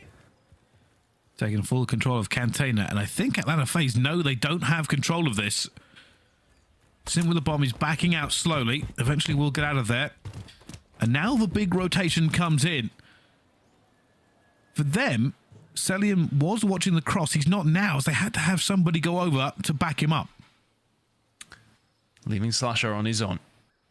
You see what you can find on the exits. Players will be making their way over, but they've got to deal with Cammy first. He's popped dead silence, but he's up in a good position here. What he will get gunned. Now this is when Røkkr will start moving. Are you ready for Slasher to be in this position? No. Slasher still playing so patient. They know he's there. And they've taken him down. This gives them a slight advantage this time. Info must have been that. They must have heard him. So now 3 versus 2 retake, but you've got to get through Cellium. Stays alive, gets out, plays his life. Goes back up top. Life going again, full snaking going on, and Fame, that's a huge kill. That's a bomb defuse as well. The ninja in the face. great call there from Minnesota Røkkr. They knew it was going to be difficult breaking into 10, so they played the odds. Throws down fake. What? Fame, that was outrageous. Yeah, it's a ridiculous gunfight to win. Very well played. Has to win it as well. I think he would have just had about enough time to check that corner and get on over to the bomb and stop the defuse coming through. So Fame finding the important kill there for Røkkr, but nice play call coming through. You're technically then in a 1 versus 2 for Fame to watch a couple of different angles. You got to trust that he's going to find them. Røkkr do stop the bleeding. Still on a 5 spree still, though. He gets to continue it. If he can find another cruise missile, wouldn't be bad. But look at this from aBeZy again. How was he up? He sprinted through. Cantina control, absolute from Atlanta FaZe, and Minnesota Røkkr don't want anything to do with it. That's finding that kill over towards B, though, is going to open up. Somebody's going to have to answer this. Bance has given them an opportunity with that kill. Cellium versus Bance. If Bance chows this, you'd favor Cellium.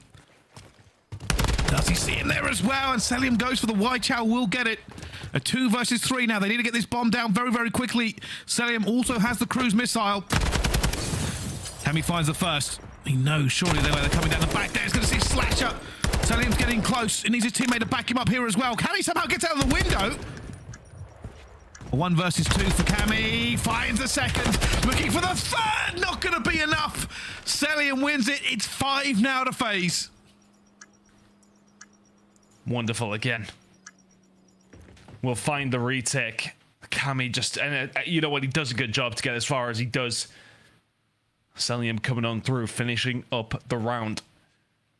It just feels like it's inevitable, doesn't it? Whenever you watch Atlanta FaZe in the search and destroy, there is always a way. Good play from Cellium, of course. Now, getting a hold of that cruise missile as well. Atlanta FaZe in prime position to go 2-0 up here. Well, let's see. Is there any rumblings of a revival for Røkkr? Because they need it. It was always going to be an uphill battle. It was always going to be difficult against Atlanta FaZe. Enough for the hard point. The 7 spree in effect here. Here comes the cruise missile. Now, what's the play? Can you find anything off this? I mean, helping the fact that you're going to take down Simp. Cellium finds nothing with it as well. Maybe a little bit of information, but Bance reads it. Big round from Røkkr here. It's a 4v2 in their favor. Cruise missile burned. Good spot to be in if you're a Røkkr fan. All they've got to do is sit and wait. Bance has the inside, Cammy the out. Cellium versus Cammy, but Cellium will win the gunfight. Bance goes for the chow. Fortunately, gets it done. I was worried then for a second. But Slasher in a 1 versus 3. It should be Røkkr back on the board. Any moment when you challenge Cell, probably doesn't feel like a 50-50 gunfight. Slasher now. Røkkr in a hard place. Røkkr don't really need to do anything here. That's just going to hold steady. I honestly don't even believe that Slasher will challenge anything here. I think he probably just try and cut a couple of the Røkkr players down. So is he going to go for it? We'll find one. Can't find the second. Røkkr close out another round. Very close search and destroy. Both teams seemingly being streaky with these rounds. FaZe the one still in the prime position, but Røkkr keep it close. Bance 10 and 6 so far in this S&D. He's having a good run, but they need him to do everything and more. They are still behind. It is still Atlanta FaZe on map point. I wonder what adjustments they are going to make here. So Atlanta FaZe will be on defense this time.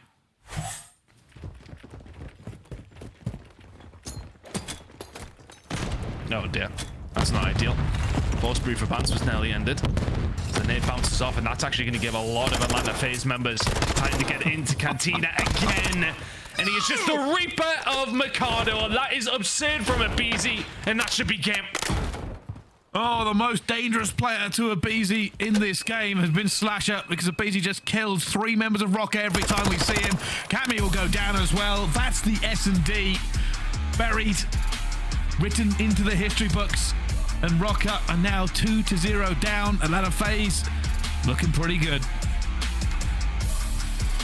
Røkkr showed signs of life there, though. A couple of occasions, there was moments where they could have walked away with something. A couple of 1v1s not falling their way. But once again, it's the aBeZy show He has the last laugh for what actually was pretty quiet search and destroy, but the 3 to kill the round, and every single time that he got into Cantina, it was pretty much the round going over towards FaZe. But saying that, Cellium obviously dropping the 10 and 4, the 8 spree coming in from him. What was a slow start on Mikado from Røkkr, or from FaZe, I should say, ended very, very quickly with aBeZy lightening it up in the final round. Yeah, it has been a bit of an easy one in the end for the Bees. A 250 to 75 and then a 6-4 on Mikado. It could have been a little bit more convoluted, but Røkkr unable to find anything past the demons of Atlanta FaZe in the end ton. And as we go on to the control, there isn't a lot of high hopes for Minnesota. No, they're not going to be feeling too good about this. But Expo, we haven't seen it from either one of these two teams. So a lot to think about when we head there, but we've got a quick break to go too fast. We certainly do. But before we go to our break, we have spotlights for everybody watching at home. You can have a guess at who this pro is. Of course, spotlights presented by Citadel on Prime Video. They've had 2 champs grand finals appearances. It's a little bit blurred. The top 3 placement in all 4 years of CDL. That does narrow it down considerably. And was a member of both European rosters to win majors in the US. It's an interesting one for that one, but we'll see you after the break, so get your guesses in.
Ladies and gentlemen, welcome back to the Call of Duty League. This is Spotlights presented by Citadel on Prime Video. Who is that pro? 2 champs, grand finals appearances, top 3 placement in all 4 years of the CDL, and was a member of both European rosters to win majors in the US. And if you didn't get it off of that one, you need to educate yourself. Ton, it's obvious, it's Bance, who is currently 2-0 down in this series. Yeah, maybe needs to step it up in this one, but of course, as far as European players go, there's not many people that have the resume of Bance. yeah, that's pretty much all he's got going from at this stage in this series, though. Yes, okay, he is taller than Simp. He had a good S&D. Yeah, it wasn't too bad. Look, I think, you know, it's a tough one. FaZe have come into this one full form. Røkkr still figuring things out with the new roster, but we're going into the unknown here for both these two teams. Helmet Expo coming up. Neither squad applied this on a competitive setting as of yet. But if Cellium can keep up these numbers, then, well, I think it might be a short series for Røkkr here. It certainly could be, but we will find out, because as we go into this, Helmet Expo is swiftly becoming one of my favorite control maps, and I don't know if it's just so new fun, or if it's just a bit mixy, but it's certainly better than others we've seen, and we're going to look forward to kind of getting some VOD on these two teams. Yeah, it'll be interesting to see how they play it. Of course, we talk about that street side being so important to get a hold of. And that's exactly what the defensive team are going to try and do. But the rip off the break, though, is always quite a difficult one. Røkkr, though, holding down, finding 2. aBeZy, though, you just think of Bar, you think of SMG playing to get up in your face, nice and personal. aBeZy is going to thrive. Cammy is able to find the kill back on him, though, slows him down, but Atlanta FaZe have a little bit of map presence over towards the B side. You can see this is where it slows down as both teams just want to fight for positioning. Atlanta FaZe having got into the stage here. No, there's about to be a push back as well, but they find the first couple of kills. They're looking for the plan towards the back as Cammy finds 2 himself. Slows down them completely. Cellium now looking for Cammy and will eventually get him. Has an opportunity to stop the clock if he wants to. The rest of Atlanta FaZe now starting to filter through. What's the potential comeback here for Røkkr? Looking like B is going to go over towards FaZe. And the important thing, actually, for FaZe is they've got somebody over towards that street side. Momentarily, aBeZy was aiming down that area, but they want to make sure they secure B, and that should pretty much do it, as the kills in the middle of the map are secured by FaZe. Now start thinking about a push over towards A. B is well and truly gone. Tim finds Afro already up top class. Finds another one onto Bance. They cannot be letting this player run rampant throughout their spawn. And he goes for the chow, eventually taken down. The trades come back in once again, though. Cammy, the only member really standing here, as that tick starts to come in for Atlanta FaZe. Yeah, the top class push is going to have to start coming on through. You got no control over towards the road side. It's a brilliant start here from FaZe. aBeZy just lingering, expecting the push to start to come through. Spar side, Cammy going to win the gunfight. You didn't expect him to. The second one's going to fall through. The trades have worked out very much in Minnesota Røkkr's favor. It's a nice retake, and they can force FaZe now back towards the statue spawn. They've got to clear them out once again. Not an easy thing to do. Afro finding that kill that they need, just trying to put Atlanta FaZe back in that box towards spawn. Afro knows there's going to be players here as well. I think he's heard them. Oh, they get a chow as well. Afro just continuing to be a problem. He's staggering Atlanta FaZe here, and it's allowing them to be a little bit lighthearted. Minnesota Røkkr are not too worried yet. For all that Røkkr have been playing with FaZe in the spawn, there has one player slipped the net in aBeZy. Cammy, though, seems to have the angle on him and will do. Finds the kill. Good angle here from Bance as well. It's such a hard push to try and deal with. But now Atlanta FaZe have a little bit of road control, but they've still got to pick their way through some horrible, horrible gunfights. And now Atlanta FaZe, if they can find a kill here, maybe on a Cammy, they'll have an opportunity to push down. But Cammy, 7-3, has been playing well on this control so far. Bance is going to hit the flag as well. That's been called out for him. He's going to find the second, almost done by aBeZy, but isn't going to be in the end. And Atlanta FaZe still have positioning. Cellium looking for this one. Still a lot of potential for FaZe to find this attacking round. Takes one decent wipe. Simp set up over towards the bar area. It's crucial that Fame stays alive, and he goes one better. Finds 2 and a third. Wonderful play from Fame. And that will pretty much secure the round for Røkkr. Atlanta FaZe are going to get their skates on. Fame automatically pushing this up, trying to get Atlanta FaZe spawning all the way back in the tunnel. And he's going to go down for Cellium, but they have to run towards this point to stop it. Bance finds the first. Cellium gets one more into it. Cellium gets a second. There's still a possibility. It's a dive, but it is not going to be close enough. Røkkr hold the defense. Good job. And like the FaZe on a couple of occasions look like they might threaten to just stack this and get rid. But they survive just about. Things getting a little bit scary towards the end. Big plays coming in from Fame.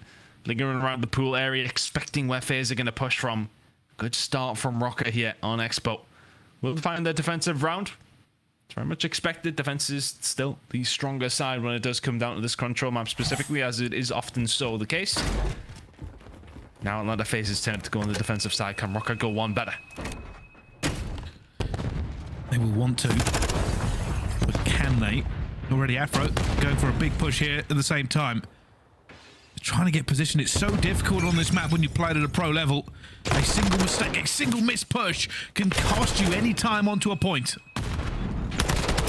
Kills flying through for FaZe here as well.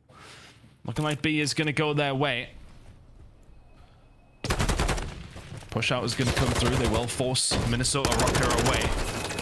And if they can just keep them off anything here, that would be a bonus, of course, for the side of FaZe. But typically with some of these rounds on Expo, we're getting the longest control rounds you can possibly get, because both teams are able to get a hold of at least one of the points. Then the second one can be so hotly contested. FaZe doing a good job at keeping theater quite mixy at this moment in time. Now they've got players all over the place. Simp just staying alive. He's causing all kinds of problems. They know they're going to chat him eventually. While he's alive here, there's not an awful lot Røkkr can do. They have to dig him out. They have to give opportunity for their team to get a proper battle line going forward. And they've got the first tick on the B. And Fame finds two as well. Realistically, Sim's asking where his teammates are. He's been here for quite some time. Isn't able to do anything about it, though. aBeZy can answer back towards the catwalk side, but will just back on down B. Now gone. Minnesota Røkkr making slight work of that. And a minute and a half to find that A push, but A push is just so difficult. Trying to clear everything out, you need a good full 4 down. Slasher's going to be the one holding down the street, of course, for the side of Atlanta FaZe. Simp, aBeZy clear them out. It's going to be a statue spawn for Minnesota Røkkr. They're going to be forced away, and this is going to give Atlanta FaZe a great opportunity to set themselves up so deep. This is now a problem. Røkkr have to fight this street out. You do not want to get caught in the tunnel spawn. So they will fight all the way through this to make sure that does not happen. They've still got time, they've still got lives. This is possible for them, but Sim's going to be on the flank. Fame staying alive for it as well. Big chance come in! What? He's just gotten two of them! That is unbelievable by Simp! And now they are punishing them. Røkkr are being caught in the blender. I don't even know how to explain that first snap. Looked like he was playing on mouse and keyboard. Absurd from Simp again.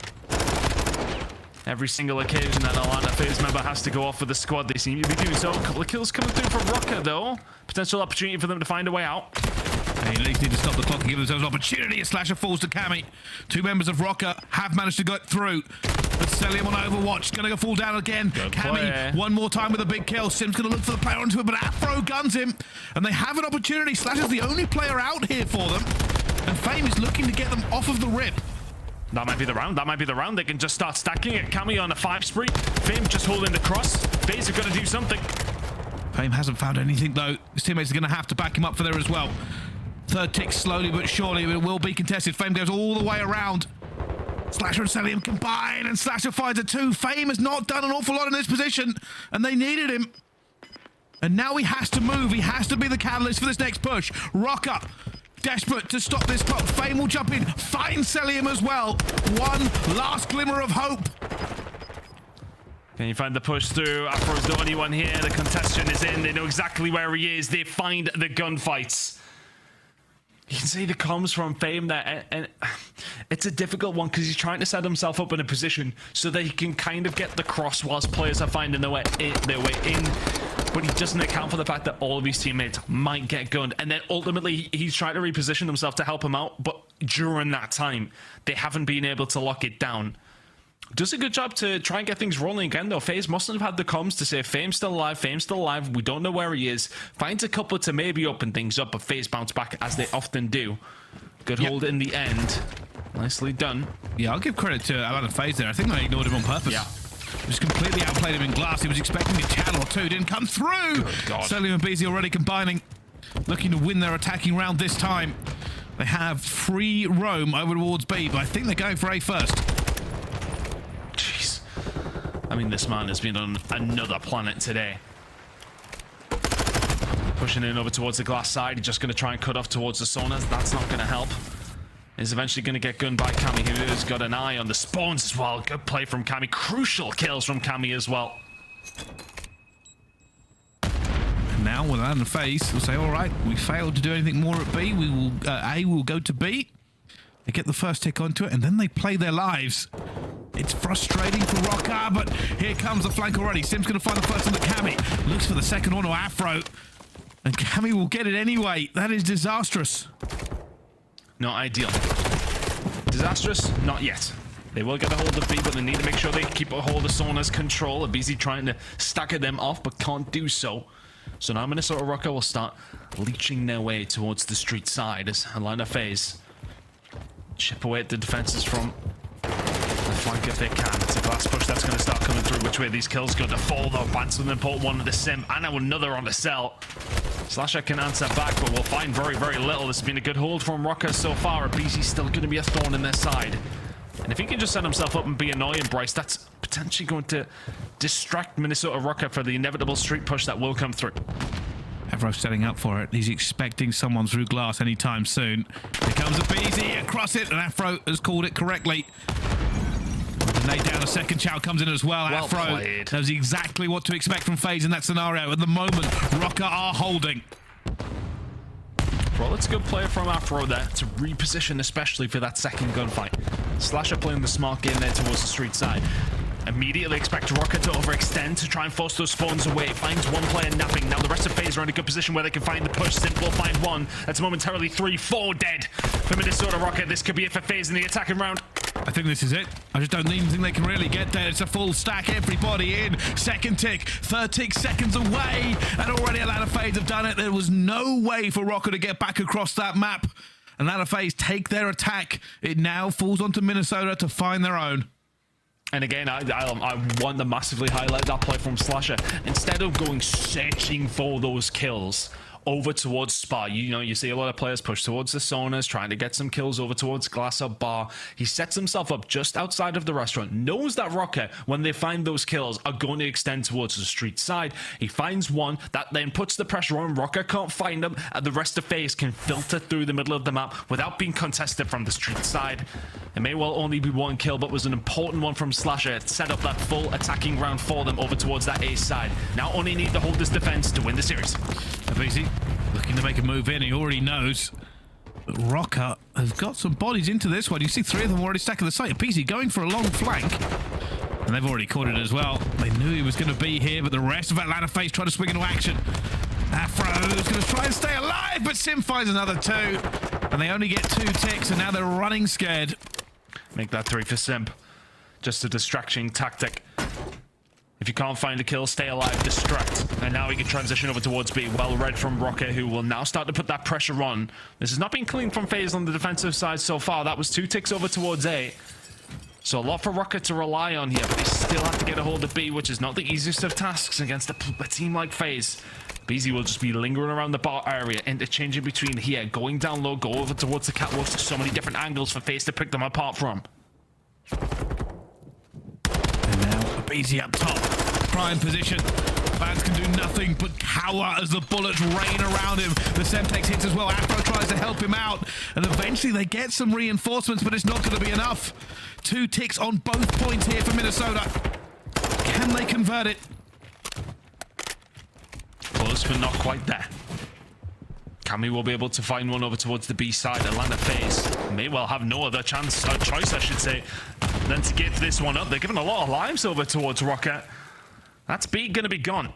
FaZe are set up for an A push to come through, and we'll find these kills on transition towards backstage. It's important that they do so. Big kill from Cammy though. Can now start to get bar and glass control and trying to mess with FaZe, who are set up over towards that street side, though importantly for them, they do have control of A. This is still a lot of work to be done for Minnesota Røkkr. And can Cammy shoulder any more? He's been the best player for Minnesota Røkkr in this series by far. They need him to pull out every stop they can. 1 tick, that's all they need. They have to reduce Atlanta FaZe on this map. Now Fame trying to play with the spawns himself. Know that they're going to be close as Bance will start to find 2. Røkkr starting to move into position. Bance stays alive, but is a tenuous position. Doesn't know where they're going to push him from. He has some players looking at him as well, but aBeZy will find it at the same time. Cammy in trouble there. Doesn't get the turn onto Simp. Cellium gets another one, and Røkkr are back to spawn. Really close spawn though for Røkkr. Our FaZe going to be ready for this one. Slasher on the head. He's going to get gunned. Bance will get him. And now the push can come through very, very quickly. FaZe have to be ready. Fame looking for this. They've still got the lives. He'll look for one in the corner to Afro. Get it. Needs to win that gunfight. Cammy will take down Fame though. They do have numbers in around this point. The pressure is now coming through as well. Simp gets one. Cammy still alive. Not going to get the two-piece. And Røkkr, it's so close but so far every time. 8v6 on the live front. 25 seconds remaining. Minnesota Røkkr. Series in jeopardy here. Need to find a push. Cammy will find aBeZy. Is that going to open up the door? And all of FaZe are hitting the deck. They are playing it slow. They are waiting for it. Bance long range onto him as well. Look for the second. He does get it. It's an opportunity. Røkkr find the third as well. They've got to get onto the point. Only one left, but it's Simp, unfortunately. And down he goes. And that should be enough. Røkkr stay alive in this series. It feels like it should be the entire series. They should have won, but it's just a round of control. A stressful one at that. And FaZe, honestly, for the initial bad start of the round, you know, a lot of those situations don't need to be so fast and frantic if you have more than one tick to have to worry about, right? I mean, look, usually teams will not find too much a day towards the start of the round. A lot of teams are finding a lot of success towards that B site very, very early. But when it comes down to A, if you have those two ticks in, it takes one decent break. You don't need to, you know, dot your I's, cross your T's. You can find a few kills and jump it. Force FaZe to have to come to you. Force them to have to maybe misstep. Minnesota Røkkr are the ones on the defensive side. They don't have a chance in this series yet. Can they hold here? And they line up for Cammy. Call that one out as well. He's seen Simp on the flank here. Unfortunately, he's going to go down. Slasher finds two. Simp finds another one. And what was good for Røkkr is no longer. Majority of deep spawns. Fame trying to do something about this, though. Good shots into Cellium will back him down. Was a little bit of progress over towards A, but FaZe have concentrated most of their resources of getting hold of B. They want to extend that time. And Afro's just waiting, knowing that there's going to be somebody looking for him as well. And Cellium goes for the chow, both weak. Neither falls. And that first tick falls to Atlanta FaZe on B. It's going to slowly start coming through. Minnesota Røkkr, not too concerned. And towards B is going to be swift. Not much they can do about it. Starting to get themselves set up now. So what's the play for FaZe here? It's just 4 men towards glass. It looks that way. That's a long way to get back for it as well. aBeZy almost gets caught with a stun in his hand, but doesn't matter. Goes for the gunfight. Will eventually fall to Afro, who's won some critical two pieces at this point, but Cellium is still in the wind.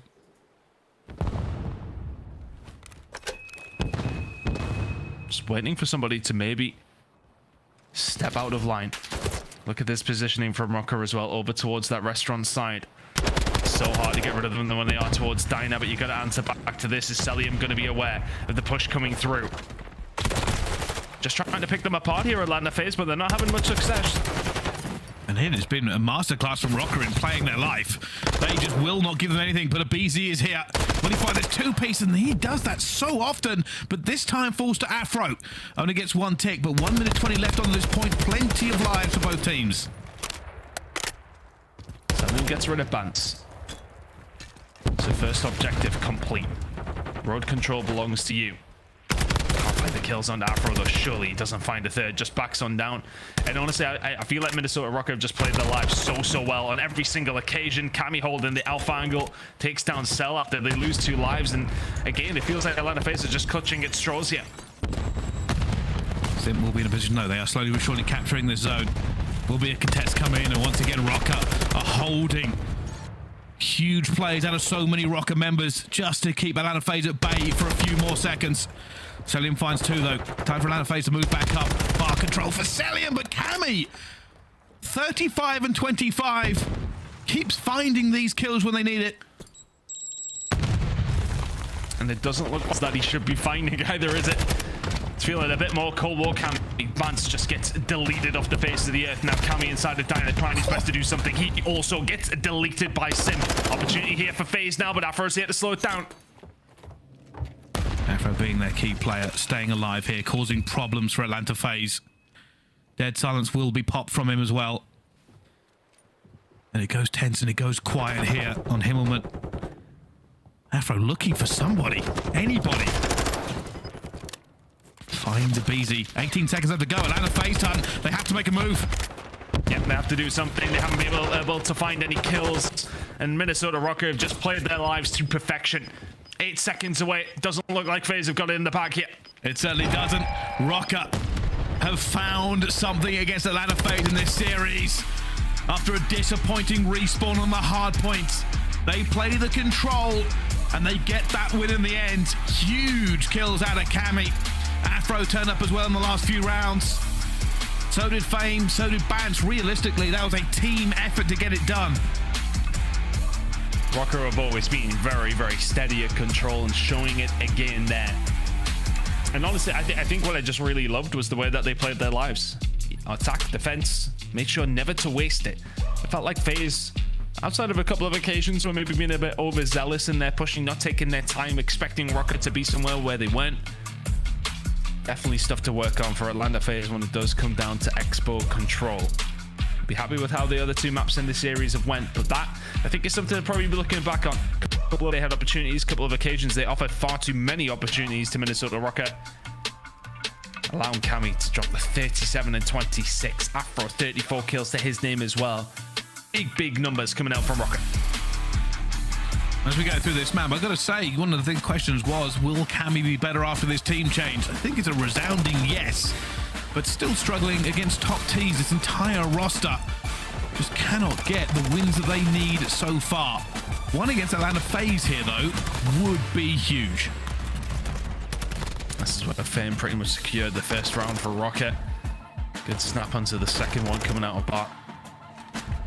And yeah, you know, look, B we're seeing coming a lot more now, especially even when it's the last one left. It's very rare that that happens, but it does definitely seem the easier of the two. A is just such a hard one to break because the spawns are so close for Røkkr that you can get in towards glass, you can then contest it from the outside, and then you can wait for the rest of your team to then push up. If you want to get a hold of this A point as an attacking team, it has to be a clean wipe, it has to be a quick stack. It's just so difficult for teams to break.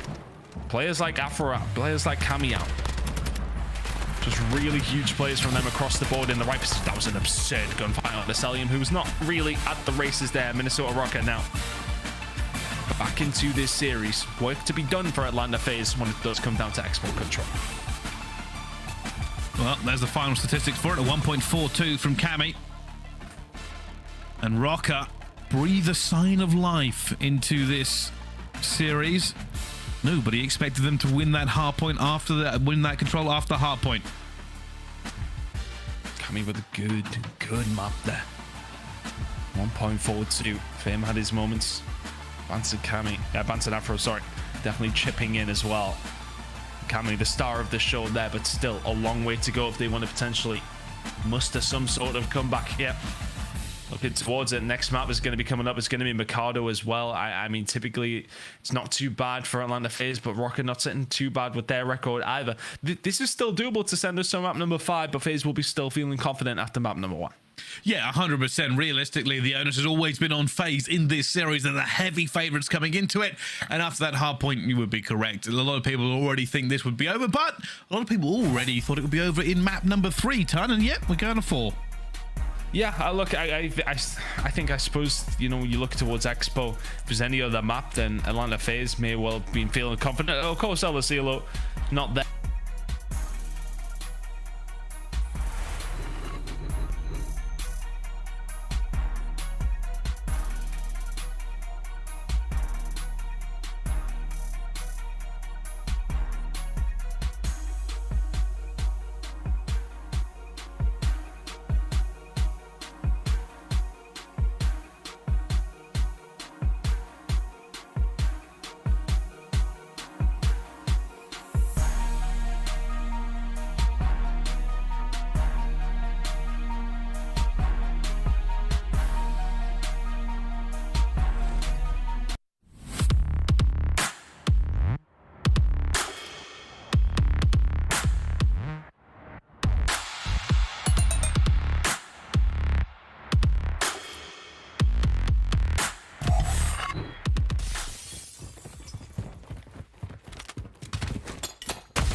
Welcome back in, ladies and gentlemen. We EMP'd Bryson Ton to bring you this special coverage. We got Alley Cat, Nameless, and Puckett on the mic here. And, of course, we're looking at Hardpoint. Game number 4, FaZe on match point. Minnesota still in this, so Alley. I mean, you can say it's still in it off that P1. There isn't a lot of time soaked on either side of these things, but it's going to be Atlanta FaZe in P2, one of the biggest money hills on this map. But Minnesota Røkkr not in a terrible position. That's going to be Bance with a big opener to try and collapse onto this point and maybe try to soak some time here at the end, Dan. Absolutely. Yep. FaZe picking up a decent amount of time here. Spawns. Let's start trying to think about next hill. I mean, these hills are lockdown hills right now. Minnesota picking up some time. You see all of FaZe trying to push through Banana. Slasher putting some shots down. Now it's just time to throw these bodies at the hill. You don't have much time to try to get this scrap. You got to start thinking about rotation here. Yeah, for Atlanta, this is a little bit of an overcommitment to about 15 seconds, but this is nothing new as they have been struggling in rotation since the beginning of this season. There is going to be 2 players here, but it's going to be Afro and Bance that combine for both of those kills. Slasher makes the decision to just kind of hang back and wait for his teammates off of spawn instead of throwing his life. Don't hate it, but they are down 10 points, and they're going to need a little bit more control here to try to break into this hill. We got to welcome back the boys from the UK. They got their mics up and running. Welcome Gentlemen, back to you. Thank you very much, Puckett. Thanks for covering from us as well. You guys already sound better than we do, but we will get back into the action. You can already see Minnesota Røkkr are holding this down and doing better than they were in the first half point. Yeah, Afro's having a stellar game here, sitting at 8-3, was doing great over towards P2, just getting in the mixer, stopping Atlanta FaZe, really getting a good grip of what was going on over towards Cantina. But with 25 seconds left here, Røkkr in a nice little spot. Atlanta FaZe choosing just to set themselves up towards that barbershop side. Have to make sure that they get these rotations in. We talk about the fundamentals from FaZe, sometimes not being there in hardpoint. It's all right when you can just run people off the map like aBeZy map number 1. Doesn't seem like that's going to be the case here on Ricardo, though. The biggest problem will be is if Røkkr break this, Atlanta FaZe will be in a lot of trouble very, very early, and Afro finds 2. They're putting on the pressure towards Barber at the same time. Afro finds another, and now 1 player left for them as well. They're going to go for the pinch into this. Only Cellium left alive. He's going to fall to fame at the same time, and that is a rapid break from Røkkr. Really good break coming in from Røkkr, and you think about some of the breaks that have come through from them already. Against New York, they lost rotation 8 out of the 11 hills that were played. They lost rotation a couple of times here, but the breaks are starting to flow a little bit more, so you can argue you can let those rotations go through if you're confident in finding your breaks. Shots through the wall coming on through. Cellium, just being the little nerd that he is going to matter. Slasher will be there to find the kill. Cammy trying to answer back himself as well, but FaZe in here in numbers. aBeZy will be there to clean it up.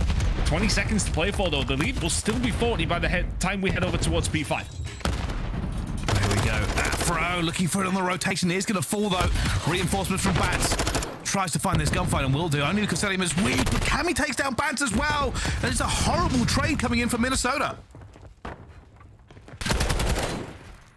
Oh, they can't get a hold of it. Good stuff coming from FaZe.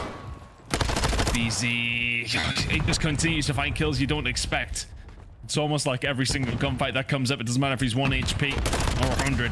You think it's going to go his way. Simp will get caught out there as well. The rest of FaZe, not quite yet. Røkkr's breaking has been wonderful so far. That's 4 dead. That's a clean break.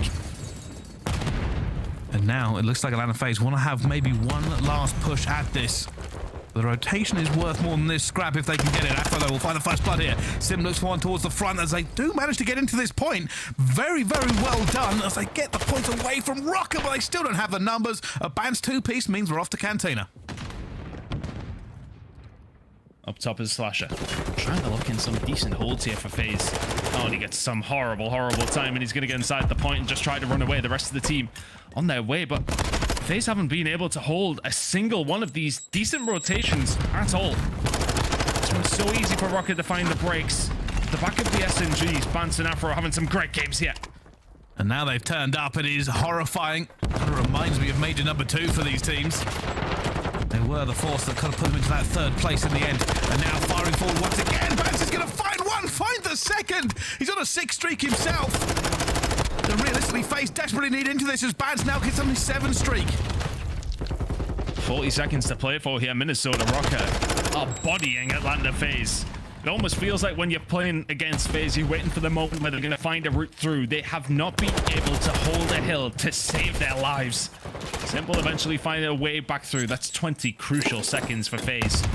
If those 40 go over towards Røkkr, this one's out of reach. The FaZe will get a hold of that though, and by the time we do get over towards the next hill, it's going to be about a 60 or 70 point game. Some change.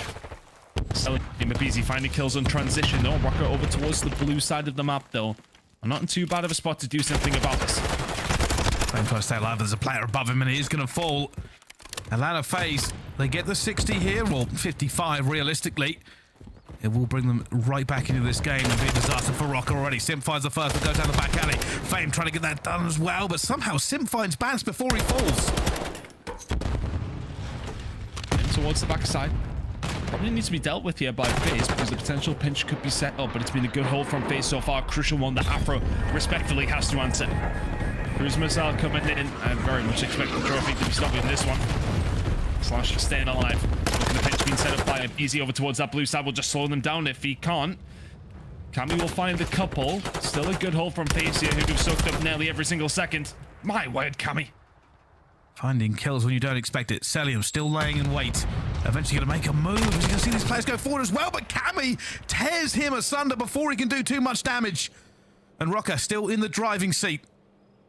It is only a hill away though for Atlanta FaZe. Yeah, well, that was threatening to be, what, about a 140-point lead by the time we were over towards P6. And, well, you know, things change very, very quickly. FaZe are all of a sudden back into this game.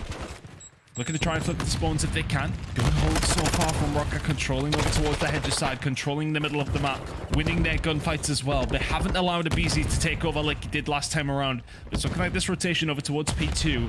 And it does come in 30 seconds or so. It's going to belong to Atlanta FaZe. Røkkr hitting it from the alley. Afro finds a massive two piece there in the cantina. Wow. He finds a third as well. That may shut FaZe out completely. And for Røkkr, all it is now is put a bit of pressure on the P1. And then worry and panic because Simp is now turning up. Cammy's the only one who can answer back. Where the spawn's going to come in, they're going to come close. There you go. P2 spawns secured. Our FaZe going to expect so many members over here as aBeZy finds a way into Cantina. We'll find a second as well. Surely another third. Cammy can slow him down. 8 spree now for Cam. Cruise missile in the back pocket's not going to help you here. The rest of FaZe are inside Cantina. So many streaks for Røkkr, but this game, it still could go against them. They need to break back into this. Fame finds a two-piece as well. Afro manages to find one through the window. Only Cellium left to throttle through, and Afro comes to the door, finds that final kill. They need this time. And if Røkkr can hold them off here, they will take this to a map 5 because they will be so far in the lead, it'll be difficult for Atlanta FaZe to come back. Yeah, it's going to be really tough now for FaZe. Need to find a break, need to find a rotation. Here they come for another stab at it. Simp and Slasher will be able to find 2. It's going to be Afro left. All of these own in Cantina. Sometimes it's enough. This time it will not be. But that's 20 seconds over towards FaZe, and they're going to trade that off for a rotation that will belong to Røkkr. Rotations have not been necessarily their friend in this map. It's been all about the breaking. FaZe do it back to them as effectively as Røkkr have been breaking FaZe. That stun check onto Slasher. Bance already calling this one in. They don't want anybody coming through. Slasher has a trophy out for that one. Bance throws the cruise missile to nothing. But they are here. They are condensed into tin. Spawn out for Fame. He's on his way. Can you boys hold on? Once your teammate transverses across the map, Simp will be able to trade one. You've got to move faster for your FaZe because you know this player's going to be on their way. Simp's going to deal with Fame on the rotation, but Cammy, again, just continues to be huge for Minnesota Røkkr. They're about 20 points away, but Cellium will slow things down. Needs some help from his teammates. Røkkr right here. Afro finds the first one up top, gets back onto the points. He knows his players coming all every single direction for him, and he's just trying to stay alive. Finds it not going to be enough. We are going over to this next hill. There'll be no more pushes for Minnesota. It's all about Barbers. Fight towards the back out. It's going to be so crucial. You can already see the posturing coming in from FaZe. Cruise missiles heading towards the alley, though. You got a stick or twist in it. Choosing to stick. They're staying in Cantina. They're waiting for this rotation to lock in. The cruise missile comes through. We'll find Cellium. Push now going to have to come as Slasher will get killed off spawn. He's now going to spawn probably towards them in map. Cammy finds 2, and that might be the game. FaZe are not close enough. They are miles away. Seconds tick down here for Atlanta FaZe. Cammy on Overwatch. It's a 4-man hit towards the back alley, and they need to move, and they need to move mad. Cellium finds the first. Cammy's going to find one, though. Going to fall down as well, and Atlanta FaZe will not fall on this hill. They have managed to get into Barbers. Perfect break was needed. Perfect break you get. The big push push down alleyway was the first job done. Cellium, Simp starting to light up kills here as well. This is going to be 25 seconds, potentially going over towards the side of Atlanta FaZe. If you're Minnesota Røkkr, you just have to lick your wounds. You have to move away. You are 6 points away from the win. FaZe, by the time they get here, are going to be about 5th. This one's going down to the wire, but the transitional kills going to... Røkkr have done so much. They've come so far, but this map still rests on potentially just one play. Cellium gets through. Fame needs to find the 2, and he hasn't. Simp's going to be in. Atlanta FaZe have broken Røkkr on the cusp of the rotation. Afro finds one. Somehow stays alive. Continue to run. aBeZy's going to be here. It's an over, Charles. It's traded by Cammy. Røkkr are back into the point. Only Cellium can stop them now. 3 seconds go down as Afro makes the hero play, and Simp flies in as well. But Røkkr win the hard points, and they fought so hard to keep that alive as FaZe started to make their comeback ton, but we are going to a map 5 again. Damn. I mean, I feel like we've got the Lando and Study curse here at this stage. Map 5s after map 5s, and honestly, after the first 2 maps, to see Røkkr come back like this, it was not expected. Atlanta FaZe maybe started cruising in map number 3 and maps number 4. You're gonna shift into 6th gear now, though. We're heading to a map number 5. Brilliant performance from the SMGs when it came down to for Røkkr. Bance and Afro very much there where they need to be. And Cammy once again, a difference maker. 21 non-traded kills from him on this map, 25 and 17. Big performances from Cammy. Minnesota Røkkr are dragging FaZe the whole distance. Well. There is always a potential of a reverse sweep on the cards and a recovery from Røkkr. They take it, but it was closer than I thought it was going to be. At one point, Røkkr was firmly in the lead. They let that come back maybe a little bit too much, Ton. Yeah, things got a little bit too scary. I want to say when it was towards Cantina, they find the break over towards that and a perfect rotation over towards the end of the first rotation of hills. That's when things got a little bit scary for Røkkr. But they closed it out. Map number 5, Greenberg Hotel, Search and Destroy. After this, Bryce and I am so excited to see who comes out on top. Me too. Well, you'll have to wait for the thrilling conclusion of this map. We're going to go to a quick break. When we return, though, another map 5 here in the Call of Duty League. Don't go anywhere. We'll see you right after this.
Ladies and gentlemen, welcome back to the Call of Duty League. We are live with another map 5 here. It's Minnesota Røkkr versus Atlanta FaZe. And while Atlanta FaZe look comfortable in the first two, the second two have not gone their way. They're on the cusp of a reverse sweep ton. They looked like the Atlanta FaZe of old in maps 1 and 2, didn't they? Map 1 was a complete blowout. Search and destroy, after a slow start, was relatively comfortable.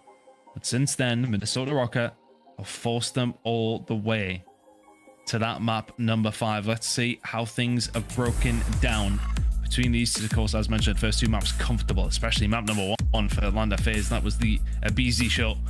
And then we headed into export control. Røkkr answered back, and then a tight Mikado hardpoint. But with Røkkr, for the majority of the time, in control to set up a potential reverse sweep. And Brycey, who was the last team to get reverse swept in this league? It was Atlanta FaZe against OpTic Texas, way back in stage 2 qualies. We haven't seen one since. Could one be on the cards here? Well, search and destroy. It's Atlanta FaZe. You would always favor them with a 7-3 record. Røkkr not really too much to write home about on their side of things. First bloods and first blood conversion not there alongside of FaZe. They are going to be so important as we head into hotel. Can Røkkr find the reverse sweep? Bryce, be something special if they could do it. It would be something special in every regard, not only locking in that winner's bracket, but also the 10 points, and also maybe just a bit of a kind of a mental relief for this team that really struggled last stage. But as we go into this first round of the S&D, there's a stack by Røkkr. Yeah, kind of waiting for some aggression to maybe come through from FaZe. They're afraid of the bees. Rightfully so. Shouldn't be afraid of planting though. Typically Røkkr don't go for that plant. They'll have a low win percentage when that plant does come through, but FaZe are not a team who are great at retake. Second lowest in the league. Only 16% of the time are they able to find that retake over towards a bomb when it has went down and then go on to win the round. So Røkkr, if you're feeling buoyed by that, should go for a plant over towards A if they can possibly do so. Trying to get towards this bomb, but they've got to clean out Cellium. They've got to clean out Simp. We're watching over. Bomb will go down and Simp finds Bance before they can get it. There's not a lot of time left now for Minnesota. That's the problem when you take your time, play for the picks. If you then start to make it move and things don't go your way, things can go south very, very quickly. 15 seconds to get over towards that bomb and plant it for fame. Don't know if Afro is going to be positioned to do something here. Cellium on Overwatch. They know exactly what's going on. Oh, they're in trouble. And every single time Røkkr have gone for the plant, they've fallen. Atlanta FaZe just playing around that bomb site perfectly. Just wasn't going to allow them an easy plant. Nicely done from Slasher to clean up that final kill, but it's all down to Cell. Keeping them off the bomb, keeping the information, but as you mentioned, it just took too long for Røkkr to get themselves in a reasonable position to plant that bomb. And from then on, it's just such a hard thing to do. FaZe are set up over towards the bedroom side. You don't have a lot of time. Easy round in the end for FaZe. First blood drawn towards them. Looks like Røkkr are going for mid control. They've got in for it fast. It's a 2-2 split for Atlanta FaZe. Yet to be picked up from the spawn. Simp maybe just trying to put the feelers out. Trying to get an understanding of where Røkkr are positioned. It's mid and B. Nothing towards that bedroom side, so it is going to be down to Fame to watch that cross, which is something that FaZe are going to want to try and play with. Yeah, but aBeZy 2 HP is going to somehow get out. Doesn't commit to the challenge over towards that A side, but that's a lot of utility burn from Røkkr. And some gaps opening up in the defense now. Simp will find one, Simp will find a second. My word. FaZe just play patient and it works beautifully. Afro left in a 1v4. And down he falls as well. And FaZe with the split and pick does not go their way. Røkkr just end up losing that mid-map control as well. I think that was the biggest issue. Yeah, I think, you know, initially when Simp pushes over towards that B side, Røkkr have got eyes on over towards the restaurant. And I think that Røkkr maybe just turn away for a second. Simp gets some good timing. They find that first kill and the rest just flow naturally. But FaZe, you know, the difference there for me is that Røkkr, when they're finding their pick, it's sitting back. They're sitting passive. It's guns up. Whereas FaZe are kind of searching them out just a little bit. 2-0 for Atlanta FaZe. And as mentioned at the top of the show here, no reverse sweeps since the second split, actually, and it was FaZe who got reverse swept. So, it's been a long time.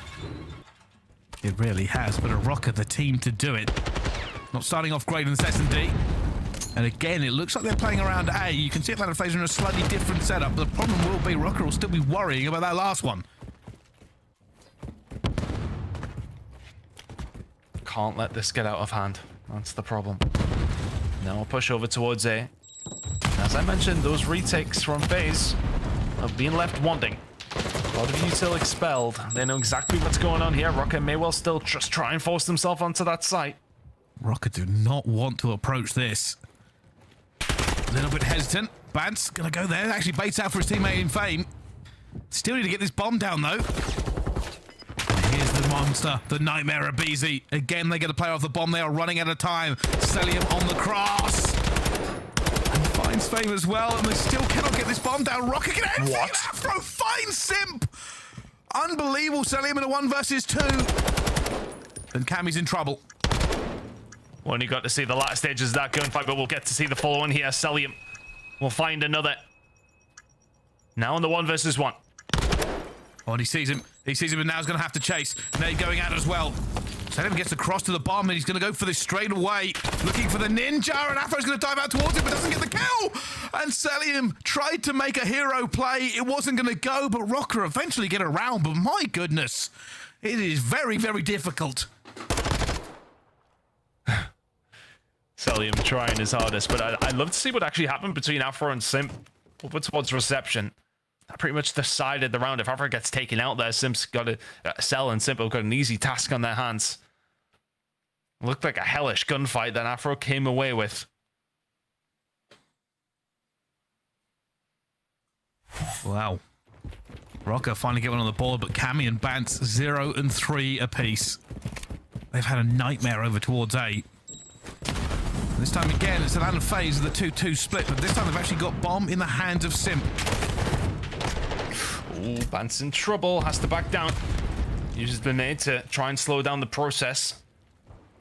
But does that encourage Røkkr to maybe send more reinforcements over towards that B side? Cammy looking down the middle of the map, or at least trying to. We'll have to back on down due to presence over towards couches. FaZe yet to decide what to do here. They are desperately trying to pick a Røkkr player out. And so far have found nothing. That bomb is rotating back towards A. The call has been made by FaZe. And aBeZy already taking bathroom control. Number 1 player here is going to be Afro. You'll have heard this, surely. I'll have good eyes on where aBeZy is. Pops the door open, checks the bomb. aBeZy will go for the challenge. Afro can do very little about that. Push over towards the bedroom side. aBeZy just going to linger in this position, make it hard for Røkkr to retake the most important part of this bomb site. They've got to go against the Heady. They've got to go against aBeZy. They've got to find their way through as well here. Bance is going to be on the flank, but he's already having his own fight against Slasher. Simp finds Bance as well. Now Simp finds Cammy. And now it's just Fame left alone, and down he falls. Atlanta FaZe, after trying to split the map, just end up getting all the kills again. Great work from FaZe, and it's just down to aBeZy.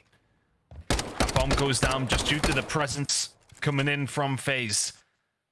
And Røkkr know that they can't check that from that spot necessarily. Afro opens the door to try and maybe get a quick kill onto that bomb plant there, but aBeZy is there to answer the call. And as soon as he finds that kill, it's so difficult then for Røkkr to push from that side. Horrible gunfight to have to take against anybody, really. When you're up against aBeZy and aBeZy in his hands. It's not looking good. FaZe 3-1 to the good here. Simp having a game, it's 6 and 2. aBeZy on a 2 spree himself. A little bit more aggressive from FaZe this time. Simp just running through the middle of the map, takes down him as well. aBeZy managed to get out of here before he drops. But a 3 versus 3 for these. And now they're looking for this again for Røkkr. A bit of shivering in the shoes as they go all day again, but this time Fame will take down Cellium. Flash is going to be here, and Fame will get him as well. It's a 1 versus 3 for aBeZy. That's easy raids for Fame. Finding that first kill in towards the mid-map is pretty much what solidifies the round. Gets himself into that position. Slasher readjusting over towards the glass side. Can do very little about that gunfight. Fame rips his head off. Nice and easy. Cammy hold down the mid-map. Here's aBeZy coming. Okay, very much in this, Bryce. Very much in it. They are. But still, it still favors Atlanta FaZe. They've been one of the most dominant S&D teams in recent memory. For Røkkr, they just need to make sure they don't make the mistakes. At the moment, Bance on a 0-5. He's been instrumental in this series so far, getting them to this point. FaZe have got to get through Fame if they want to jump onto this bomb site. Shots in. All the way through glass box as well. Simp will go for the plant. The grenade is probably on its way. There it is. Down, but you know what? FaZe not in a terrible spot. Slasher will be calling this out as well. That's a lot of information gained for Slasher. This bomb may well go down now. And they're readjusting here. They haven't gone for the plant quite yet. Slasher looking for this player, but the gun is going to be in the way. Bance will get off the donut. It's aBeZy and Cellium, a 2 versus 3, but aBeZy's going to find that kill and not get traded onto Cammy. Eventually will be found. It's Cellium in 1 versus 2, but players every single angle, and Afro will get it. And that is a tie-up for Minnesota. Nicely done. I think it's Fame, obviously, who finds that first kill to stop that bomb going down early. And then for all that I was saying, you know, Slasher has some good information, finds a player over towards that dual side. It's not the information that he needs in terms of that every single player from Minnesota Røkkr was hitting that flank. The bomb defuse will come through just a little bit late. Let those dead silences power up just that little bit more. 3-3. Not another one, Bryce, is it? Is this another 5-5 game 5? I'm all for it. I'm all for it. Don't jinx it. No, relax. We might as well get there now. Relax. Everybody relax. We've still got a few rounds before. But it is tied up. And this is where it gets tense. Just 3 more rounds to win it all. And we'll see which team comes out on top. This time it will be Minnesota on the attack. Not looking towards an A push this time around. They've struggled there before. Yeah, FaZe set up heavy towards bedroom side. Up around light. A lot of players and teams seemingly setting up towards this capture side and then watching the cross. So a lot of bullets into Cellium. Fame will be calling that out. That might encourage Røkkr to maybe push towards A or completely fake it. Fame making a lot of noise for one player. But there's the read. aBeZy will find one. He'll see a lot over towards the restaurant side. So information gained for FaZe. Can aBeZy survive? Røkkr in a little bit of trouble. They're a bit pinned in. Slasher managed to get one, but Fame will find aBeZy. Do they rotate back over this? Atlanta FaZe have called this as well. Cellium will take down Fame. It's a 2 versus 3, and Røkkr are split. Really tough spot now for Røkkr, but a good shot from Bance. Cellium will get dealt with, but there's no way he's ready for Simp yet. Bomb now down. Afro rotating his way around, but this is just mission impossible. Can he manage it with 24 seconds? No dead silence either, so they're going to hear him coming. They'll check every single angle. It's a crossfire for them as well. Atlanta FaZe set up and ready. Røkkr a little bit lost maybe in that round, but Atlanta FaZe going to the lead. Well played from FaZe. And that kill, Simp sets himself up in that position, and it's kind of that scenario of, at worst case scenario, if anybody is going to push over towards this side, Simp's in the position to deal with it. FaZe back in the lead here. They'll still be expecting themselves to close out this series, but it's far from done. Now Atlanta FaZe have an opportunity to put this to map point and series. As they go for their attack, it's a big hit coming in already. They're going aggressive in towards B. Simp's been stun checked over, but aBeZy will get his trade before anything comes through. And they are in trouble, but they will get aBeZy. It's a trade back to a 2 versus 2. Cammy and Fame left as they now backpedal and reset their battle line. Cellium trying to make a move with Daddy. Isn't going to be able to find it. Fame can answer. Now Slasher in the 1 versus 2. Does have the chance to get that bomb, but does he know it? 50 seconds remaining. Minnesota Røkkr very much putting all their eggs in the B basket here, expecting the push to come through, but Slasher's still so much work to do. Slasher's entire clutch revolves around getting this bomb down in a position he can defend it. Here goes the dead silence. Scoops up the bomb. Does he go A or B? B is where the problems lie. There's 2 players from Røkkr sitting in here, ready for this bomb to go down, and Cammy will find it as well. It was a 50-50 coin flip. He had to go for the closer one, but Røkkr tied up again. Unbelievable. This game is just ebbed and flowed in each different way. Search and destroy, looking like FaZe are going to walk away with it. But all of a sudden, it's 4-4. Hotel search and destroy. Brought up the goods last time. We're getting a lot closer. Get the button with the gong ready, boys. I think we're going there. Well, there was a lot of words spoken there by Minnesota Røkkr in that round. Might have been a play call coming through. It looks like mid-control is what they're aiming for here as well. Cammy being aggressive. Vaznev in hand. Already looking forward, looking for aBeZy, but it will be Fame who gets him in the end. Slasher now running a little bit scared. Røkkr have control. And he just went for the couch's control, went for the player that could potentially be watching over towards A. They don't see anyone. So with all those fistfuls of confidence, just head over towards B. Slasher will back down. Nothing he can do about this. Except maybe catch a player who's maybe being a little bit overzealous. That bomb is now down. It'll have to be a hellish retake from FaZe here. Here they go. Wall bangs aplenty. Trying to figure out every single angle. He's got a toe there. Not going to get anything more from Cellium. Time still ticking down. They've got to dig them out as well. Cellium just looking in the wrong directions. Cammy will find one. Gets that trade into Simp, 2 versus 3. In comes the second. Cellium will find one as well. And there'll be a push from Afro. And he finds 2. And Røkkr go ahead. That was the play call. We saw Bance furiously telling his teammates just before we went into this round. And Røkkr have an opportunity to hit the reverse sweep. They must win one of the next 2 S&D rounds to do it. To do it with a map 5 against FaZe would be something. They're 1 round away. The hit is really based on what Cammy did. As said, he pushes over towards couches, sees nobody there. So where's the stack coming through? He could then just waltz through mid-map. His teammate finds a kill behind him. Fame is sitting at 11-6 right now. Picking up the pieces. Røkkr now in a prime position. Or can FaZe send us to around 11? They're already going out here again. And the FaZe have split 2 and 2. Looking for it as well. Bance gets a few onto him as well, but that nade does not go where Simp wants. Røkkr are back down. They don't want part of that fight. They'd rather have the bodies. They're on defense. Just keep it alive and kicking. FaZe yet to really put themselves in a good position, but speaking of good positions, aBeZy has now found himself in one. FaZe start to rotate this bomb over towards A. I don't think Afro was expecting Simp to be lingering around restaurant. For a matter of fact, I don't think Bance is either. Simp will get himself away, go for the retell as well. It's just simply wonderful from Simp.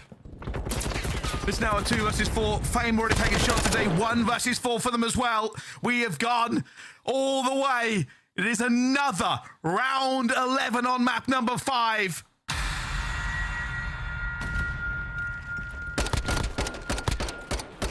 They've been prepped with that button since I said it. Been ready. Hovering. Doing. The power you wield. Last time it was a reverse sweep. Boy, it was Atlanta FaZe that got reverse swept. Everybody, one last time. Here we go. It's Røkkr on the attack. It's a huge stack from Atlanta FaZe to begin with. They've got bodies aplenty over towards A. They found nothing. They've seen nobody. And Røkkr don't know that they are uncontested. That's the beauty of Codcaster. We know exactly what's going on. The teams haven't a clue. Oh yeah, he's found himself in an advanced position now. And now he can set himself up, and that plays into the mind of Røkkr that we've lost here. How do we really regain control of this? You're gonna have to find some good gunfights. Røkkr don't know where to go, and Simp will find the first blood on the Bance. 13-6 for Simp. It could be the end for Røkkr. It's a big push coming through into aBeZy. Down he goes, 2 versus 3. It's Cammy and Fame, and they are making moves for this one as well. Slasher going to be on Overwatch, and Cammy will gun him. Down to a 2 versus 2. Simp, Cellium, Cammy, and Fame. There's just no way that Cammy wins that gunfight. This is a retake now for FaZe. Cellium and Simp, can you get it done? Cellium has found the first. Cammy, the 1 versus 2, has the dead silence. We'll be looking for everything. Slowly opens a door. None of these windows are broken, though. Who doesn't want to risk it? There's another door locked in. He's going to see the first one, and he's going to be taken down. Simp will end it. It is over. A 2 versus 2 falls. Not a kill for Røkkr, but a win for FaZe. And hearts break in Minnesota. So close, but when you're playing Atlanta FaZe in a map 5, it is always so far. S&D, they still reign supreme. It might not be as clean as it once was, but they still get the job done. Minnesota Røkkr, we're seeing more signs of life from them than ever. But just not enough sign of life to beat the Titans that are Atlanta FaZe. 3-2, another map 5, round 11. What a night of God this has been. What a game. Well, that game ends. And Røkkr, unfortunately, it will not show you how close you came in the end there. It will just be a W for FaZe and the 10 points. But what a series we were treated to. The first map was a bloodbath. After that, it was S&D for FaZe, control for Røkkr, and then a hard point for Røkkr, and we went the distance in the final map ton. Hey, look, outside of map number 1, close maps all around. Røkkr had a good start on map number 2, couldn't close it out. FaZe comfortable from there. A great control again. Expo control has become one of my favorite maps, full stop. I mean, it's been brilliant to watch.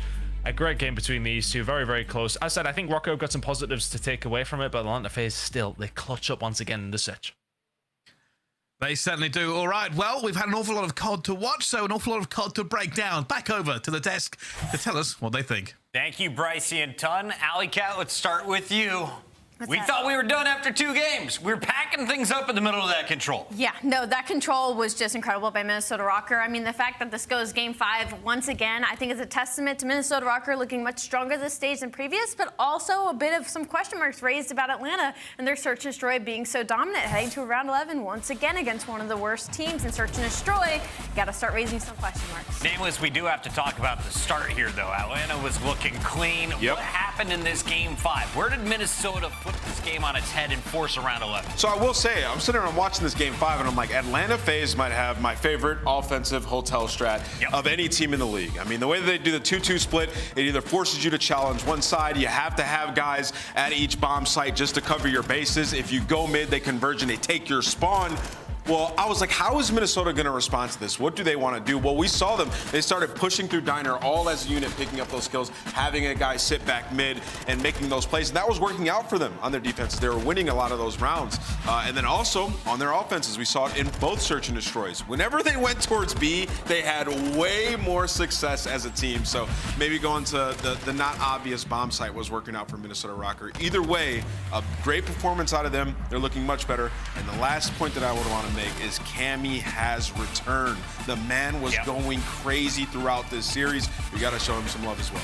Unfortunate loss here for the Røkkr as they started off 2-0. This is now back-to-back losses at the hands of the Subliners and Atlanta FaZe. But you got to give credit to Røkkr. They play Atlanta tough every single time. The most recent one, that was back on Feb 15th. It went to around 11 in game 5. We now fast forward 2 months. Similar situation, another round 11. I hope we see these two teams face off at the major eventually. But we got to take a look at our scuff play of the game.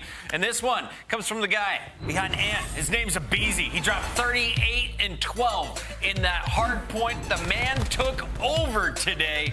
And I was asking people on Twitter, is there any pro with a higher ceiling than what aBeZy can hit? I think there is a couple of arguments for that. You know, a couple of players that come to mind is a player like Shotzzy, but I will say aBeZy in this series, I mean, he was just going off. Like you said, 38 and 12, 32 non-traded. He had that huge 3-piece on that Mercado, which continued that momentum for them to win that map. And then even 11 and 7 there in that game 5 to make sure they lock up the W today. He has just been unreal. Could you imagine if they were to have lost this series after starting it off like that? It would have been an absolute heartbreaker. But every time you needed him throughout this series on the Mercado, when he needed to get that 3-piece, he got it, right? Like, that is in the very end of the game. He is a playmaker. He is always aggressive, and it was working out in his favor today. He had a 1.28 last time around in Search and Destroy. Today, well, he had fun, especially in the first half of this match. He joins us now live. aBeZy, what happened, man? You were red hot, on fire. You're steamrolling games 1 and 2, and then Røkkr start to slide back in this series. Where did it get weird for you guys?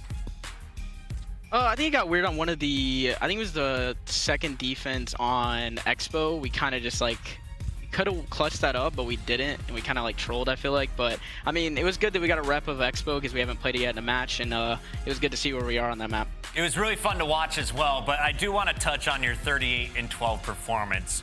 You were in flow state. We all just saw everything going your way. What happens? What enables you to find these moments? Because I can remember at least 3 off the top of my head that have happened just this year. I mean, I don't know. I was just, like you said, I was in the flow state. Everything was going my way. I was in the water, jumping up and down, getting kills with the pistol. It was actually an insane map, no bullshit. Like, that's all I gotta say. I want to talk to you about the hardpoint disparities, because every time their team seems to be 2 hardpoints in a series that you guys are playing, you smoke the team in one of them and then always end up losing the second one, whether it's the map 1 or map 4. Can you tell me, is it just because of the longevity of these series? Is it like a map pool problem? Is it just the way the teams are playing? Can you talk to me about your hardpoint struggles?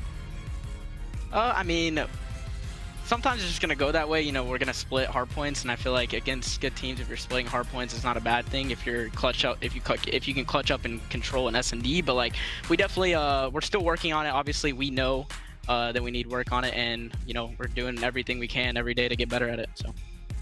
aBeZy, talk about the end of the Mercado hardpoint. Now, there was a situation where you flew out, you ended up dying, you guys almost made that comeback. Talk to me about that situation, then also about like when to be aggressive and when not to be aggressive. I know there's a ton of people watching that are like, that guy plays super fast, but when I play like that, I'm getting mowed down. So talk to people about how you decide when it's time to really sprint out and make those plays. I mean, sometimes you just have to take your timings. If you know you have a timing to make a play, then just go with your gut. And I mean, sometimes it'll pay off for you, sometimes it won't. It's just kind of how the game works. But, you know, definitely just take your timing sometimes if you have to. There you go, aBeZy. Congratulations on the win tonight. You now improved to 3-1 and have a top 4 seed. Any final words for the fans watching you in your last match tomorrow? Thank you for all the support as always, and yeah, we look forward to the match tomorrow against Seattle. There you go. Congratulations. We'll see you tomorrow against the Surge. That's aBeZy. That is Atlanta FaZe with the final dub on the night, but we got to talk about all the matches that happened today. Nameless, start us at the very beginning. How did they kick off? Because I was not expecting to be here this long. Yeah, I mean, it was an absolute banger to kick things off. We had the Vegas Legion coming in. You know, they were the underdog in this series. They're not even top 8 right now, and they're going up against the Toronto Ultra, who won the last major. Well, Standy was a man on a mission. Look at the numbers at the bottom of your screen. Woo! This was a revenge game for him. He got dropped by this team and sent to the Legion. They won without him, so he wanted to make a statement, and he had a hell of a performance in every single game mode. The hardpoint, the search was crazy. The first bloods were crazy. Even in the control, the man was popping off, so hell of a day for him. Octane tweeted, it's just one of those rules of Call of Duty. You are never going to lose to the team that just dropped you. I've been a part of that before, man. I got dropped. I beat the team that dropped me. I dropped Jeremy Stud. He fried me after I dropped him. It's just something in COD, man. It's a bad omen. Good stuff from Standy. We'll see if he can keep it rolling for the Legion, who are now just 10 points behind the Røkkr. Our second match of the day, though, featured a team on the opposite side of the leader bracket. It was OpTic coming in with a 3-0 record, going up against the Guerrillas, who have had nothing but struggles so far in qualifier number 4. Today, no different from the Guerrillas. It was OpTic in charge. Yeah, OpTic, I mean, a really fast 3-0, and off Ant's point, I can hear Jay all the way from here after he got that out. And honestly, when it comes to OpTic Texas, like, this was a series win, you know, kind of the way that most of us expected. I thought LEG might be able to steal a map that Mercado going to that round 11 search and destroy. I thought it would be there, but Huke and Shotzzy were just simply different today. Yeah, I think it just cements they're the best sub duo in the game.